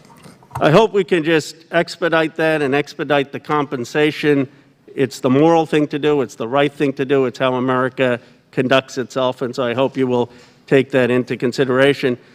General McKenzie, I admire and respect your leadership, but I want to see how we can improve the intelligence to prevent these kind of strikes in the future. One aspect you said is that there was a white Toyota Corolla that led to the attacks. I'm sure you're aware, is there any car more common than a Toyota Corolla in Afghanistan? It's a very common car. Of course, there were many other factors that went into that decision, not simply the fact it was a Toyota Corolla. According to the Stars and Stripes, roughly 90% of cars registered in Afghanistan have been Corollas. One of the other things that concerned me is, based on my reading, and obviously you know more, the Corolla was parked next to a registered, U.S. registered, California-based NGO that was delivering humanitarian assistance. And I guess the question is, did the DOD know about the NGO in advance of the strike? I would prefer to, since that's under investigation now, I'd like to defer that question. I would just hope that we can make sure going forward that our department will cross-check its intelligence to make sure that aid organizations are on no strike lists. I assume that if there is a aid organization or hospital, those are on no strike list? Representative, as are mosques, which are often used by ISIS-K as training sites as well. All right. Again, I believe that our military goes through extraordinary lengths to prevent this. It's not to try to be an indictment of anyone. I just want to make sure we continue to improve the processes and that we do right by the families who were suffered this unspeakable tragedy. Thank you again to the three of you for your leadership, and thank you to everyone who served. Regardless of one's view in Afghanistan, I find the attacks on your integrity and patriotism to be a dishonor to this committee and a dishonor to your service. Thank you. Gentleman's time expired. I have to ask the witnesses a question. A little complicated scheduling thing going on here. We are scheduled to have votes at 1:30-ish. My plan would be to, if we could go to that period, get through that, take the break then. But it's been a while. If you need a break earlier, we can take a 15-minute break at 12:30, and I wish there was an easier way to do this, but totally up to you. Would you like to break at 12:30, or would you like to just go until votes? I think we're good for right now, Chairman. And Okay. If you need a break, just, you know. We'll fire the star cluster. We all have we all have overprotective aides who are like, you know, pounding on us that they need a break, they need a break. So I just figured I'd ask. So we will proceed, and I appreciate that. Mr. Gallagher is recognized for 5 minutes. Thank you. General McKenzie, the Washington Post reported on August 28th that the Taliban offered to allow the U.S. military to take responsibility for security in Kabul. Did you meet with Mullah Baradar to discuss such an offer?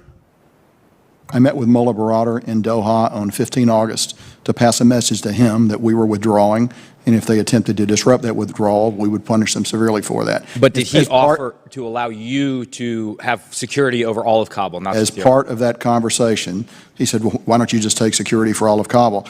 That was not why I was there. That was not my instruction, and we did not have the resources to undertake that mission. Did you convey the offer, however, to the President?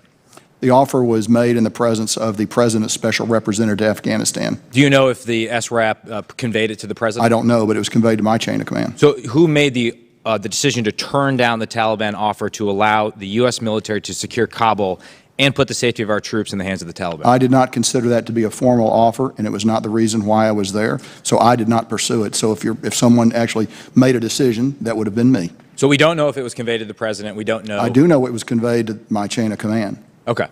What do you, in military terms, what do you call the retreat of military forces under security provided by and with the permission of enemy forces? Don't know. I've never done one of those operations.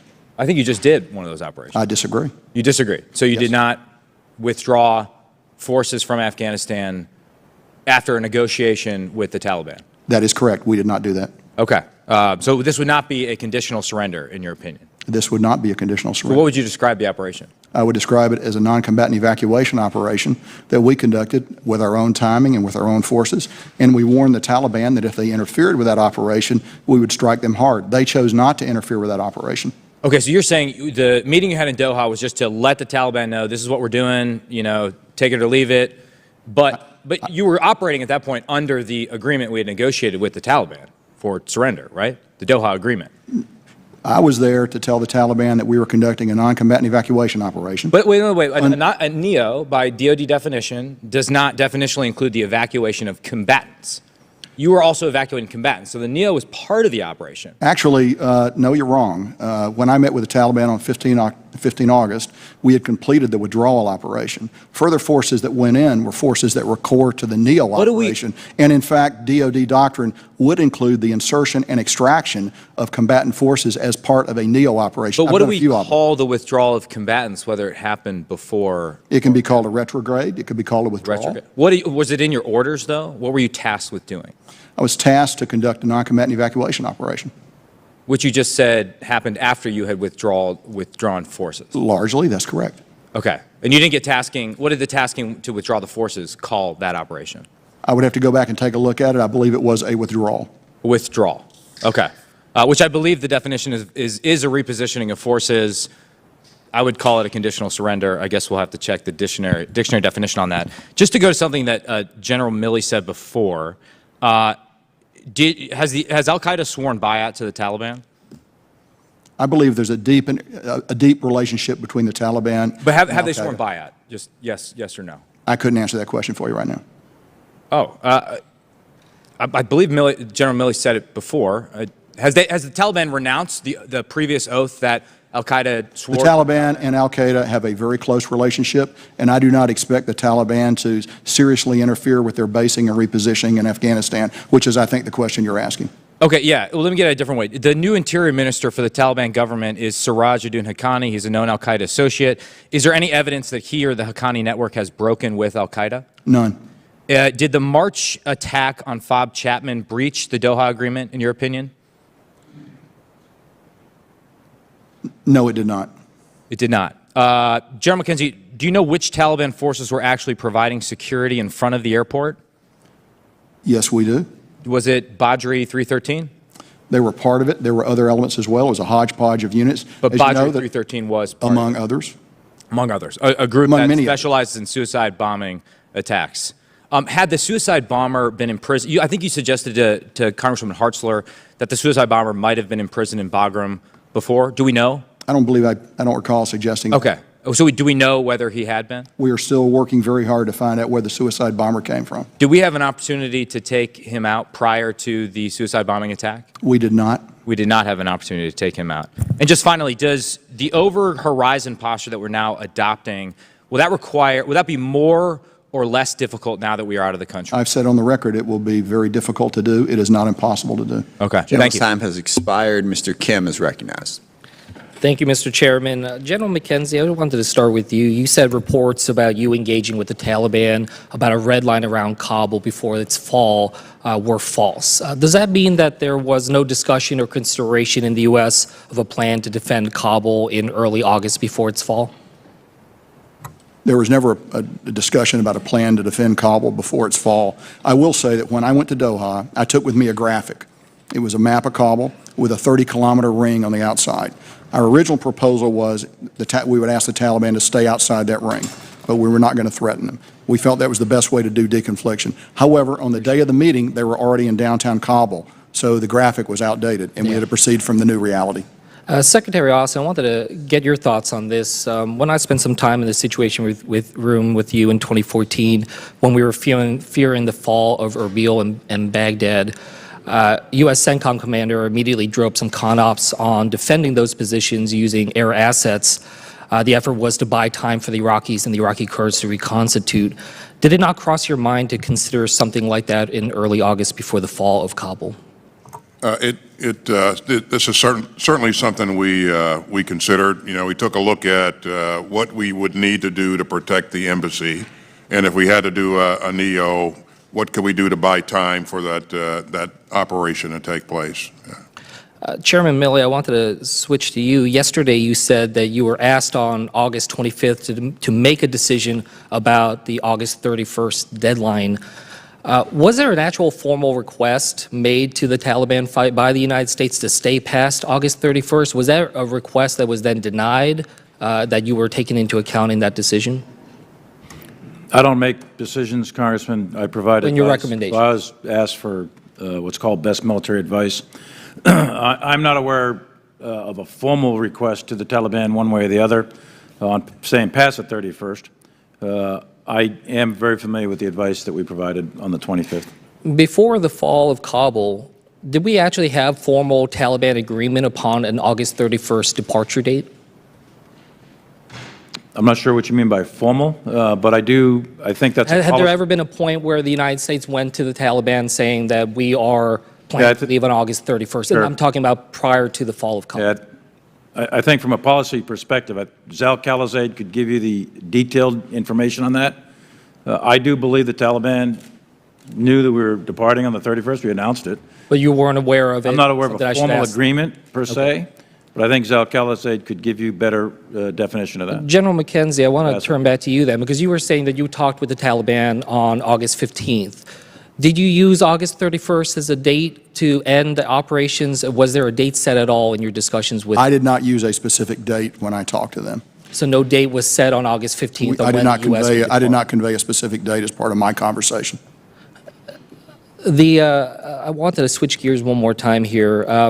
Secretary Austin, moving forward, when we're looking at the fundamental viability of the over-the-horizon effort, is the airspace over Afghanistan currently considered sovereign airspace? And I guess I'll frame it in a slightly different way. Is it currently legal for the United States to conduct ISR sorties and airstrikes in Afghanistan? Yes. Under what authority is that legal? Well, same authorities we were using before. And that would be under the Security and Defense Cooperation Agreement of 2014, is that correct? No, I think what we're prosecuting now is are the authorities that were referred to by General McKenzie earlier, and he mentioned he would have to take that into a classified setting. Okay, well, I'll certainly follow with you that way. General McKenzie, something I wanted to follow up with you on. Yesterday in your hearing in front of the Senate, you made a comment when asked about the war on terror, and you said that the war on terror is not over, but then you also went on and said that the war in Afghanistan is not over. So I just wanted a clarification from you. In your opinion, is the war in Afghanistan over? So I believe the war in Afghanistan is not over. I believe we are no longer a party to that war, but that doesn't mean that ISIS and the Taliban aren't going to engage in a furious fight this fall that may result in the ISIS being crushed, or it may result in ISIS see. So holding when you're saying that, you're referring that you believe that there's a civil war in Afghanistan, but in terms of the United States war against Afghanistan, you would say that that is over. We have no forces in Afghanistan. Our only interest in Afghanistan is looking for ISIS-K and al-Qaeda targets. Has expired. Thank you, Chairman. Mr. Gates is recognized. February 26, 2020, House Armed Services Committee, General Mark Milley. We know we're not going to defeat the Taliban militarily, and they're not going to defeat the government of Afghanistan militarily. You really blew that call, didn't you, General? I believe that that was a issue of strategic stalemate, and that if we had remained in Afghanistan with the advisory levels of effort, then the government of Afghanistan. Well, that's an interesting answer to a question. It's just not one I asked. You spent more time with Bob Woodward on this book than you spent analyzing the very likely prospect that the Afghanistan government was going to fall immediately to the Taliban, didn't you? Not even close, Congressman. Oh, really? Because you said right after Kabul fell that no one could have anticipated the immediate fall of the Ghani government. When did you become aware that Joe Biden tried to get Ghani to lie about the conditions in Afghanistan? He did that in July. Did you know that right away? I'm not aware of what President Biden. You're not aware of the phone call that Biden had with Ghani where he said, whether it is true or not, we want you to go out there and paint a rosy picture of what's going on in Afghanistan. You're the chief military advisor to the president. You said that the Taliban was not going to defeat the government of Afghanistan militarily, which, by the way, they cut through them like a hot knife through butter. And then the president tries to get Ghani to lie. When did you become aware of that attempt? Well, there's two things there, Congressman, if I may. One is what I said was the situation was stalemate, and if we kept advisors with there, the government of Afghanistan and the Army would have still been there. That's what I said. Whether that's right or wrong, I don't know. But it seems wrong now with the Taliban in we withdrew control. all the Question for Secretary Austin. Secretary Austin, are you capable of assessing whether another has the will to fight? No, we're not, and that's the point that the chairman made earlier. So. That's just like an incredibly disappointing thing for the Secretary of Defense to simply say, I can't assess whether someone has the will to fight, but it is consistent with your record. I mean, during the Obama administration, I think they gave you about $48 million to go train up some folks in Syria to go take on the Assad government, and I think your testimony was that only 4 or 5 survived first contact with the enemy. So what confidence should this committee have in you, or should the country have in you, when you've now confessed to us, and whether it's the swing and a miss in Afghanistan that General Milley talked to the Senate about yesterday, total failure, or whether it was your failures in Syria, you don't seem capable to look at a fighting force and determine whether or not they have the will. Well, Is that an embarrassing? You recall, Congressman, that the end result was the SDF that we stood up that was very, very instrumental in turning the tide of battle up in Syria. Oh, yeah, turned it so much. You've got Assad in power in Syria. You got the Taliban in power in Afghanistan. I mean, where have you been? The focus was ISIS, Congressman, and those forces had significant effect on the ISIS network. It just seems like you're chronically bad at this, and you have admitted that, I guess, which is to your credit. But you know, when people in the military, like Lieutenant Colonel Stuart Scheller, stand up and demand accountability, when they say that you all screwed up, when they point out that General Milley's statement that that the government of Afghanistan is not going to get defeated by the Taliban, well, he ends up in the brig.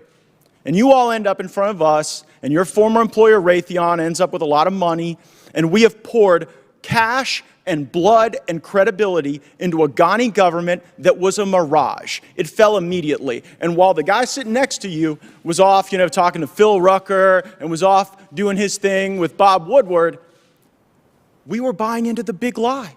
The big lie that this was ever going to be successful and that we could ever rely on the Afghanistan government for anything at all. General Milley, you kind of gave up the game earlier when you said you wanted to address elements of your personal conduct that were in question. We're not questioning your personal conduct. We're questioning in your official capacity going and undermining the chain of command, which is obviously what you did. You've created this whole chain of communication narrative. Did not undermine the chain of command in yeah, any manner, you did. shape, or form. You absolutely did. And it did not. Well, you know what? You said yesterday that you weren't going to resign when senators asked you this question, and I believe that you guys probably won't resign. You seem to be very happy failing up over there.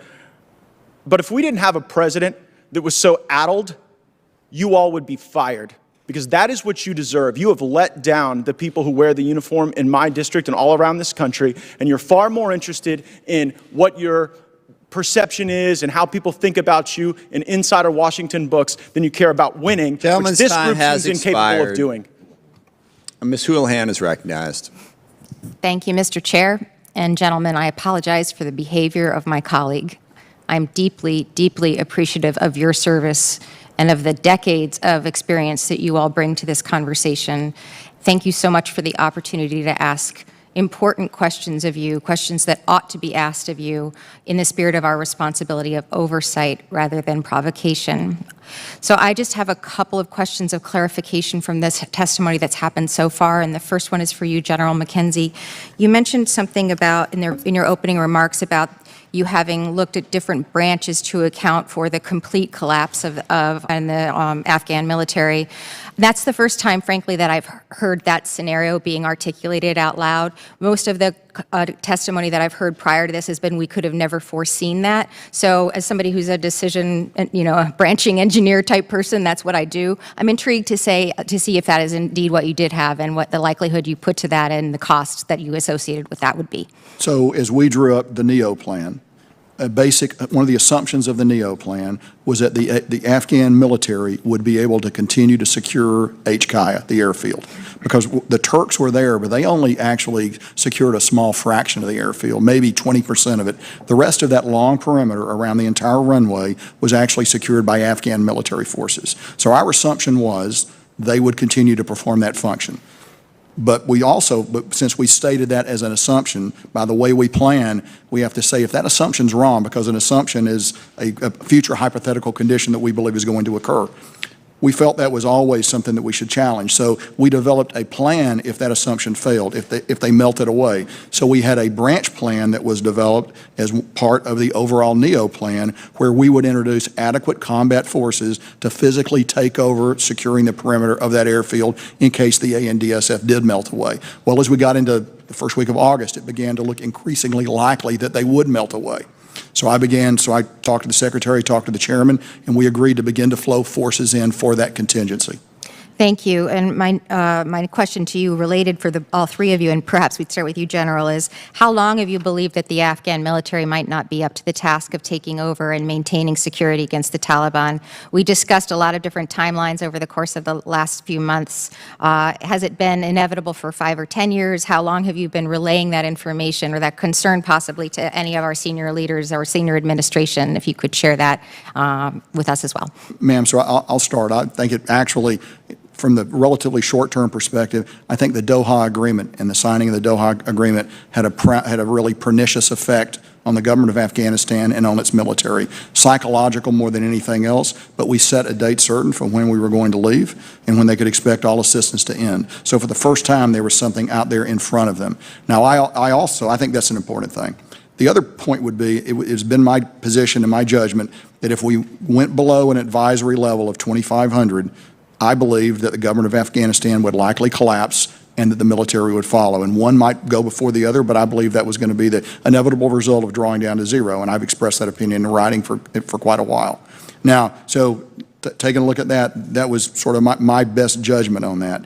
I believe that so going below 2,500, I think, was the other sort of nail in the coffin, if you will, that allowed the Afghan government, that led to conditions where, first of all, we could no longer see what was happening to the force because our advisors were no longer down there with those units. So let me give you an example. If we shipped a box of mortar rounds into Afghanistan, we would sign it over on the ramp at H-Kaya, and the Afghans would truck it away. There would be nobody below that level to help them disperse it, to see if it went to the bazaar or if it went down to the unit that needed mortar rounds. Thank you. I appreciate that. And Secretary Austin, it looked like you had something to contribute as well.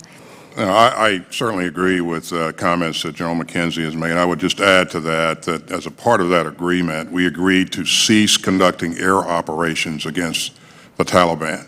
So the Taliban got stronger. They increased their offensive operations against the Afghan security forces. And the Afghans were losing a lot of people on a weekly basis. In addition to that, we caused them to release 5,000 prisoners, and those prisoners, many of those prisoners went back to fill the ranks of the Taliban. So they got a lot stronger. They continued their attacks. We got smaller. And so I agree with General McKenzie. That's when you could begin to see things really begin to head in a different direction. So with the last 4 seconds, I very much appreciate your time, and very intriguing that it seems like the Doha agreement might have been a pivotal point. And thank you. And with that, I yield back. Thank you. Mr. Bacon is recognized. Thank you, Mr. Chairman. General Milley, you said today that you saw this as a strategic failure. As a 30-year veteran and someone who's been deployed 4 times myself, and I haven't served as long as the three of you, but it breaks our heart. And I think most veterans feel heartbroken knowing that the blood and the treasure spilt ended up in a strategic failure. I think we're enraged by it. Then to have the president come out and say that this was a success and he had no regrets. That does not break our heart. That makes us mad as hell that he would say it that way. So I want to say that up front. Secondly, the fact that President Biden on ABC said that no one that he can recall advised him to keep a force of about 2,500 troops in Afghanistan. It's not true. We heard yesterday, we've heard today, that the chairman of the Joint Chiefs and the CENTCOM commander advised differently. I have no other view to see this as a lie, a falsehood from our president. That makes us mad as hell too. Thirdly, I think it's important to point out that this committee, for well over a year, cautioned both presidents against a premature withdrawal from Afghanistan. In fact, Republican and Democratic members of both the House and Senate were so concerned at the risk of a calendar-based withdrawal that we passed a law to prevent it. In fact, the chairman of this committee voted for it when it restricted President Trump.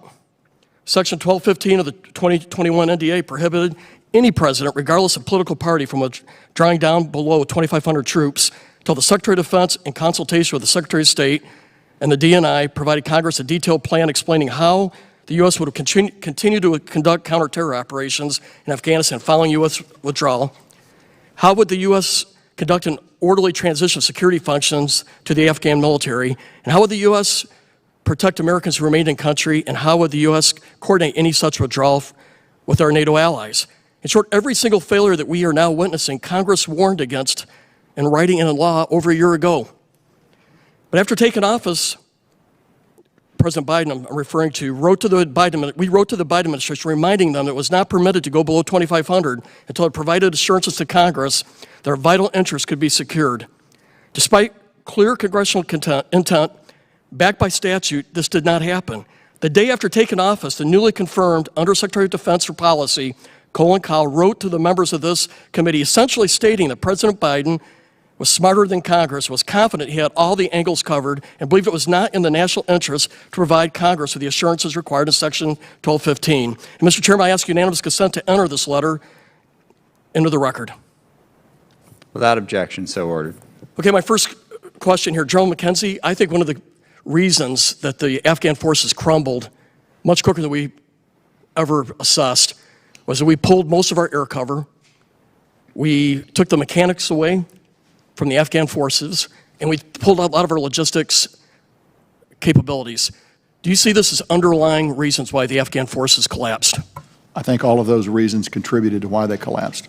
Should it even surprised us when we take away most of our air power that they were used to having, that they would just pull the rug out from underneath them, General? Well, my position all along has been if you go to zero, if you go to a state where you're not going to be able to maintain their forces on the ground, that a collapse is inevitable. I have to further say I did not see it coming as fast as it did. I thought it would be a matter of into the fall or into the winter. I did not see it happen in 11 days in August. Thank you. General Milley, I appreciate your candor about this being a strategic failure. How does this embolden al-Qaeda, ISIS, and what does it do to Russia, China, and Iran, seeing how we responded in this retreat? I think the Taliban sitting in Kabul significantly emboldens the radical jihadi movement globally. The analogy I've used with many others is it likely will put a shot of adrenaline into their arm. Their grandfathers defeated the Soviet Union in the war in Afghanistan many, many years ago, and they are taking this on their own networks right now and declaring it a major victory. So I think it's a big morale boost. I think it remains to be seen. I think the Russians are quite scared, not scared, I guess concerned, of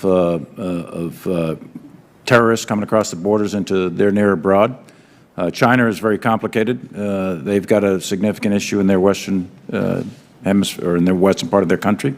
I think Iran now has to deal with a very complicated issue on their border that may or may not be friendly. Gentleman's time has expired. Thank you, General Milley. I yield. And I do want to make a comment, because I actually watched the George Stephanopoulos interview before this hearing with Joe. Joe Biden did not say that no one suggested that we should keep 2,500 troops there. I read the quote. I have the time. It was my at the quote. moment. I have the time. Well, and what he said was, you cannot have 2,500 troops stay there in a stable situation. So we should at least be accurate about what information was provided. I would urge everyone to go back and actually look at the words and not take what is being said here as accurate. Chairman, I read the quote. I read it too, and I read it with a clear, open vision of what he was saying, not with a bent to try and make sure that we could successfully have a partisan attack on him. He was asked, could they stay there in a stable environment? That is the option he said wasn't on the table, not because it wasn't offered, but because it didn't exist.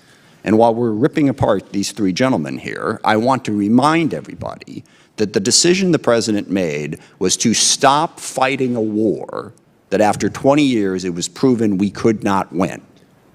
There was no easy way to do that. Mr. Chairman, I believe that General Bacon was clear. He had just to be defended. I will be happy to yield Mr. Rogers' time when I am done. What he made clear was we needed to stop fighting a war that for 20 years we've had these conversations over and over again. Democrats bash on the Republican president more than they bash on the Democratic presidents. Republicans bash on the Democratic presidents more than they bash on the Republican presidents. But the end result was the same. 20 years of an endless series of decisions by very intelligent, very capable, very committed people. Any implication that the three gentlemen in front of us are not very capable, very intelligent, and very committed to this country is simply partisan political opportunism. We can look at 20 years. Pick your favorite general, pick your favorite president, pick your favorite leader, okay? None of them could successfully do what so many members of this committee are sitting here telling these gentlemen that they're basically idiots for not being able to do. We should pause for just a moment and think about the fact that maybe that's the wrong argument. Maybe the mission itself was really hard to achieve. And what President Biden said is, we're done. We're not going to have these hearings anymore. We're not going to have the funerals anymore. We're not going to lose the service members fighting a war that it is clear we cannot be successful. And we all pick nits on this decision or that decision. Why didn't you say this? Why didn't you do that? 20 years of a whole lot of different people leading has led us to this point. And we said we're going to stop. Mr. Chairman, this is inconceivable. They're bringing the war here. The war is not over. It's coming to America. The funerals are here, Mr. Chairman, and we count on you and your leadership and these generals to know the war is not over. It is clear that you have to interrupt. Mr. Chairman, we're not done with this war. The point is, yes, we are going to have to continue to contain this threat. And 20 years no of mistakes about is it. an excuse for the failure of the withdrawal. Afghanistan was not succeeding. Mr. Chairman, point of I order. have to make that point. Mr. Rogers is the ranking member of the committee, and I will give him the time to respond. Thank you, Mr. Chairman. Assholes. Note the Stephanopoulos interview, and I disagree with your interpretation. Mr. Stephanopoulos came back and asked him again. So you're saying that nobody advised you to leave the troops, and that was his response. But I think the general officers here and the Secretary have made it very clear that they gave the President advice that he wouldn't listen to. The last president, they gave him advice, and he did listen to it. So, I mean, I'm not challenging, and I have not in any way disparaged these great gentlemen. In fact, in my opening remarks, I made it abundantly clear I don't want them shouldering blame for what happened in this withdrawal when it was the administration and the State Department and National Security Advisor. And with that, I'll... Hold on real quick. In the interview with George Stephanopoulos on ABC News on August 18th, Biden denied that his decision to withdraw all troops from Afghanistan went against the advice of his top military advisors. Stephanopoulos asked, but your top military advisors warned against withdrawing at this time. They wanted you to keep about 2,500 troops. Biden said, no, they didn't. That wasn't true. It wasn't true. Stephanopoulos said they didn't tell you that they wanted troops to stay. Biden said, no, not all. Not in terms of whether we were going to get out in a time frame of all troops. They didn't argue against that. Stephanopoulos said, so no one told you, your military advisors did not tell you, no, we should just keep 2,500 troops. It's been a stable situation for the last several years. We can do that. Can we continue to do that? Joe Biden says, no, no one said that to me that I can recall. Facts. Facts. This is a 20-year conflict that our country owns. We have to have a broader discussion. It's not a 2-month conflict. And I appreciate your candor, and I appreciate the seriousness with which all three of you have dealt with this. So with that in mind, the fact that there are serious issues that have to be addressed, I have 2 lines of questioning. One about our continuing obligation to our partners, and the next about the planning in advance of the evacuation. Now, I want to start the partner question with a recognition that I believe firmly that all three of you share as deeply as I do a sense that we have a continuing obligation, because all three of you served, and I know that all three of you have friends who are still there. They have names and faces. So I'm not going to question your commitment to this. The department has a very narrow but important role going forward here. And that role is to provide employment verification to folks so they can be properly vetted and evacuated. That's very hard to do without boots on the ground now. So what can the department do more going forward, and what is the plan to do that employment verification, to get that paperwork in the hands of our friends so we can get them evacuated? One of my undersecretaries is leading an effort to ensure that that we can help improve the process of employment verification. If you think back 20 years, ago, when people were actually helping us, helping contractors that were working for us, some of the documentation very, very difficult to get your hands on now. So we're working to see what we can do to improve this. We want to work with Congress to if there's any way that we can adjust requirements or adjust our ability to ease this process along, we certainly want to do that. But we're taking this on in a very serious way. So. Well, I appreciate that, and we stand ready and willing to continue to work with you to solve this, because certainly our combat operations are over, but we have that continued obligation, as you have often noted. The last is about the evacuation planning. There were 2 tabletop rehearsals, one in June and one in August. The June 11th one dealt with processing of evacuees. These are interagency tabletop exercises that involve the Department of State. The August 6th one, my understanding, dealt with scenarios for both a permissive and a non-permissive NEO. So for the August 6th tabletop, the State Department was involved in that tabletop. Coming out of that tabletop exercise, did the Department have, in your opinion, an adequate understanding as to the State Department's plan and role to conduct vetting and processing of evacuees at HKIA? I believe they did, but I also urged State, I felt that by nature, the Department of Defense can move very fast on issues like this. I felt that we were not completely aligned with State on that. There were still some things they could do faster, and I believe they tried their very best to address those, particularly in terms of providing additional processing power, if you will, to move people through the chain from the consular officers and other people to move them forward. The State representatives took that message on board very seriously at the tabletop exercises. So the lack of complete alignment, in your view, has to do with the processing power that was necessary to push forward on the ground? There were probably other things. That was, from my perspective, as who was going to be responsible for identifying people, getting them out of Afghanistan and getting them into the pipeline. That's what I was personally most concerned about. There were other issues. That was my principal concern. Thank you. Mr. Chairman, I yield back. Congressman Crow, if I could just 2 other sessions before that, 28 April and 8 May. I think we owe you some answers for the record. The gentleman's time has expired. I now recognize Mr. Banks for 5 minutes. Thank you. General Milley, why is it important for the military to be non-political? I think an apolitical military is critical to the health of this republic. General, why did you spend, you've already established yesterday and today, you spent a significant amount of time talking to political book authors and political reporters, including Bob Woodward. What compelled you to do that?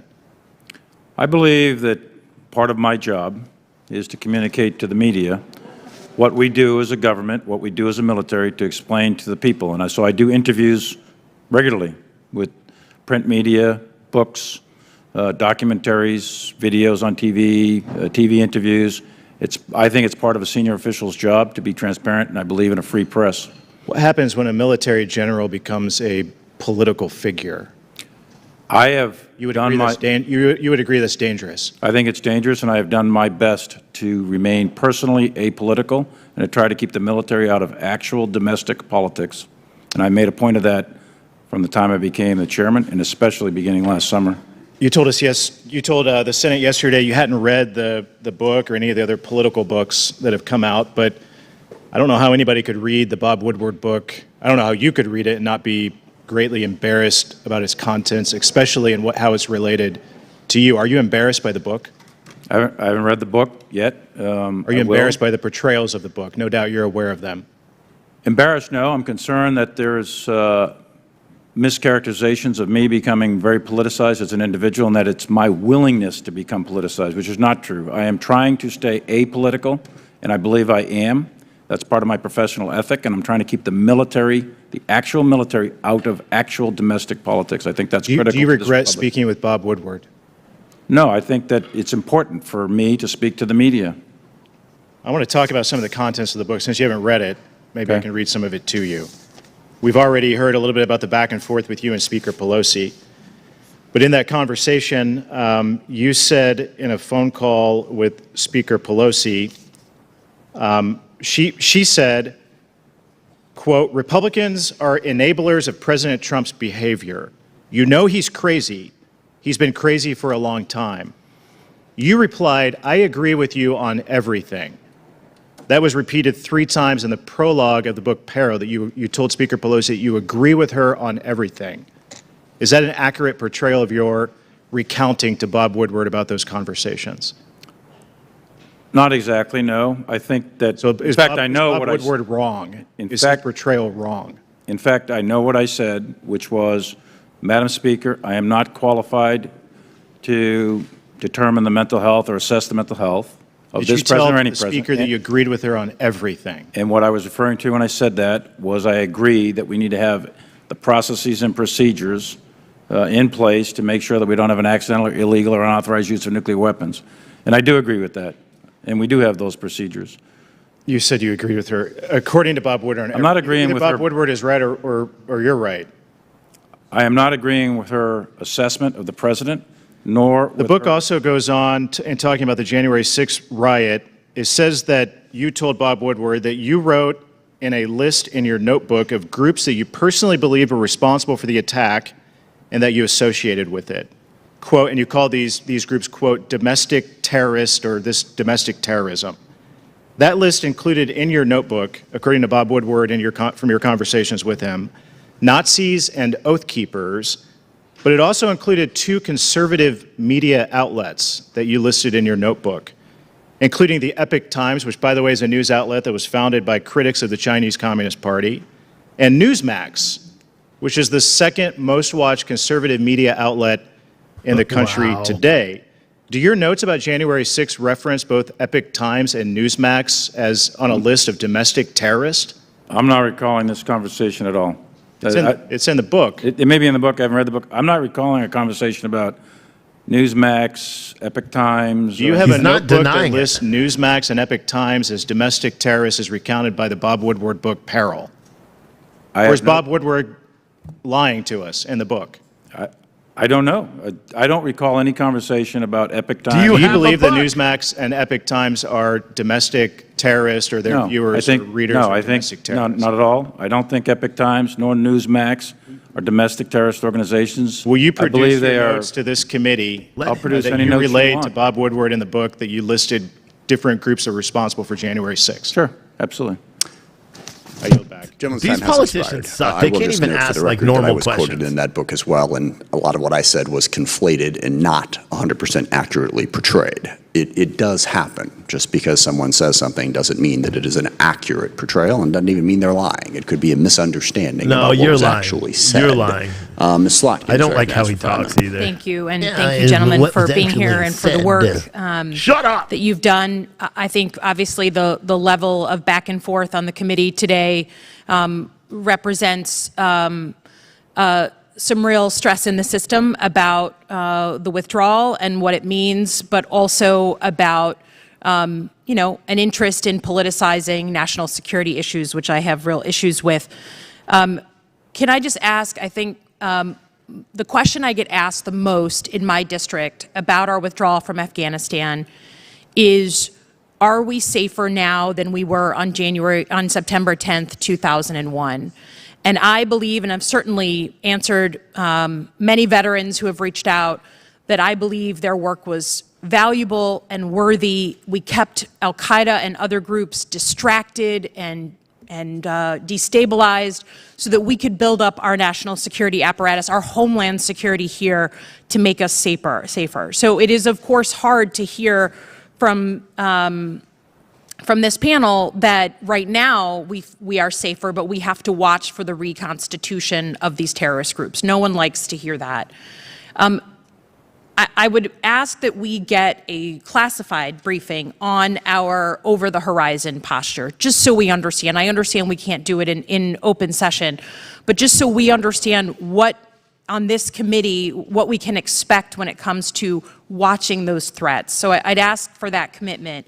But as someone who served in Iraq with the CIA, we watched the reconstitution of al-Qaeda in Western Iraq, which became ISIS.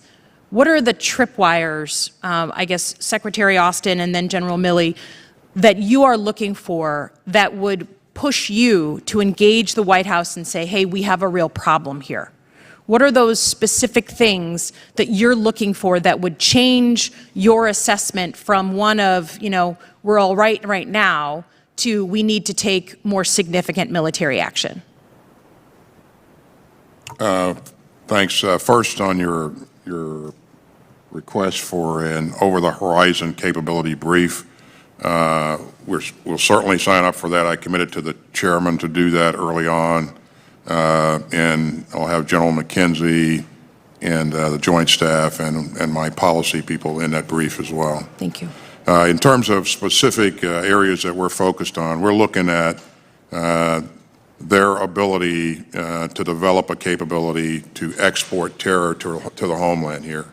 Whether or not, if we see senior leaders beginning to have freedom of movement in Afghanistan, if we see them developing capability in training camps and other things, if we see them moving people back and forth across international boundaries, those are things that we're looking for. And again, it will take time to develop this a true intel picture of what's going on.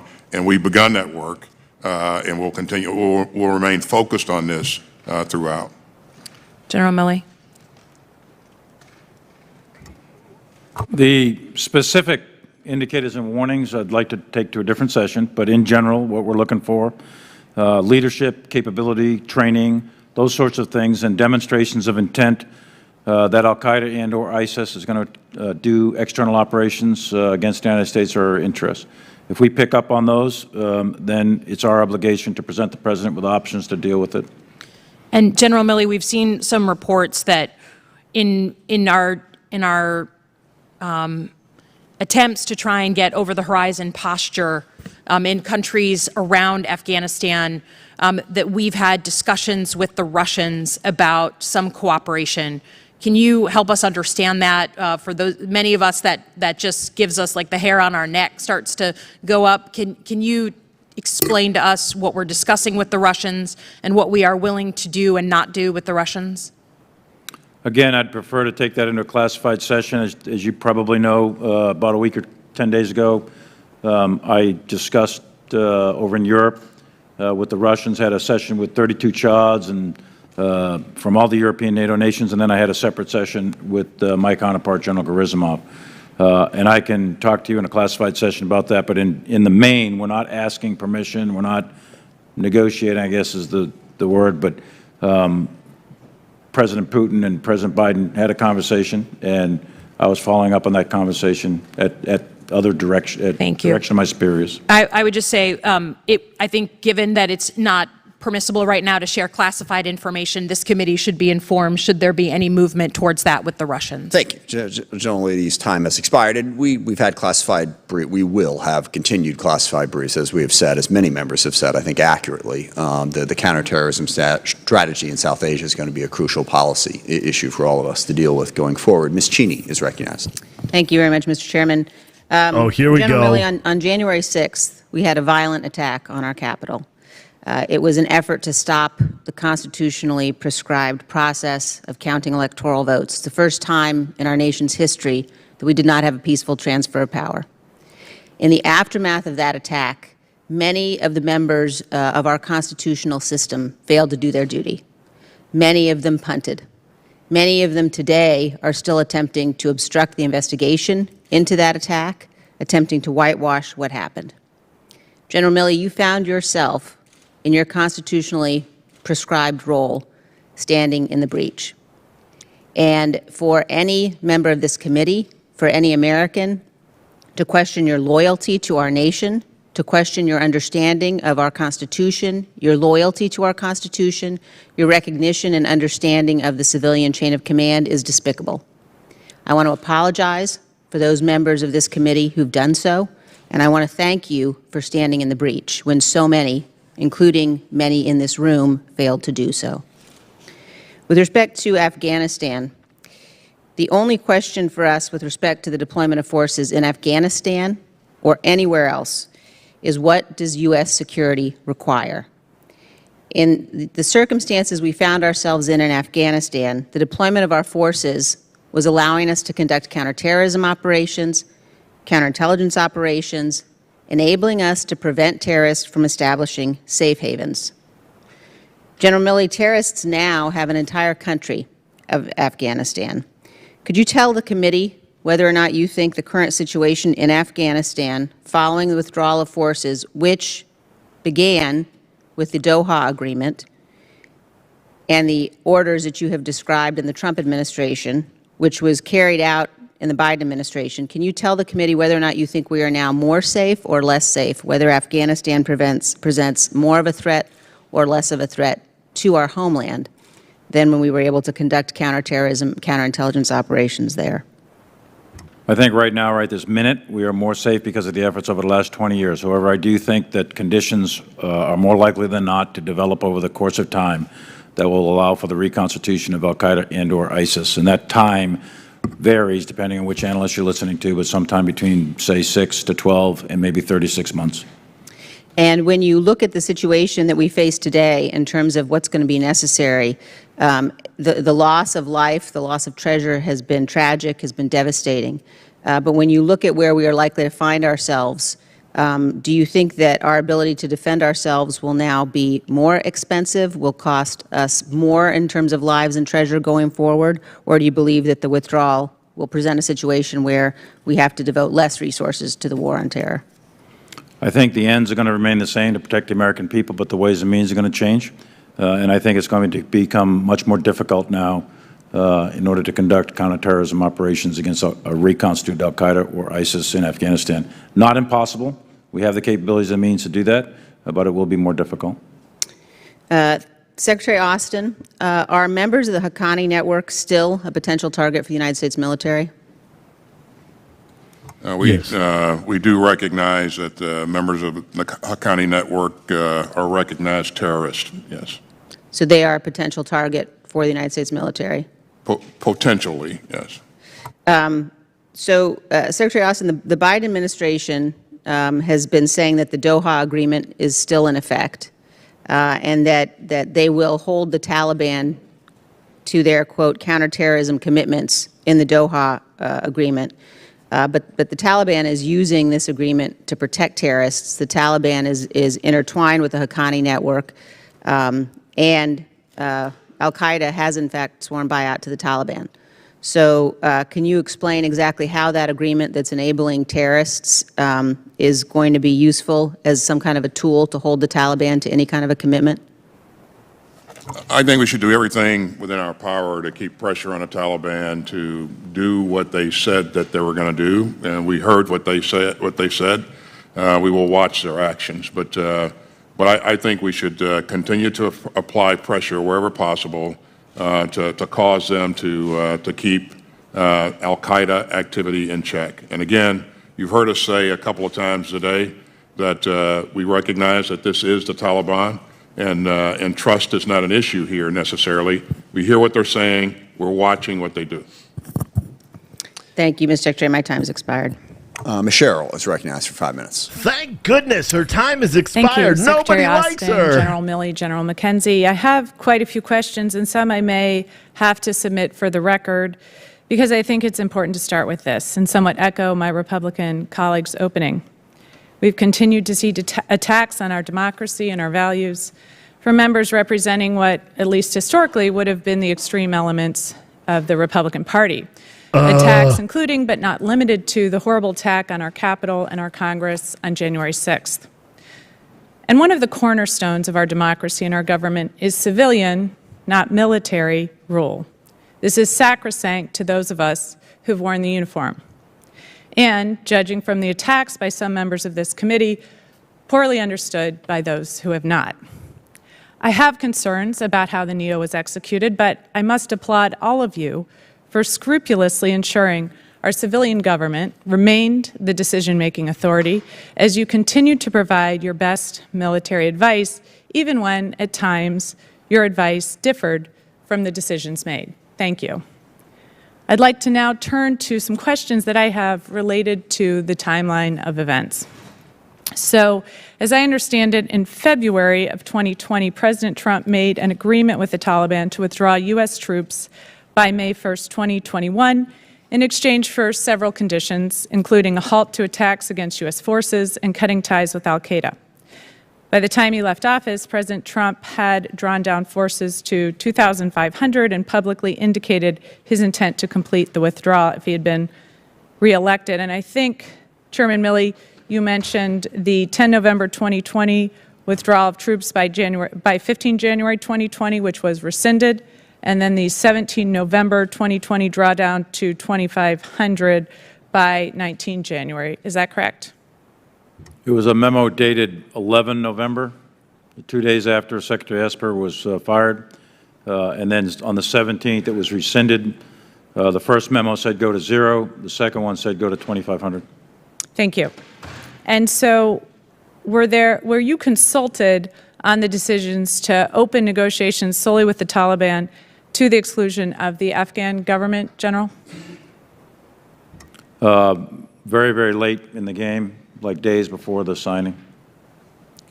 And General Milley, were there concrete plans for withdrawal from the previous administration that were shared and developed with military leadership? Well, we were 12,600 on the day that the Doha Agreement, 12,600 U.S. military in Afghanistan, when the Doha Agreement was signed. Part of that agreement was to go to 8,500 within, I think it was 135 days. I'd have to go back to the agreement and look at it. And then it was to bring down all the U.S. military, NATO, contractors, close all the bases by 1 May. So it was an agreement signed by our government. We dutifully executed a deliberate drawdown over time from February of 20 all the way through, based on a set of milestones. So we did withdraw, and we had a plan to withdraw. Did any of those plans include plans to evacuate civilian American personnel, citizens, and SIV holders? Yes, General McKenzie and CENTCOM did develop NEO plans, but not like the large SIV holders and lots of American citizens. It was primarily the embassy and their personnel. But I'd defer to Frank McKenzie to talk about the details of the NEO plans at that time. General McKenzie? So we hold a NEO plan for every country in the Central Command region. So yes, we had a plan to bring out mainly American citizens and people associated with the embassy. Planning later began to encompass the larger population, the at-risk Afghan population, the SIV population. But initially, like every other plan, it's centered on American citizens and their families. And when you say the planning later grew to include that, what is the time frame for when you began to include SIV? No later than the early spring of this year. So under this administration? Yes, yes. And General Milley, in your testimony to the SASC yesterday, you testified that the Trump administration's plans had not been developed via a robust interagency process. How closely were you and other senior military leaders consulted on President Trump's plans as they were developed? I wasn't consulted on the 11 November order that I received. That's why I went over to the White House with Acting Secretary Miller and the White House Chief of Staff Kash Patel to discuss that order. So I wasn't consulted on it. Thank you, and my time's expired. I'll submit the rest of my questions for the record. Thank you. Mr. Waltz is recognized. Yeah, thank you, Mr. Chairman. And here's where I think we're really talking past each other. This war is not done. It's not over. This is a war against Islamic extremism. It's a war against an ideology. And just as it took decades, not 20 years, not 30 years, many more, to defeat the idea of communism, to defeat the idea of fascism, it's going to take decades to defeat the idea of Islamic extremism. General McKenzie, you testified yesterday, al-Qaeda is still at war with us. Do you stand by that statement? Absolutely, Representative. DNI Haynes, Biden's Director of National Intelligence, briefed the Congress that al-Qaeda fully intends to attack the West again if given the chance. The head of al-Qaeda, Osama bin Laden's former deputy, has pledged allegiance to the head of the Taliban. Except now they have an entire state to work with, an army, an air force, a functioning international airport, and I think if things continue on the path they are, possibly billions in international currency reserves. So, Mr. Chairman, respectfully, we're not done with this war. I would have thought we would have learned the lesson from Iraq. I would have thought, Mr. Secretary, you would learn the lesson from Iraq, where we pulled out in 2011. Mr. Chairman, you issued a statement praising that pullout as ending that war, and yet we found ourselves 3 years later with soldiers going back in. So, but let's look at the situation, because I think the American people need to understand this. Here we have Iraq. We pulled out, led to the rise of the ISIS caliphate, which was obviously a morphed entity from al-Qaeda. Look at all of the bases that we had to deal with when we went back. We had bases in the Gulf. We had bases in Kuwait. We had bases in Turkey, in Jordan, of course in Israel, allied bases in Cyprus. We had allies on the ground in the Kurds.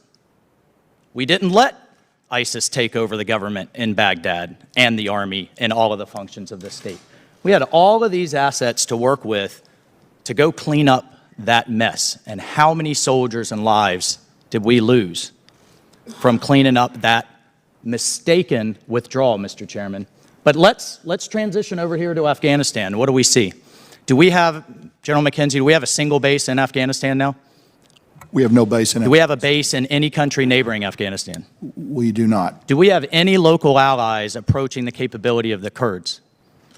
We do not. There may be some options, but we do not. We have the Northern Alliance. The Panjshir has been taken. Frankly, they're being slaughtered right now as we speak with our weapons, with our damn equipment. Our allies are being slaughtered. Every morning we wake up to beheading videos, to executions, to people being hunted down with our own database. But when and if you have to present options to the president, how many soldiers are we going to lose? Because we have no allies on the ground, we have no bases in the region. Now we're going to get to really the crux of the issue, which is over-the-horizon counterterrorism. Those drones have to fly all the way around Iran and all the way up Pakistan and lose 70 to 80% of their fuel before they even get anywhere near a target. And we just saw from the failed attack, the botched attack, that you have to have multi-intelligence confirming what that drone operator is seeing. I've called it in, and I know that drone operator would have appreciated somebody on the ground saying, no, that's a civilian, don't pull that trigger. So I appreciate your candor in saying how difficult this is going to be, but the President of the United States is selling this country a fiction that we can do over here with nothing, what we're doing over here with neighboring base access, with allies on the ground, and with ocean access. That is a fiction that I think you all need to own, and we need to be honest with the American people. I am just livid at the fact of the future Americans that are going to have to go back to clean up this mess. We are watching this horror movie that Representative Slotkin experienced, that we all experienced after Iraq. The president continues to say, well, we can do what we do in Somalia. We can do what we do in Syria. Mr. Secretary, you just briefed about a strike in Syria. We have a lot more capability there. One more question. Do we have any evidence, intelligence or otherwise, of Pakistani troops on the ground, intelligence officers, air support, or any troops on the ground assisting the Taliban, or command and control assisting the Taliban offensive? I'd prefer to answer that question in a closed session. I'll take that as a yes. And Mr. Chairman, Mr. Wells, your time has expired. that's not going to go to a civil war. It's going to go to a regional war. And just for the record, we're not going to put words in the mouths of our witnesses. You can't take it as a yes if it was not, in fact, a yes. Ms. Escobar is now recognized. Thank you, Mr. Chairman. Gentlemen, thank you so much for your incredible leadership, your patriotism, and your service to our country. I am very grateful for it. I want to begin by saying that I am incredibly privileged to represent Fort Bliss. I represent El Paso, Texas, and Fort Bliss is offering hospitality right now to nearly 10,000 Afghan guests. And I want to say to those service members how proud I am of the work that they're doing to offer that hospitality. I had the privilege to tour the Doña Ana village last month with NORTHCOM Commander General Van Herk. Got to speak to many of those service members. Morale is high. And I could not be prouder of what they're doing. Had an opportunity also to speak to our Afghan guests as well and get a sense from them how they're doing. We know that the die was cast with the Doha Agreement, an agreement that former President Trump entered into with the Taliban and the Taliban alone. We have learned that it was that agreement that demoralized the Afghan army, and the Taliban moved in and began making deals with them, which expedited their control. We know that demoralization contributed to the rapid fall, the rapid fall of Afghanistan, which shocked us all. General Milley, earlier you told us that when former President Trump entered into the Doha Agreement, there was a setting out of very specific conditions that were to be met by the time of the May 1st drawdown. Is that correct? That's correct. General Milley, how many of those conditions had been met when former President Trump then announced he wanted to speed up the withdrawal from May 1st to January 15th, 2020? There was only one condition that was met. That was the condition that asked that the Taliban committed to not striking against U.S. forces and our coalition forces, which they did not do. And when then President Trump announced the expedited drawdown, was he aware that 4 of the 5 conditions had not been met? I believe yes. Do you know the significance, if there is any, of the January 15th expedited drawdown date? I don't. I was handed a piece of paper and went over and talked to folks in the White House, and it was rescinded. I don't know why that particular date was picked. Okay. Have we learned, or do we know whether those announcements of expedited withdrawal added to or exacerbated the demoralized nature of the Afghan army? Well, the 11 November order was not announced, but the drawdown to 2,500 was. We have detailed reporting, but I believe, and we'll do this in AARs, I think that was one of many contributing factors, not the only one, but one of many contributing factors to the declination of the morale of the Afghan security forces. Thank you, General Milley. You've also described the outcome of this withdrawal as a strategic failure. Can you share with us what would have been considered success for the administration, the service members and military experts who've been involved in this conflict for over 2 decades, and what it would have taken for us to get to success? I think, my opinion was, that success would have been a negotiated solution between the government of Afghanistan and the Taliban for a shared power-sharing arrangement in their government, and an end to the civil war in that manner. I also assessed that the probability of that actually happening was low, but I did think that there was a possibility, and it wasn't zero. So a negotiated solution, I think, was probably the best way to describe a proper end to this war. I don't think that there was a military solution by us to defeat the Taliban. I think that was not in the cards. And I didn't think at the time that if we sustained a level of effort in Afghanistan with our military, 2,500 or 3,500 in those ranges, I didn't think the Taliban could defeat the Afghan security forces. That was my assessments at the time, and I thought success meant a negotiated settlement between the government and the Taliban and have a power-sharing arrangement to end the war. Thank you, General Milley. I have about 15 seconds. Secretary Austin, has the U.S. military and Department of Defense begun to reimagine any of our existing involvements abroad to better assess risk of a fallout such as this one? Yeah, we continue to take a look at ourselves across the board and how we're... And the gentlelady's time has expired, so that'll have to be taken for the record. Mr. Johnson is recognized. Thank you, Mr. Chairman. There's been a dispute here today about the actual words that were shared in the ABC News George Stephanopoulos interview with the President. We took the liberty of getting the full transcript. I'm going to read you the relevant excerpt and ask you a question. And, Mr. Chairman, I ask unanimous consent to enter the transcript into the record. Without objection, so ordered. So Stephanopoulos asked this, quote, "But your military advisors warned against withdrawing on this timeline. They wanted you to keep about 2,500 troops. Biden, no, they didn't. It was split. That wasn't true. That wasn't true. Stephanopoulos, they didn't tell you that they wanted troops to stay? Biden, no, not in terms of whether we were going to get out in a time frame all troops. They didn't argue against that. Stephanopoulos, so no one told, your military advisors did not tell you, quote, no, we should just keep 2,500 troops? It's been a stable situation for the last several years. We can do that. We can continue to do that. Question, Biden, no one said that to me that I can recall. So, gentlemen, with all due respect, the American people deserve to know the truth in all this. They're asking us to get the truth. So here's the thing. There's only 3 possibilities here. Either the President lied to the American people, or he legitimately cannot remember the counsel of his top military advisors in winding down the longest war in American history, or you have not been fully accurate under oath. General McKenzie, I'll ask you, which is it?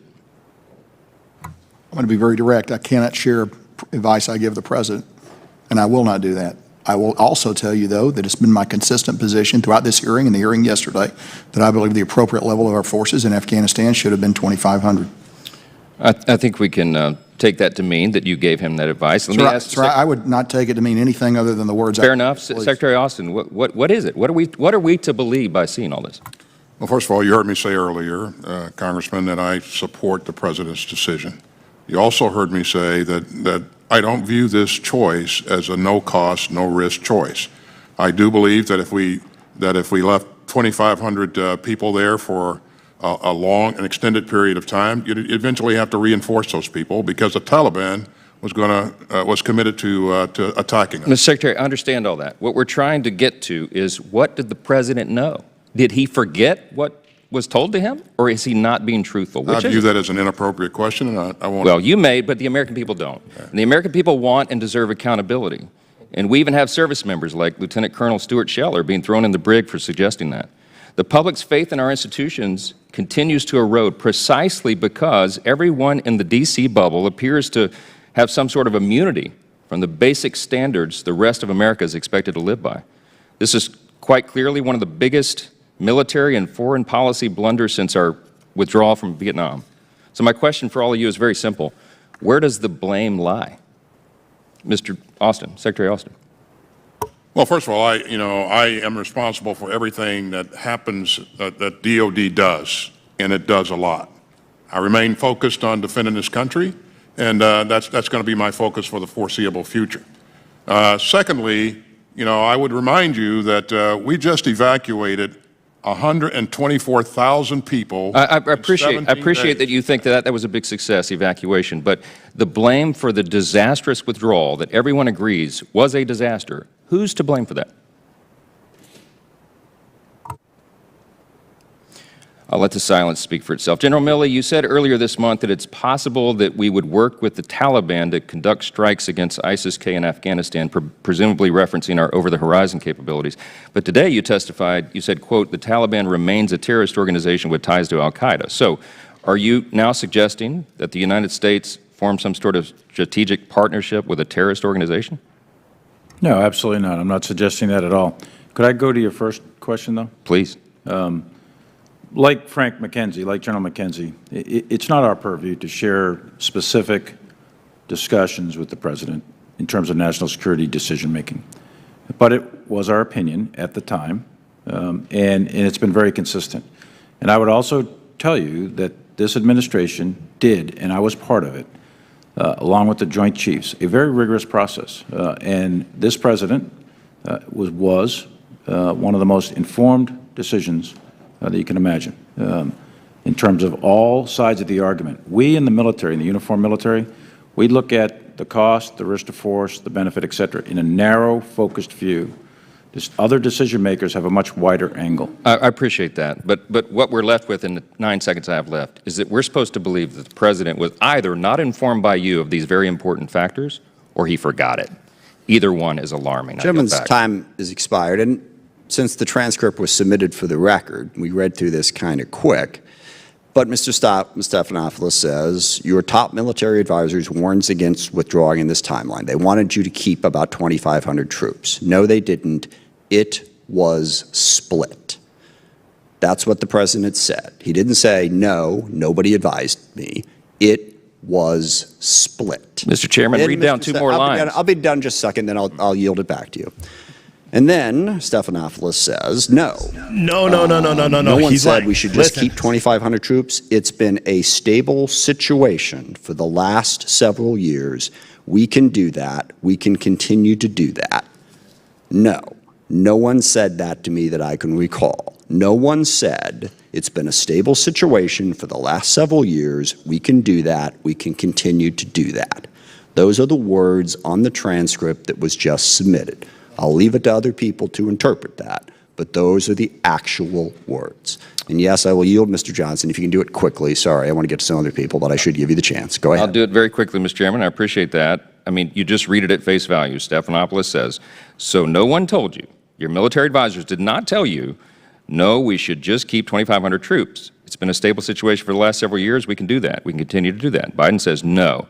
No one said that to me that I can read recall. quickly through the "it's been a stable situation" part, but that's kind of the important part. Okay. Well, look, it's open to individual interpretation. Okay, but people familiar with their mindsets. I think the American people would use common sense, and it's alarming, whatever it is. I yield back. Ms. Lauria, you are recognized. Well, thank you, and I would like to start, General Milley, by associating myself with the remarks that Ms. Cheney made at the beginning of her questions, and focus on the time frame immediately following the 2020 election. On November 9th, 2020, Secretary of Defense Mark Esper was replaced by Acting Secretary of Defense Christopher Miller, and additionally, other key leadership positions at DoD were abruptly filled with new people. General Milley, did this rapid replacement of top senior officials at the Department of Defense in the final days of the administration give you concern regarding the transition of the administration? We in the military are trained for leadership replacement from the time we were a second lieutenant, Fallout 1 drills sort of thing.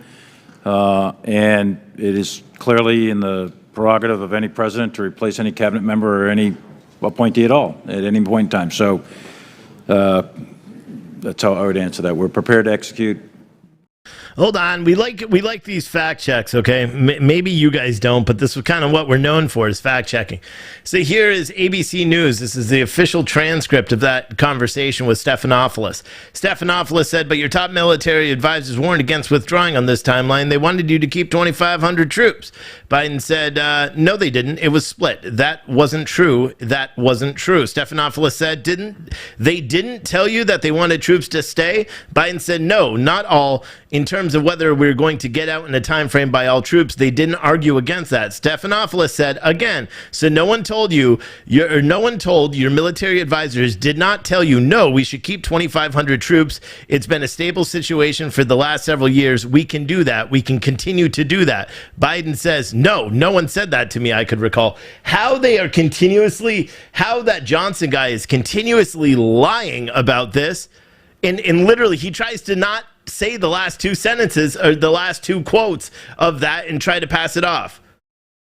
It doesn't make any sense. So Johnson should be charged, but he can't. He's got immunity because he's a congressman. It's such bullshit. Anyway, here's your hearing. To have the same level of information and be able to speak to you in the future about those topics. And I'll shift now to another topic of discussion. And if I could ask my colleagues to please respect my time.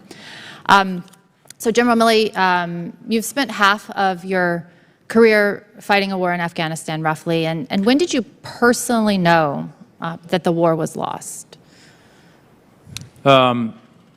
Well, I think if you go back to 5-6 years ago, I knew it was stalemated. Lost. All right, maybe I read the wrong name. I believed it was stalemated, and I believed 5 or 6 years ago that it was unwinnable for U.S. military means.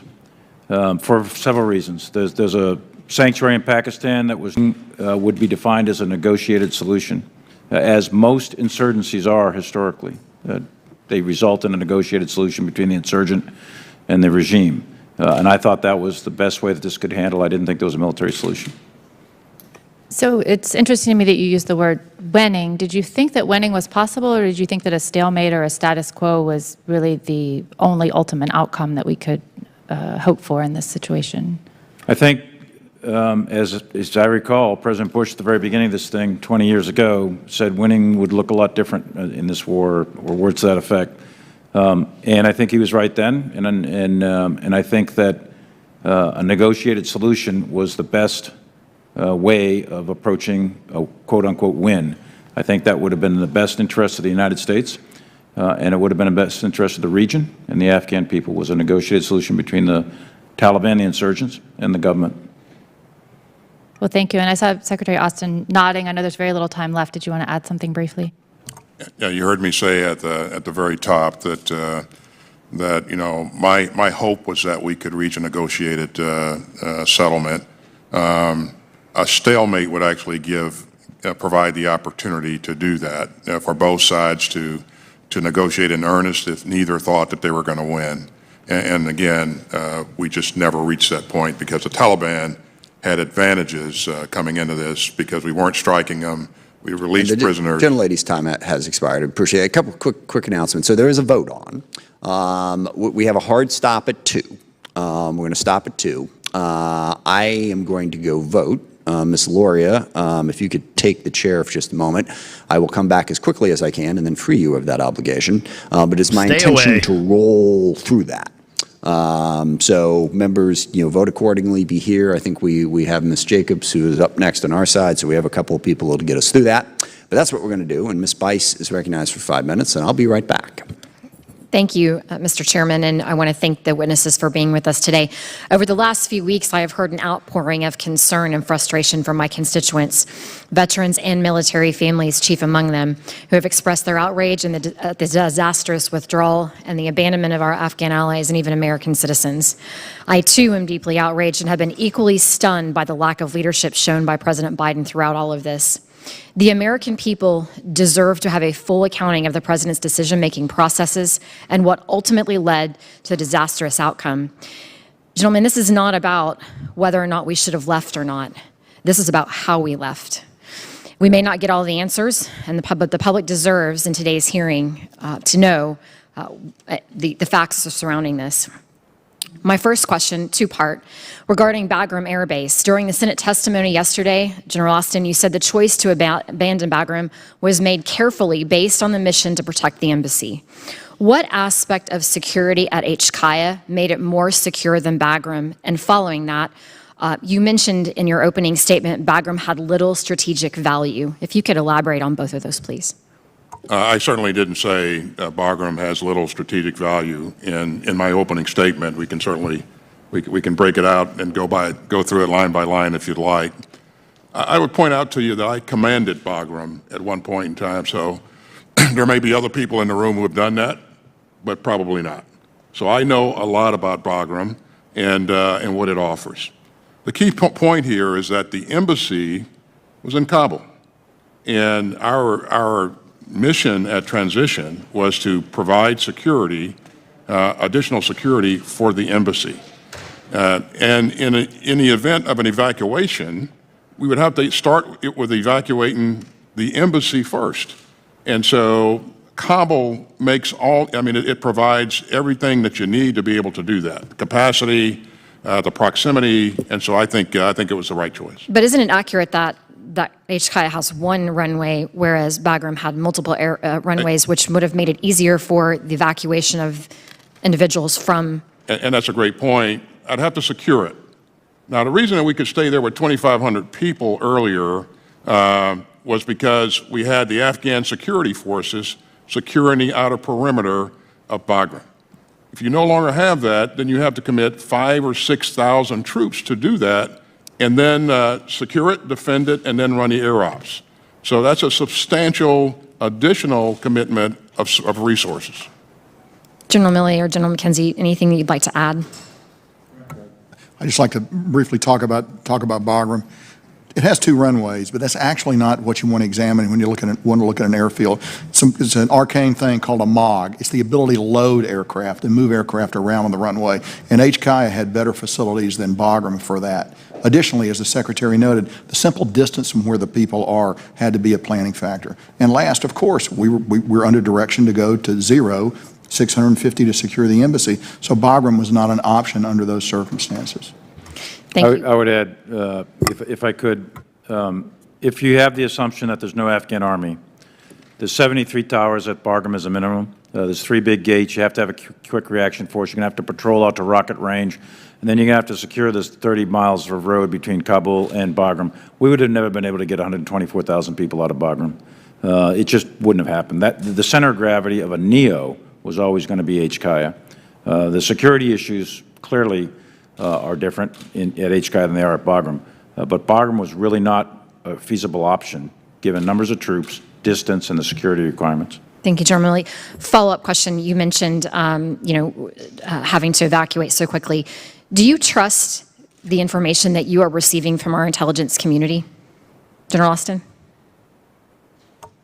I have confidence in the information that we get from the intel community, yes.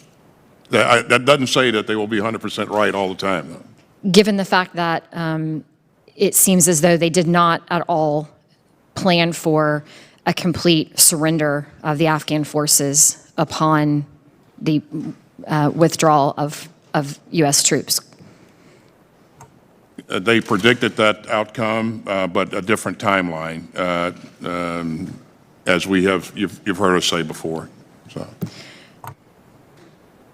In addition to the botched over-the-horizon activity that killed 10 Afghans, still believe that the intelligence community can be trusted and is effective?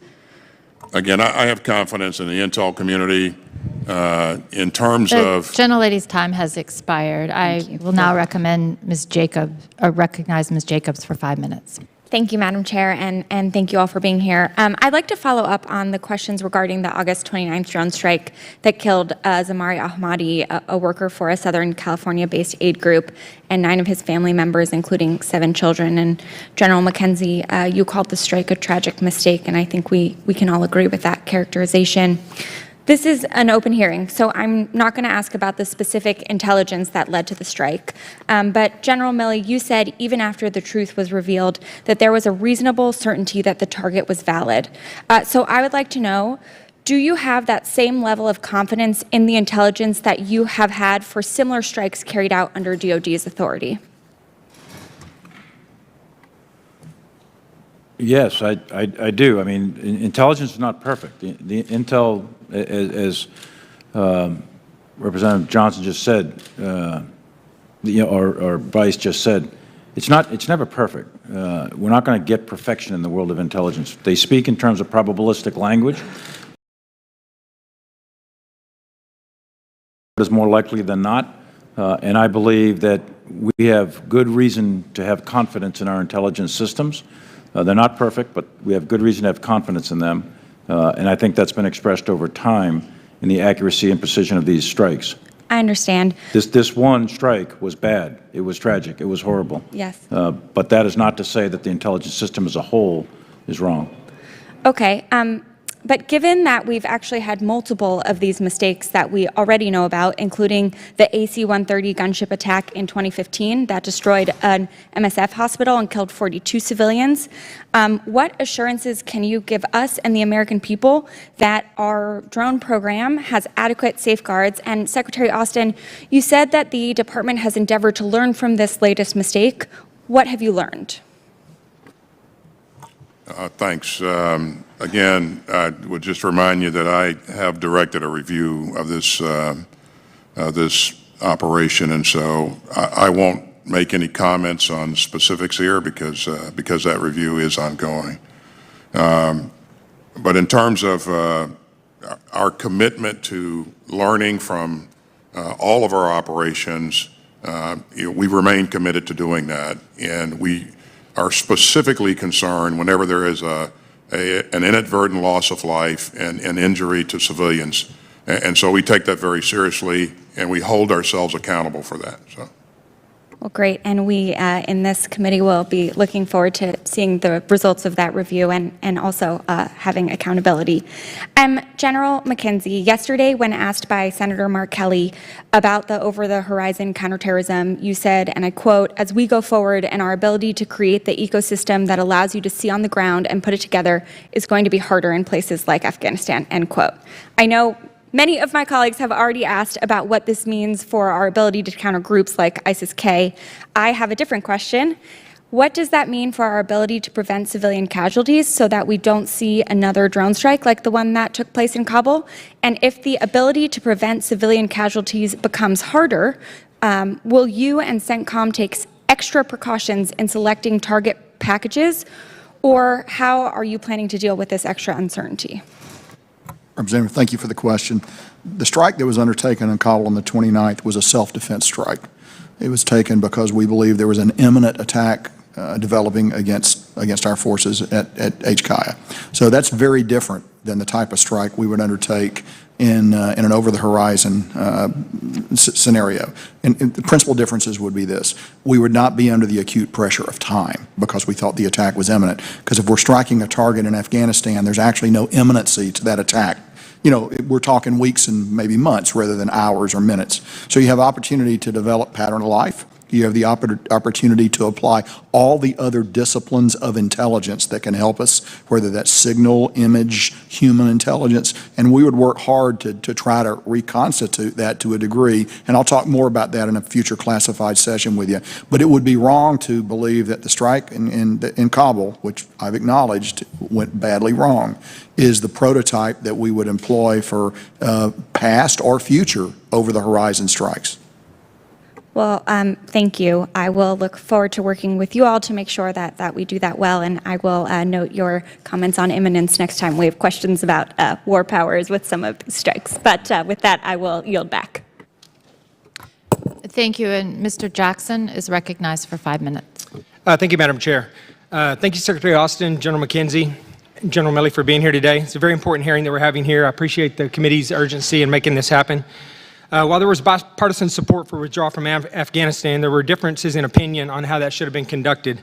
Something we should all be able to agree on is that the withdrawal should have been conditions-based and there should not have been any political motivation involved in this decision, which I don't think was the actual case. But, General Milley, I'd like to ask you, how often were you in contact with your Chinese counterpart discussing our evacuation efforts in Afghanistan? 0. Okay. And I agree with you, conditions-based. General Milley, on August 18th, you were quoted as saying, the time frame of a rapid collapse was widely estimated and ranged from weeks to months, and even years following our departure. There was nothing that I or anyone else saw that indicated a collapse of this Army and this government in 11 days. Between the 18th and the 21st of June, in just 4 days, 21 districts in 9 provinces fell to the Taliban, and the Afghan security forces quickly surrendered and abandoned their post. This was an obvious beginning to the end of the Afghan army and to the Taliban takeover. General Milley, what were you doing during this time frame? Before you answer that question, let me tell you, you were just 2 days prior to when these provinces fell, you were here in our committee on June 23rd. You sat before this committee and you listed some of your concerns that we talked in depth about. One was defending critical race theory in the military, telling us you want to understand white rage, telling us how offended you were to be labeled as woke, and worrying about what caused American civilians to enter the Capitol on January 6th. I submit to you that perhaps we would not have had 13 service members and hundreds of Afghans killed, 18 service members wounded, and countless U.S. citizens abandoned and left as Taliban hostages if you had been more focused on your duty to this country instead of defending and pandering to the Biden administration's woke social experiment with the United States military, doing book interviews, and colluding with Chinese military officials. Yesterday, Senator Cotton asked you why you haven't resigned, and you said you were not going to resign just because the president didn't take your advice. Well, I submit to you, sir, that you should resign because of your dereliction of duty to this country and your inability to do your job and protect this country. It has become abundantly clear that the American people have completely lost confidence in your ability to do your job. General Milley, will you now resign? I serve at the pleasure of the President, Mr. Jackson. I yield back my time. Thank you. And just for the record, on that date in question, what Chairman Milley was doing is he was appearing before this committee at our request and answering the questions that we asked him. And I appreciate his willingness and the willingness of all the leadership to appear before us. That is an incredibly important part of their job, and I don't want to leave any of you with the impression that we don't want you to do it, just because of questions like that. Mr. Cayley is recognized for 5 minutes. Mahalo, Mr. Chairman. Aloha, Secretary Austin, Chairman Milley, General McKenzie. Mahalo for your testimony and taking the time to be here today. As someone who has also worn a uniform, still wears a uniform, I'm very appreciative of your service. And having first deployed to Operation Enduring Freedom in 2005, I am glad that U.S. involvement in the war is over. I support the President's decision. However, I'm concerned that the accelerated withdrawal, the strategic failure and fall of Afghanistan to the Taliban has damaged U.S. credibility with our allies and partners. As a former C-17 mission commander, I will never forget those images that I saw early in the morning of 15 August from Kabul, where total chaos at HKIA and Afghans falling out of the sky, desperate to flee the country. So I think my testimony, my question was focused on Secretary Austin's testimony, and it's really on the NEO operation that my colleagues, Rep. Crow and had referred to. And so, Secretary Austin, in your testimony, you stated that military planners had crafted a number of evacuation scenarios In mid-May, you had ordered CENTCOM to make preparations for a potential NEO, and that on the 10th of August, there was another NEO tabletop. When did the State Department actually call for the NEO? I believe it was on the 14th, Congressman. Okay. 14th of August. On the 14th of August, the State Department called for the NEO. So you stated in your testimony that the NEO remains among the most challenging military operations, even in the best of circumstances. And the circumstances in August were anything but ideal. Extreme heat, a landlocked country, no government, a highly dynamic situation on the ground, and an active, credible, and lethal terrorist threat. And that also in your testimony that you had offered input to the State Department that although mindful of their concerns that moving too soon would actually cause the very collapse of the Afghan government that we all wanted to avoid, but that moving too late would put our people and our operations at greater risk. And so what I'm trying to figure out is, you know, despite the President's decision to order the withdrawal on April 14th and that the troop presence will go to zero, on May 1st the withdrawal began. You know, by May and June of 2021, the Taliban had captured a quarter of the country. Representative Crow identified on June 11th, there was a NEO tabletop that was done. On August 6th, the Taliban captured the first capital. On August 10th, we did a tabletop. Why were we doing a tabletop on August 10th when the Taliban was rapidly advancing to Kabul? On August 14th, Jalalabad and Mazar Sharif fell, and by August 15th, the Taliban had entered Kabul. So that's what I'm trying to figure out, Secretary Austin, is why did we wait? I know we had to wait for the State Department to call for the NEO, but why did we wait so long to do that? Even though we had pre-positioned forces, as you had mentioned, in Afghanistan, we had the 24th MU there, 82nd Airborne was coming in, but the airfield was still in total chaos on August 15th.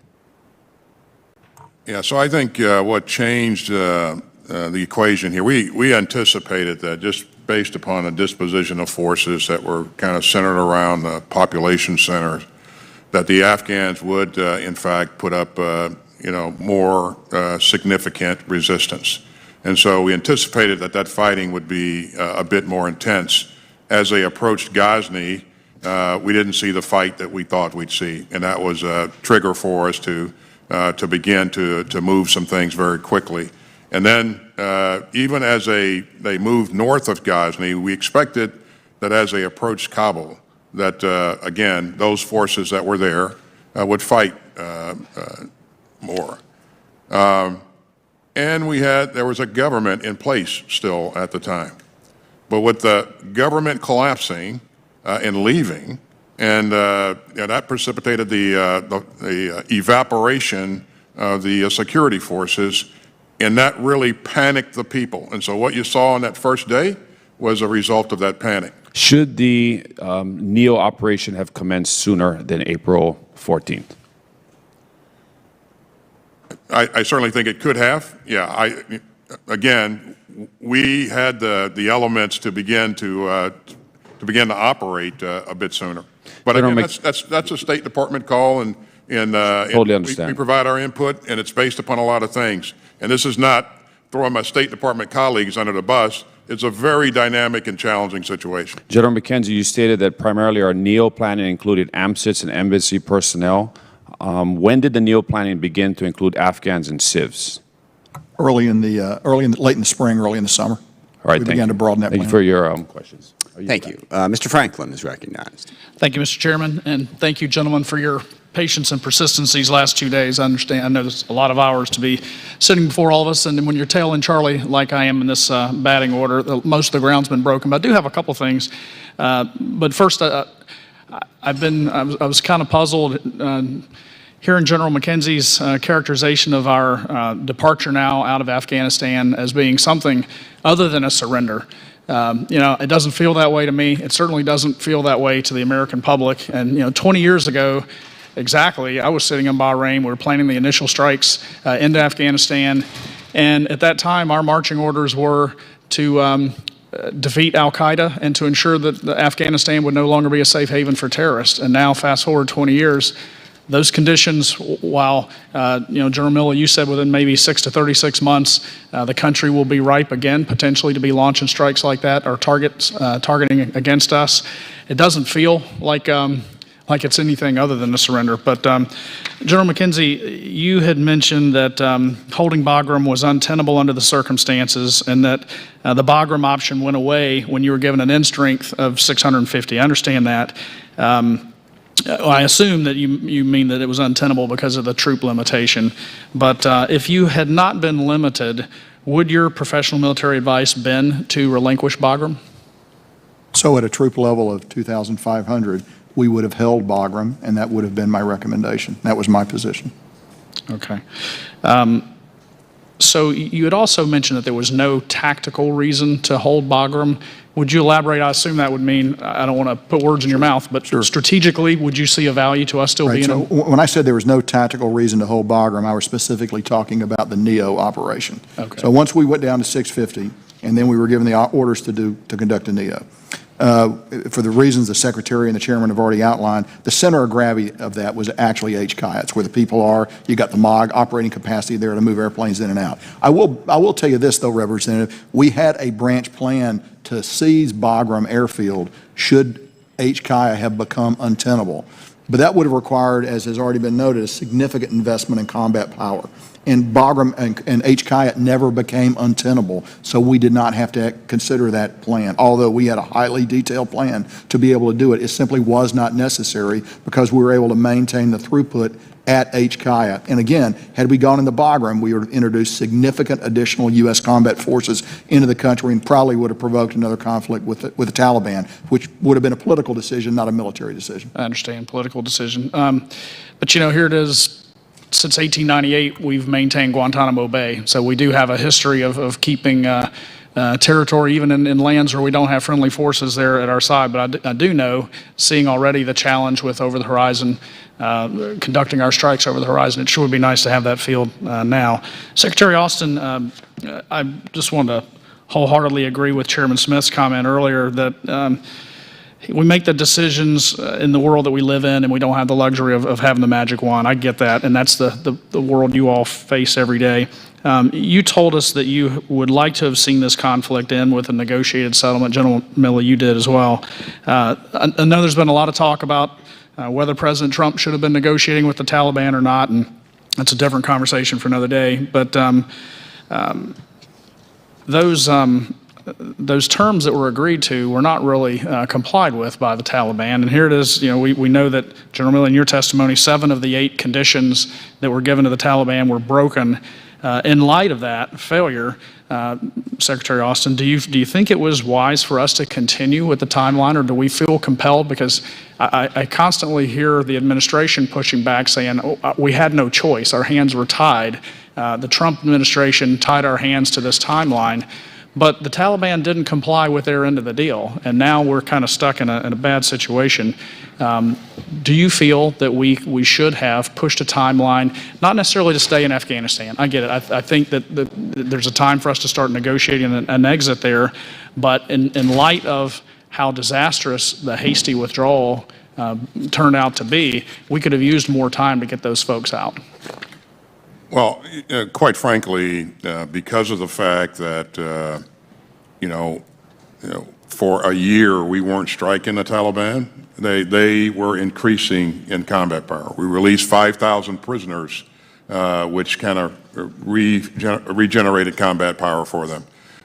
They were able to make advances against the Afghan security forces because, we weren't doing things to fully support and again, I apologize, the gentleman's time has expired. That'll have to suffice. Mr. Panetta is recognized. Thank you. I appreciate this hearing, Mr. Chair, and good afternoon. And thank you, gentlemen. Thank you for being here. Thank you for your service, not just in Operation Enduring Freedom, but throughout your career's service to our great nation.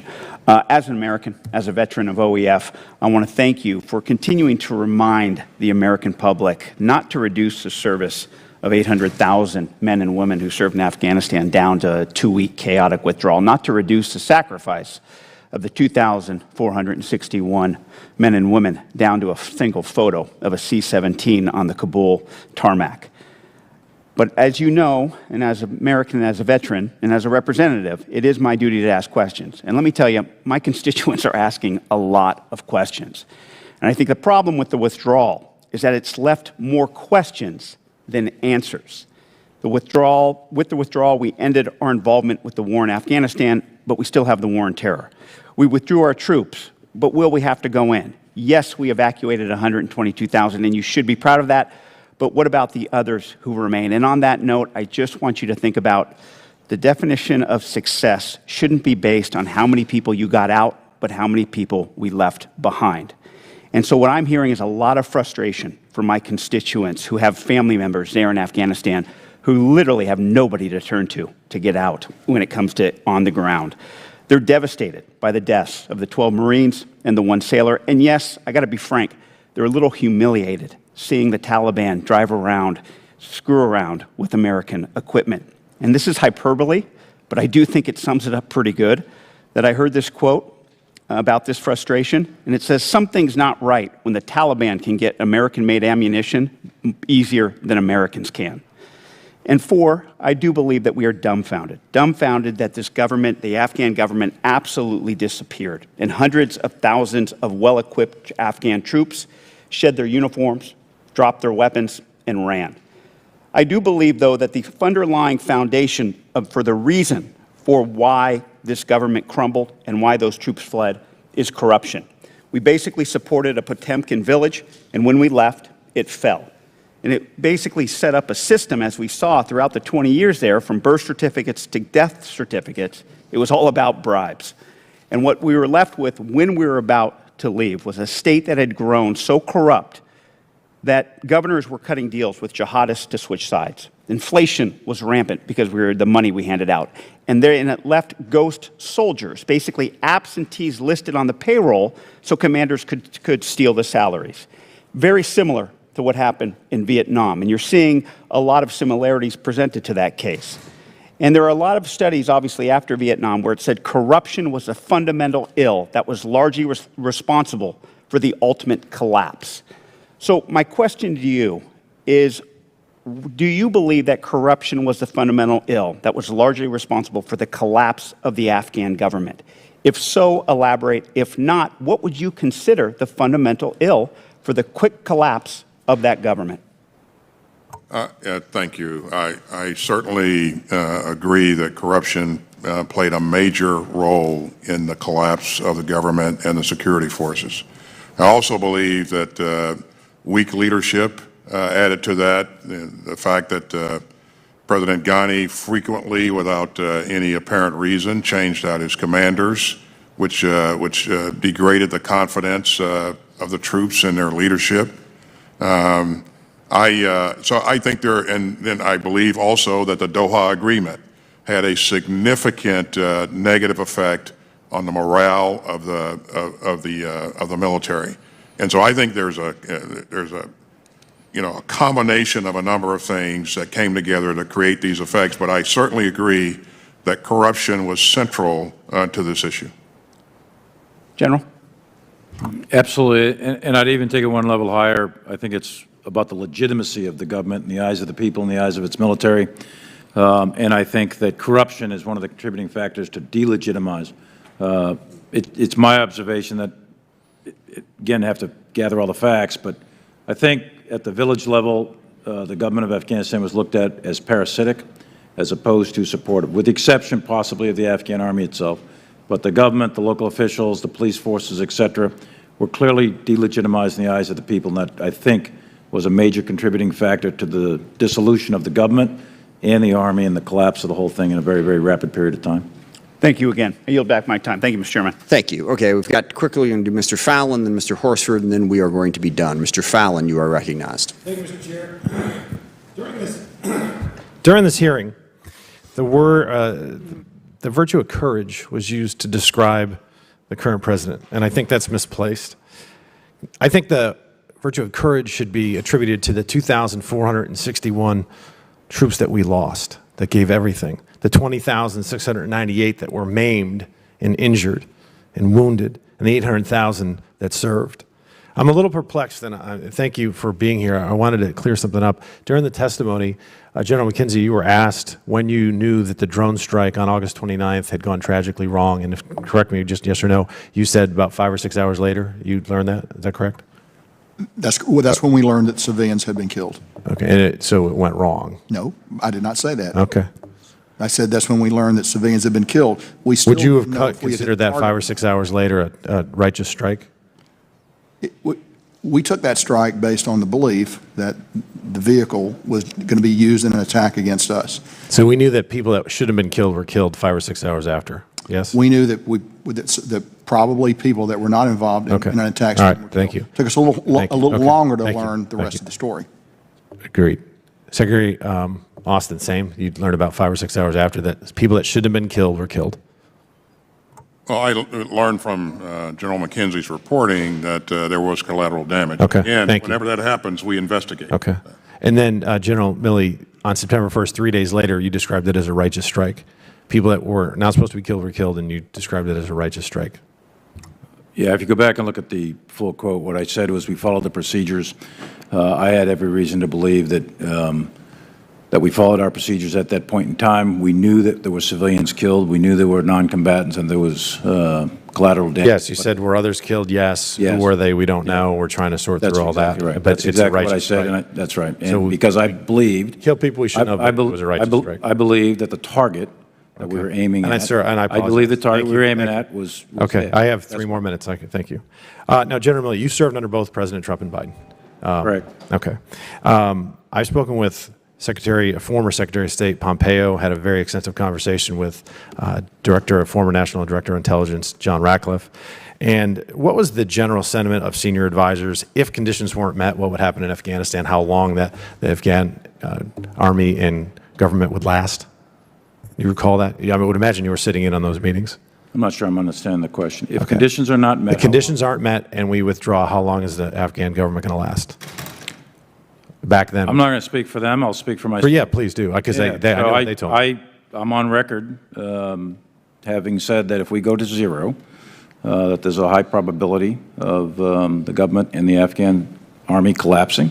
In terms of time, I put that at between 1 and 3 years at the time I wrote this stuff back in a year ago in the fall of 2020. So that's interesting that you say that, because when I talked to both Mr. Pompeo and Mr. Ratcliffe, they told me that there was unanimity. Even President Trump said if conditions are not met, that the Afghan army and government would collapse within weeks, and the longest they heard maybe a month or 2 is what they gave me. Because I was just surprised that, because Secretary Austin said in his remarks today that the fact that the Afghan army, we and our partners trained, simply melted away in many cases was a shock.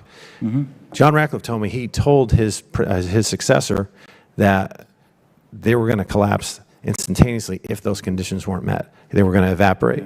And now we're I don't know what was a surprise. What I think, General Milley, with all due respect, sure. What I think it is, it was not a failure of intelligence. It seems to me, I didn't know this stuff. I'm asking. I wasn't in the room. You were. That it was a failure to heed that intelligence and act accordingly. I can show you the intelligence reports that were produced under Mr. Ratcliffe. Thank you, all and the I way appreciate through the that. current I time. have 50 seconds left, so I appreciate that. Thank you. All right, so we got 5,000 bad guys in Bagram and jail at Bagram, right? Am I right, General McKenzie? And then we go down to 650. We can't hold it, so we split. But around July 1st, I think we left. 12th. July 12th, and it fell August 15th, correct?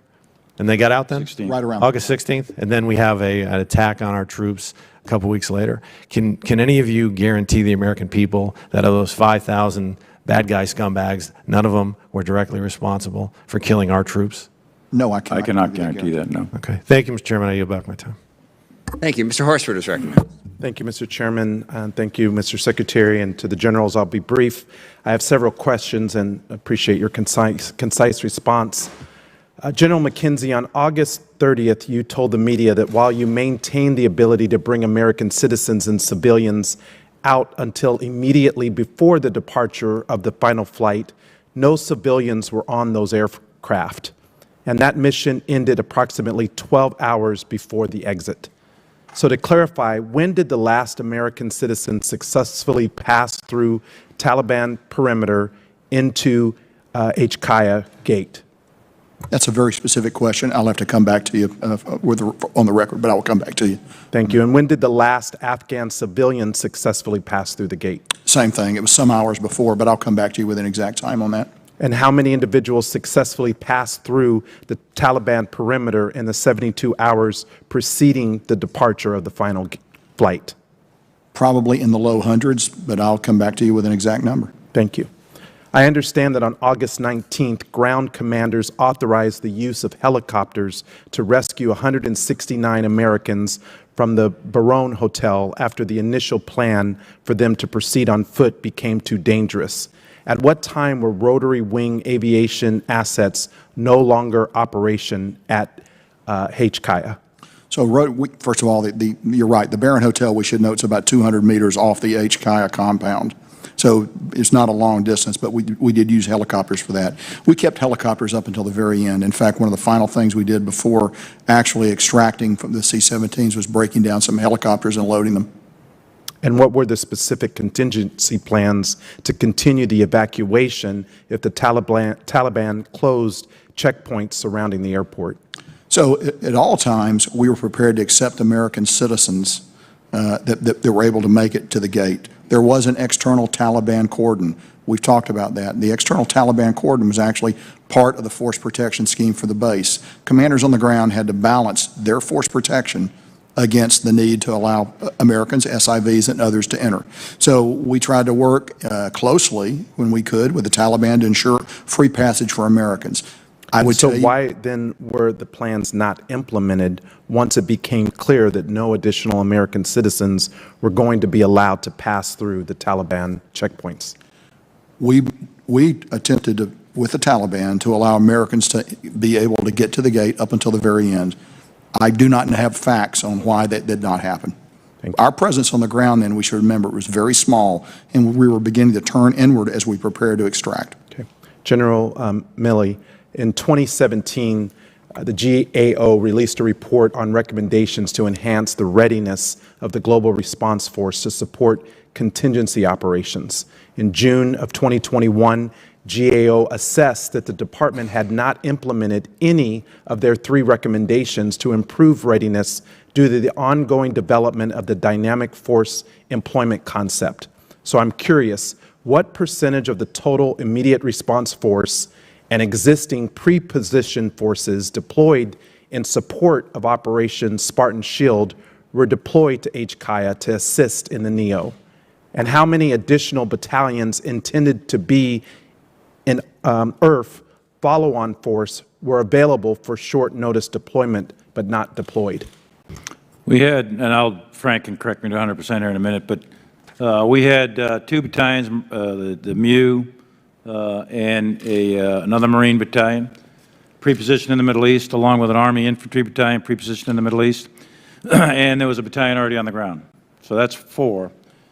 Plus, we alerted on the Secretary's order, marshaled and deployed the IRF and the GRF, which is a brigade of the 82nd Airborne Division, very, very rapidly, and we had 6,000 troops at HKIA very, very rapidly.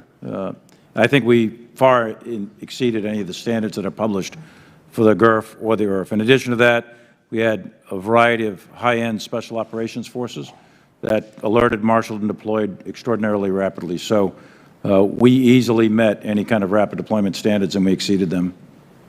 Thank you, gentlemen, for your service to our military men and women and to our veterans who've served over the 20 years during this longest war in history, U.S. history. Thank you, Mr. Chairman. I yield back. Thank you, and thank you, gentlemen, for your testimony today. And I know certainly it was a contentious hearing, but it is enormously important that we have the opportunity to have these conversations. I do not in any way support some of the comments that some of my colleagues made or the way they chose to conduct themselves, but that is a small price to pay for the transparency that we need to allow the committee to do its job. I appreciate you being willing to do that and giving us the opportunity to have this discussion, and we will certainly continue to discuss the situation in South Asia as we go forward. Appreciate your testimony. Mr. Rogers, anything for the good of the order? Yeah, Mr. Chairman, the one thing I would like to ask is that as soon as practical, that we do have the classified hearing on the over-the-horizon capabilities, because as I've spoken individually with all three of these gentlemen, I'm very concerned about our counterterrorism capabilities and how we're going to address that. We will have multiple classified hearings on that subject, because that's going to be an ongoing topic. But yes, it is something we need to do soon. Thank you. Again, we are adjourned.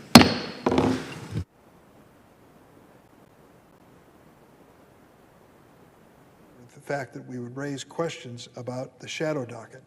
It is a motions docket. This is live coverage of the Senate floor until Jen Psaki is scheduled to speak here in a few minutes. Without even explaining their position. That's exactly what happened with SB 8. When the law came before the Supreme Court, a majority of Supreme Court justices, late at night, allowed it to take effect. The next day, the court issued a one-paragraph opinion to explain it. And it said it would not stay Texas's abortion ban because of the law's, quote, complex and novel procedural questions. In other words, the Texas legislators got their way. By designing SB 8 with a new bounty hunter enforcement model, Texas lawmakers managed to evade judicial review. In her dissent, Justice Sotomayor explained how this scheme worked. She said, the court has rewarded the state's effort to delay federal review of a plainly unconstitutional statute, enacted in disregard of the court's precedents through procedural entanglements of the state's own creation. The court's ruling on SB 8 is distressing for a number of reasons. For one, it has galvanized lawmakers across the country to undermine constitutional rights in their states. Over the past month, lawmakers and candidates in Arkansas, Florida, South Dakota, and other states have pledged to follow suit and copycat the Texas law. They saw what happened when this bill came before the Supreme Court. The Supreme Court basically said it can go forward. Additionally, the conservative majority on the Supreme Court has now signaled that it's willing to use the shadow docket to allow even laws unconstitutional on their face to take effect, as long as it aligns with certain ideological norms. Another witness we heard from today was Professor Steve Vladeck, an expert in constitutional law, has written extensively about the court's shifting use of the shadow docket. The shadow docket, of course, refers to situations in which the court issues decisions outside of the traditional merit docket. Historically, shadow docket orders are used to help resolve routine procedural questions, frequently issued without public deliberation, full briefing, or even signed opinions. But as Professor Vladeck testified, there has been a notable uptick in Supreme Court issuing shadow docket orders that are, quote, having a far broader substantive impact, for better or worse, compared to the emergency rulings in the past. And many of these shadow docket orders appear to be driven by ideology. Let me tell you why I say that. Listen to these numbers. During the 4-year presidency of Donald Trump, the Supreme Court issued 28 grants of emergency relief on the shadow docket at the request of the Trump administration. 28 grants of shadow docket relief out of 36 requests. Each of these orders advanced President Trump's political agenda, including one that allowed the resumption of federal executions for the first time in nearly 2 decades. Now let's do a comparison. If there were 36 requests of the Supreme Court for shadow docket opinions, and 28 of them were granted in the 4 years of Donald Trump, how about previous presidents? During the 16 years of the George Bush and Obama presidencies, from 2001 to 2017, the Supreme Court issued four orders in 16 years. In this last 4-year period of time, granted 28 out of 36 with the Trump Justice Department. With its handling of Texas abortion ban as well as other shadow docket orders, the Supreme Court's conservative majority has indicated a willingness to change substantive law in sweeping ways without due deliberation and public reporting. In doing so, they are undermining confidence in the court, and the conservative majority has opened the door for ideologically driven legal schemes to rewrite laws in the shadows, like SB 8. This is a five-alarm fire for due process, as well as our constitutional rights. And as I expressed during today's hearing, I hope every member of the Senate, Democrat or Republican, will join together to protect and preserve independent, transparent, and reasoned judicial decision-making based on the rule of law. At a time when the public's confidence in our governmental institutions has been greatly eroded, we must restore it. Madam President, I yield the floor.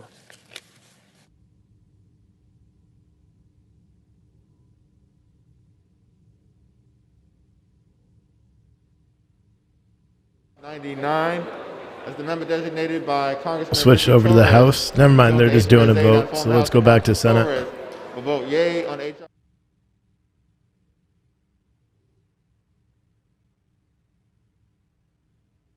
There's no audio right now, so we're just waiting to see. Jen Psaki is apparently going to be next. In the House, they're doing a vote on 3599. 3599. What is that? Live House floor. To establish a federal rotational cyber workforce program for federal cyber workforce and for other purposes. So that's this hearing that is going on in the House, or that's what they're voting for in the House. Let's just listen to there. There's no audio right now. Pursuant to HRS 8, I inform the House that Mr. McKeacham will vote yes on HR 3599.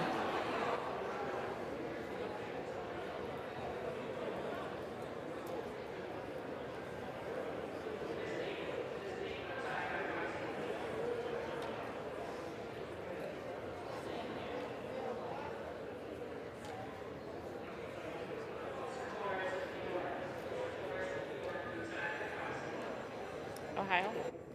For what purpose does the gentleman from Ohio seek recognition? Biden's sweeping vaccine mandate, and to offer legislation that would protect Americans from this federal intrusion.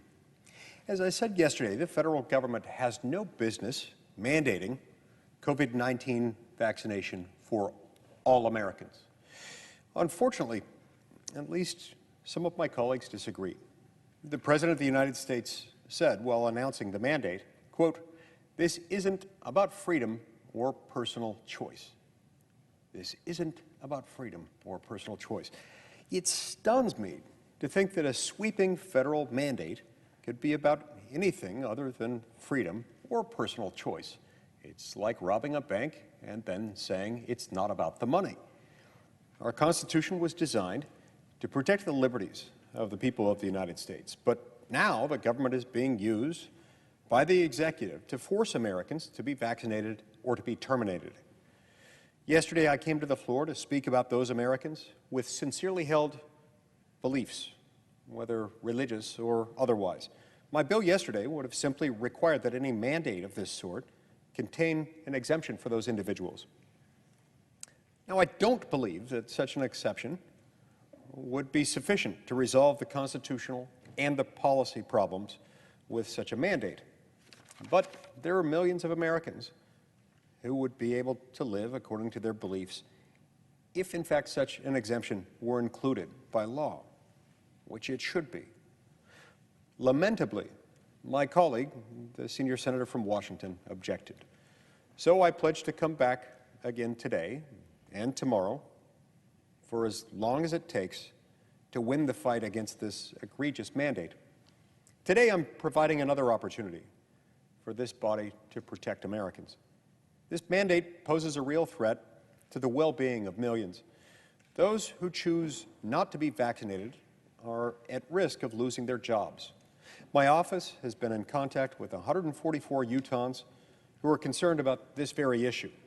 I shared some of their stories yesterday. Despite what many on the other side of this debate would have you believe, these are, in fact, everyday Americans. People with pre-existing medical conditions like autoimmune disorders, These are people who are just wanting to provide for their families and not to be able to expect that. These are pregnant mothers who are concerned about the safety of their own health and that of their unborn children. Some of these people are the heroes of yesterday. They're first responders, they're medical professionals and essential workers who sacrificed to carry our nation through the hardest days of this pandemic. And they're still heroes today. These Americans are not the enemy. President Biden and those who support this effort are grasping for solutions they believe can bolster their political position and shift blame on the status of the pandemic. Those paying the price are the people back home, including many of the people I just described. So today I offer another proposal. This bill would provide those Americans harmed by this mandate with a means of recourse. Under this bill, those who lose employment or lose their livelihoods due to this mandate may sue the United States for relief. The bill would make these very Americans whole after the President of the United States made working impossible for them. This bill is only one of many that I've introduced to combat this unconstitutional, unwarranted, indefensible mandate. While I believe this mandate will eventually be invalidated in court, I'm quite confident that it will. Until that day comes, these bills can provide businesses and the American people with the certainty that they need to make their own decisions. We'll be protecting their God-given and constitutionally protected right to make medical decisions for themselves. And so, Madam President, I'm here today, and I'll be back tomorrow in fighting against this mandate for as long as it takes. Madam President, as if in legislative session, I ask unanimous consent that the Judiciary Committee be discharged from further consideration of S. 2840, and that the Senate proceed to its immediate consideration. Further, I ask unanimous consent that the bill be considered read a third time and passed, and that the motion to reconsider be considered made and laid upon the table. Is there an objection? Reserving the right to object. Majority Whip. More than 680,000 Americans have died from COVID. The majority of these deaths occurred before we had viable, effective, and safe vaccines. Doctors were begging for these vaccines to save lives. And now we have 3 safe, effective, widely available vaccines in America. All 3 have proven successful and safe. However, 1 in 4 adults in America still refuses to get the vaccine. According to CDC, these unvaccinated individuals, listen to this, these unvaccinated individuals are 10 times more likely to be hospitalized from COVID, 10 times more likely to die from COVID than those who got the shot. And as long as large numbers of Americans remain unvaccinated, this virus is going to continue to spread and raise the risk of mutation and more deadly variants. We've tried approaches to incentivize people. What more can we do? We created a lottery in Illinois and said if you're vaccinated, you're automatically buying a lottery ticket. You don't even have to pay for it. The head of the Federal Bureau of Prisons union for employees with only 50% of those working in federal prisons vaccinated said they were going to set up a popcorn machine at the prisons and break room in the hopes of getting people to be vaccinated, trying everything to get people to try the vaccine. We've tried every approach to incentivize them, but the vaccine numbers are not where they need to be. So facing this reality, the President accepted responsibility to try harder. He's directed federal agencies and OSHA to mandate vaccination for federal employees and certain private workers. These directives were issued by OSHA and other established legal authorities, and listen, they've been welcomed by the Business Roundtable and other employers who were waiting for a signal from the White House that we were serious, and they're supported by a majority of the American people. I recognize that some of my colleagues disagree with that action, and that has prompted this bill from my friend and fellow senator from Utah. His bill, the Don't Jab Me Act, would create a private right of action for any, quote, aggrieved individual to sue the federal government, quote, for injuries sustained as a result of COVID-19 vaccination mandate. I know the senator is careful in his words. I would ask him to look carefully at that word injuries. It is misleading. COVID-19 vaccines are safe and effective. They were evaluated in tens of thousands of clinical trials. They meet the FDA's rigorous scientific standards for safety and effectiveness and quality. They've undergone and will continue to undergo the most extensive, intensive safety monitoring in history. In an extremely rare case that an individual suffers an injury, a harm from COVID-19 vaccine, there's a system in place to provide compensation. Under the Countermeasures Injury Compensation Program, a person can already seek to recover damages for physical injuries suffered because of COVID-19 vaccines. The senator from Utah's bill appears to go beyond compensating individuals for physical injuries caused by the vaccine. It lets people sue the government for, quote, injury sustained as a result of a COVID-19 vaccine mandate. Now, what kind of injuries might they be? Well, we surely don't know. The bill does not define the type of injuries that a person could sue for. The entire bill is 2.5 pages of very vague language.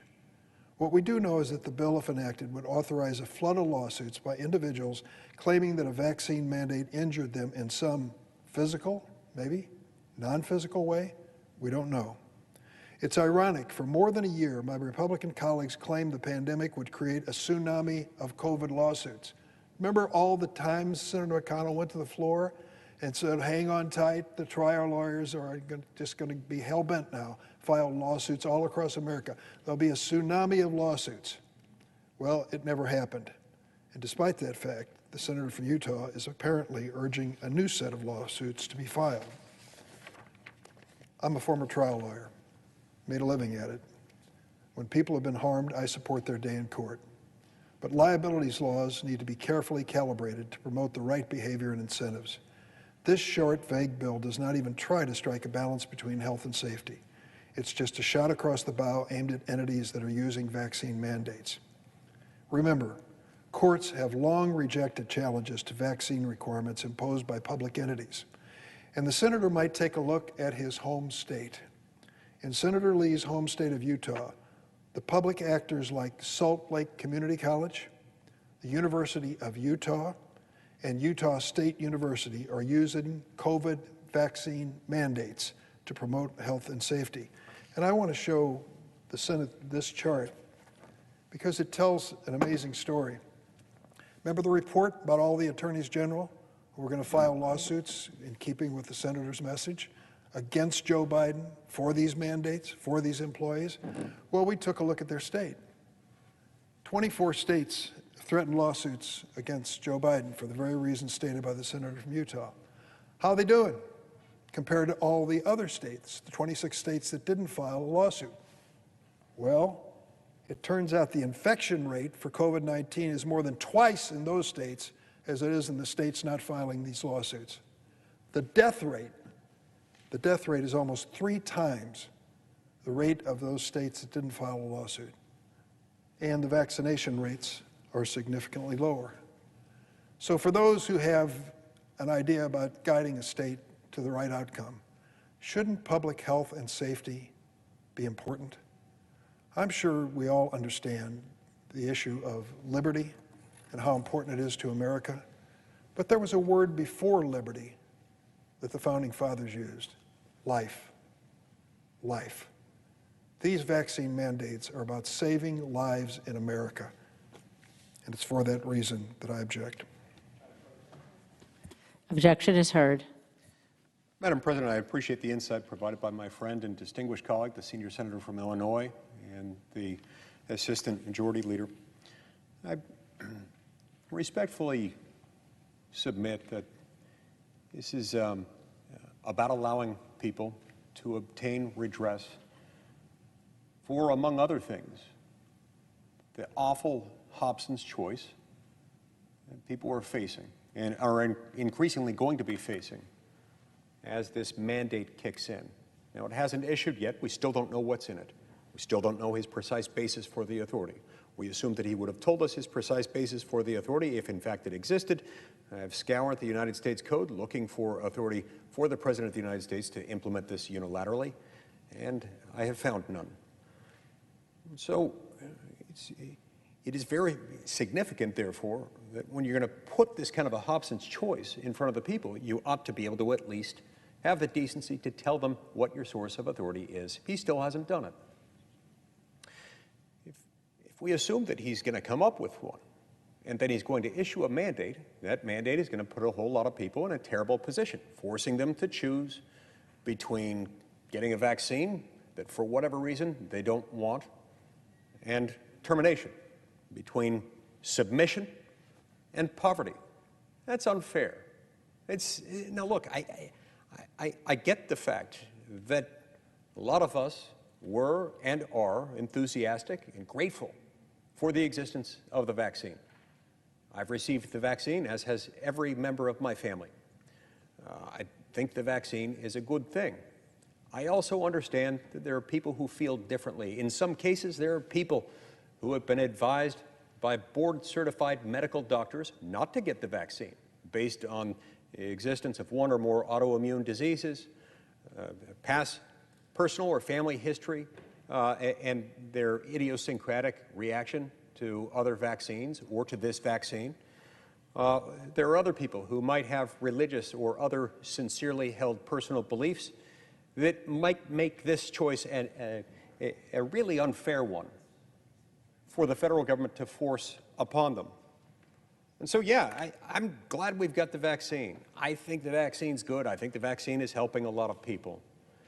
But to tell every American that he or she must get this under penalty of losing a job, and then for the president, after acknowledging that he doesn't have authority to mandate this for every American, turns America's employers, all those with more than 99 employees, into the COVID-19 vaccine police for the entire country is unjustifiable, even at a policy level, before we get to the obvious constitutional defects and the lack of any semblance of any statutory authority. So I'm disappointed that we can't pass this one today. I'll be back again tomorrow. I will continue to come back for weeks to come, because the American people deserve better than this. They deserve not to have people in Washington, D.C. purporting to make very personal health care decisions for them and conditioning their own private sector employment on compliance with the dictate of one man in Washington, D.C. Madam President. Senator from Wyoming. Thank you, Madam President. I ask unanimous consent that Senator Peters and I be allowed to continue to complete our remarks before the roll call vote commences. Without objection. Thank you, Madam President. Madam President, the Senate is about to vote on the nomination of Robert Anderson to serve as Solicitor of the Department of Interior, and I'm here to tell you, Madam President, that I oppose this nomination.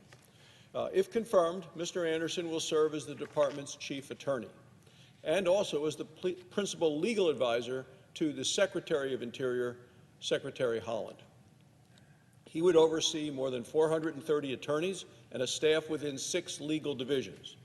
He'd be responsible for ensuring the business conducted at the Interior Department follows the law and is done transparently. He'd be granted tremendous powers to shape how the department fulfills its mission by issuing final legal interpretations on all matters with jurisdiction of the department.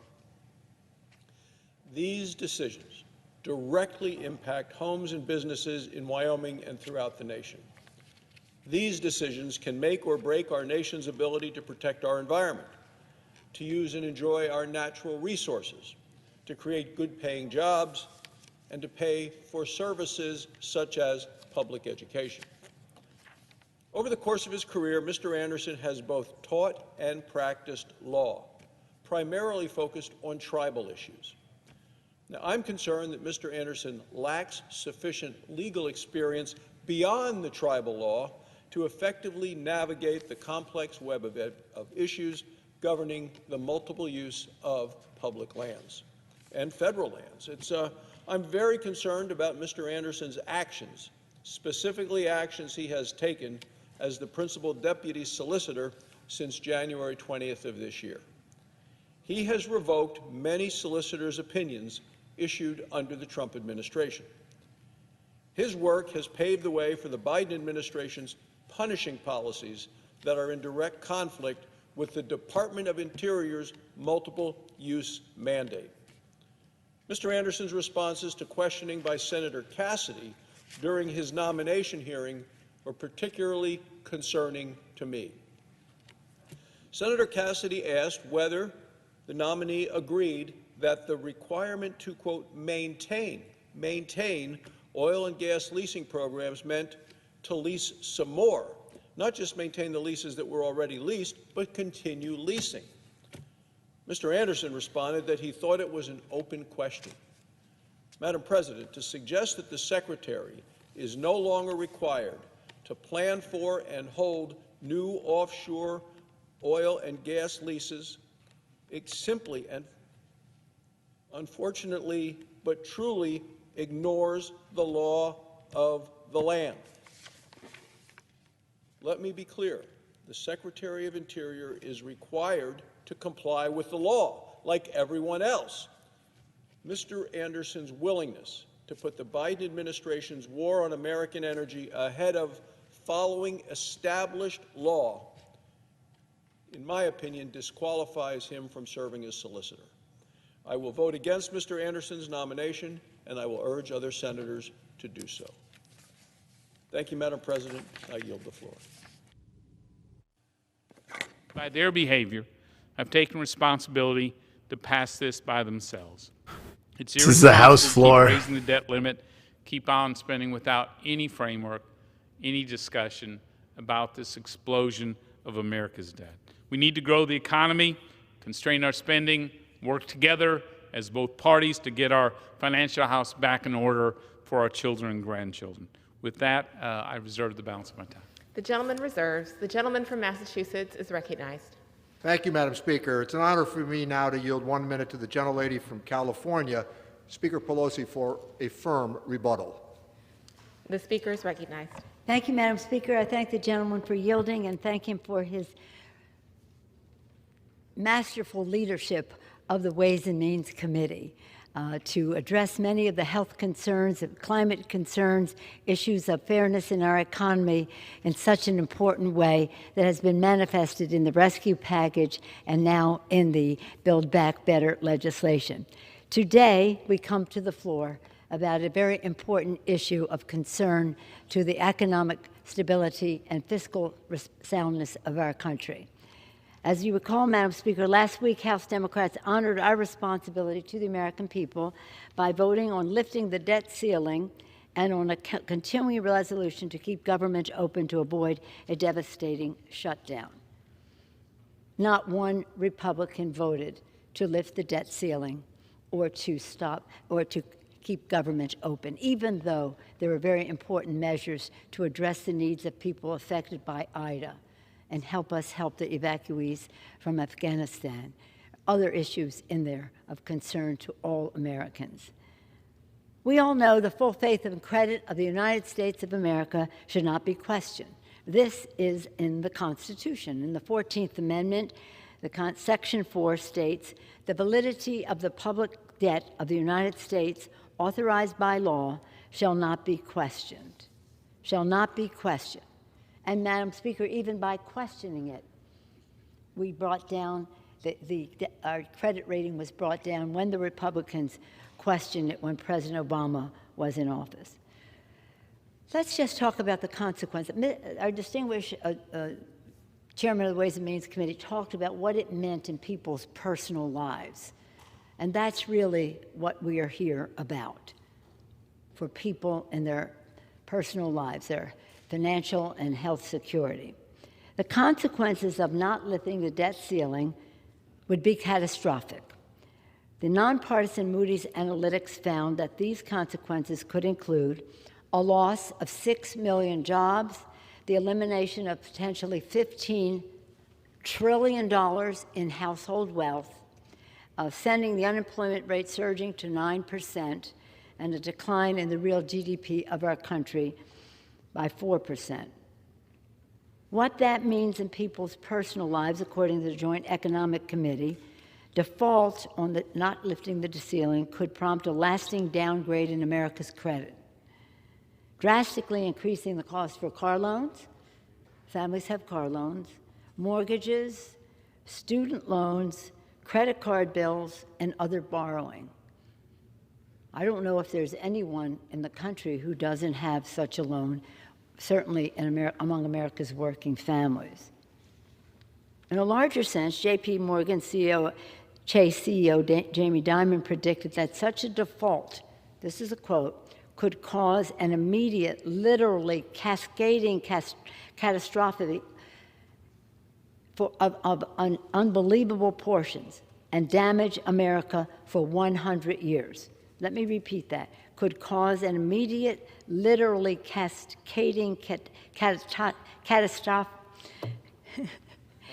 of unbelievable proportions and damage to America for 100 years. As I said before, it would be catastrophic. We must act now. Yet yesterday, Secretary Yellen announced that by October 18th, the Treasury is set to exhaust extraordinary measures and cash on hand, leading us barreling toward a default. This has been going on since the end of July, when the debt limit expired. Addressing the debt limit is not about future spending. This is about meeting the obligations that the American government has already incurred, including that we worked together on the bipartisan COVID relief legislation last December. Only 3% of the current debt that we're lifting the debt ceiling to accommodate has been accrued under President Biden.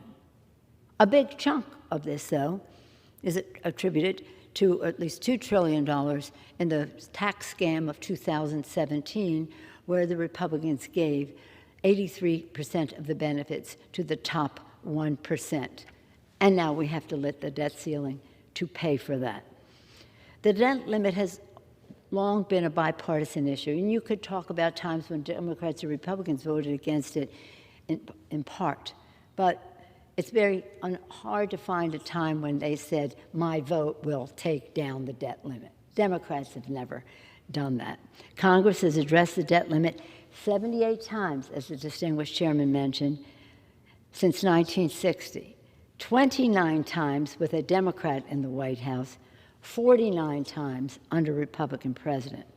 More recently, since 2011, each of the 7 times that the debt limit was addressed, Congress did so on a bipartisan basis. This includes 3 times under the most recent former president, when Democrats cooperated. We did so because the full faith and credit of the United States of America cannot be questioned. The Constitution says that. Republicans, and because of all of the consequences that would happen if we did not lift the debt ceiling. Republicans' refusal to support a suspension of the debt limit now is cynical, hypocritical, and downright dangerous. As Mitch McConnell himself has said about the need to address the debt limit, this is what he said last time: don't play Russian roulette with our economy. Quote. Yet that is exactly what he is doing, playing Russian roulette.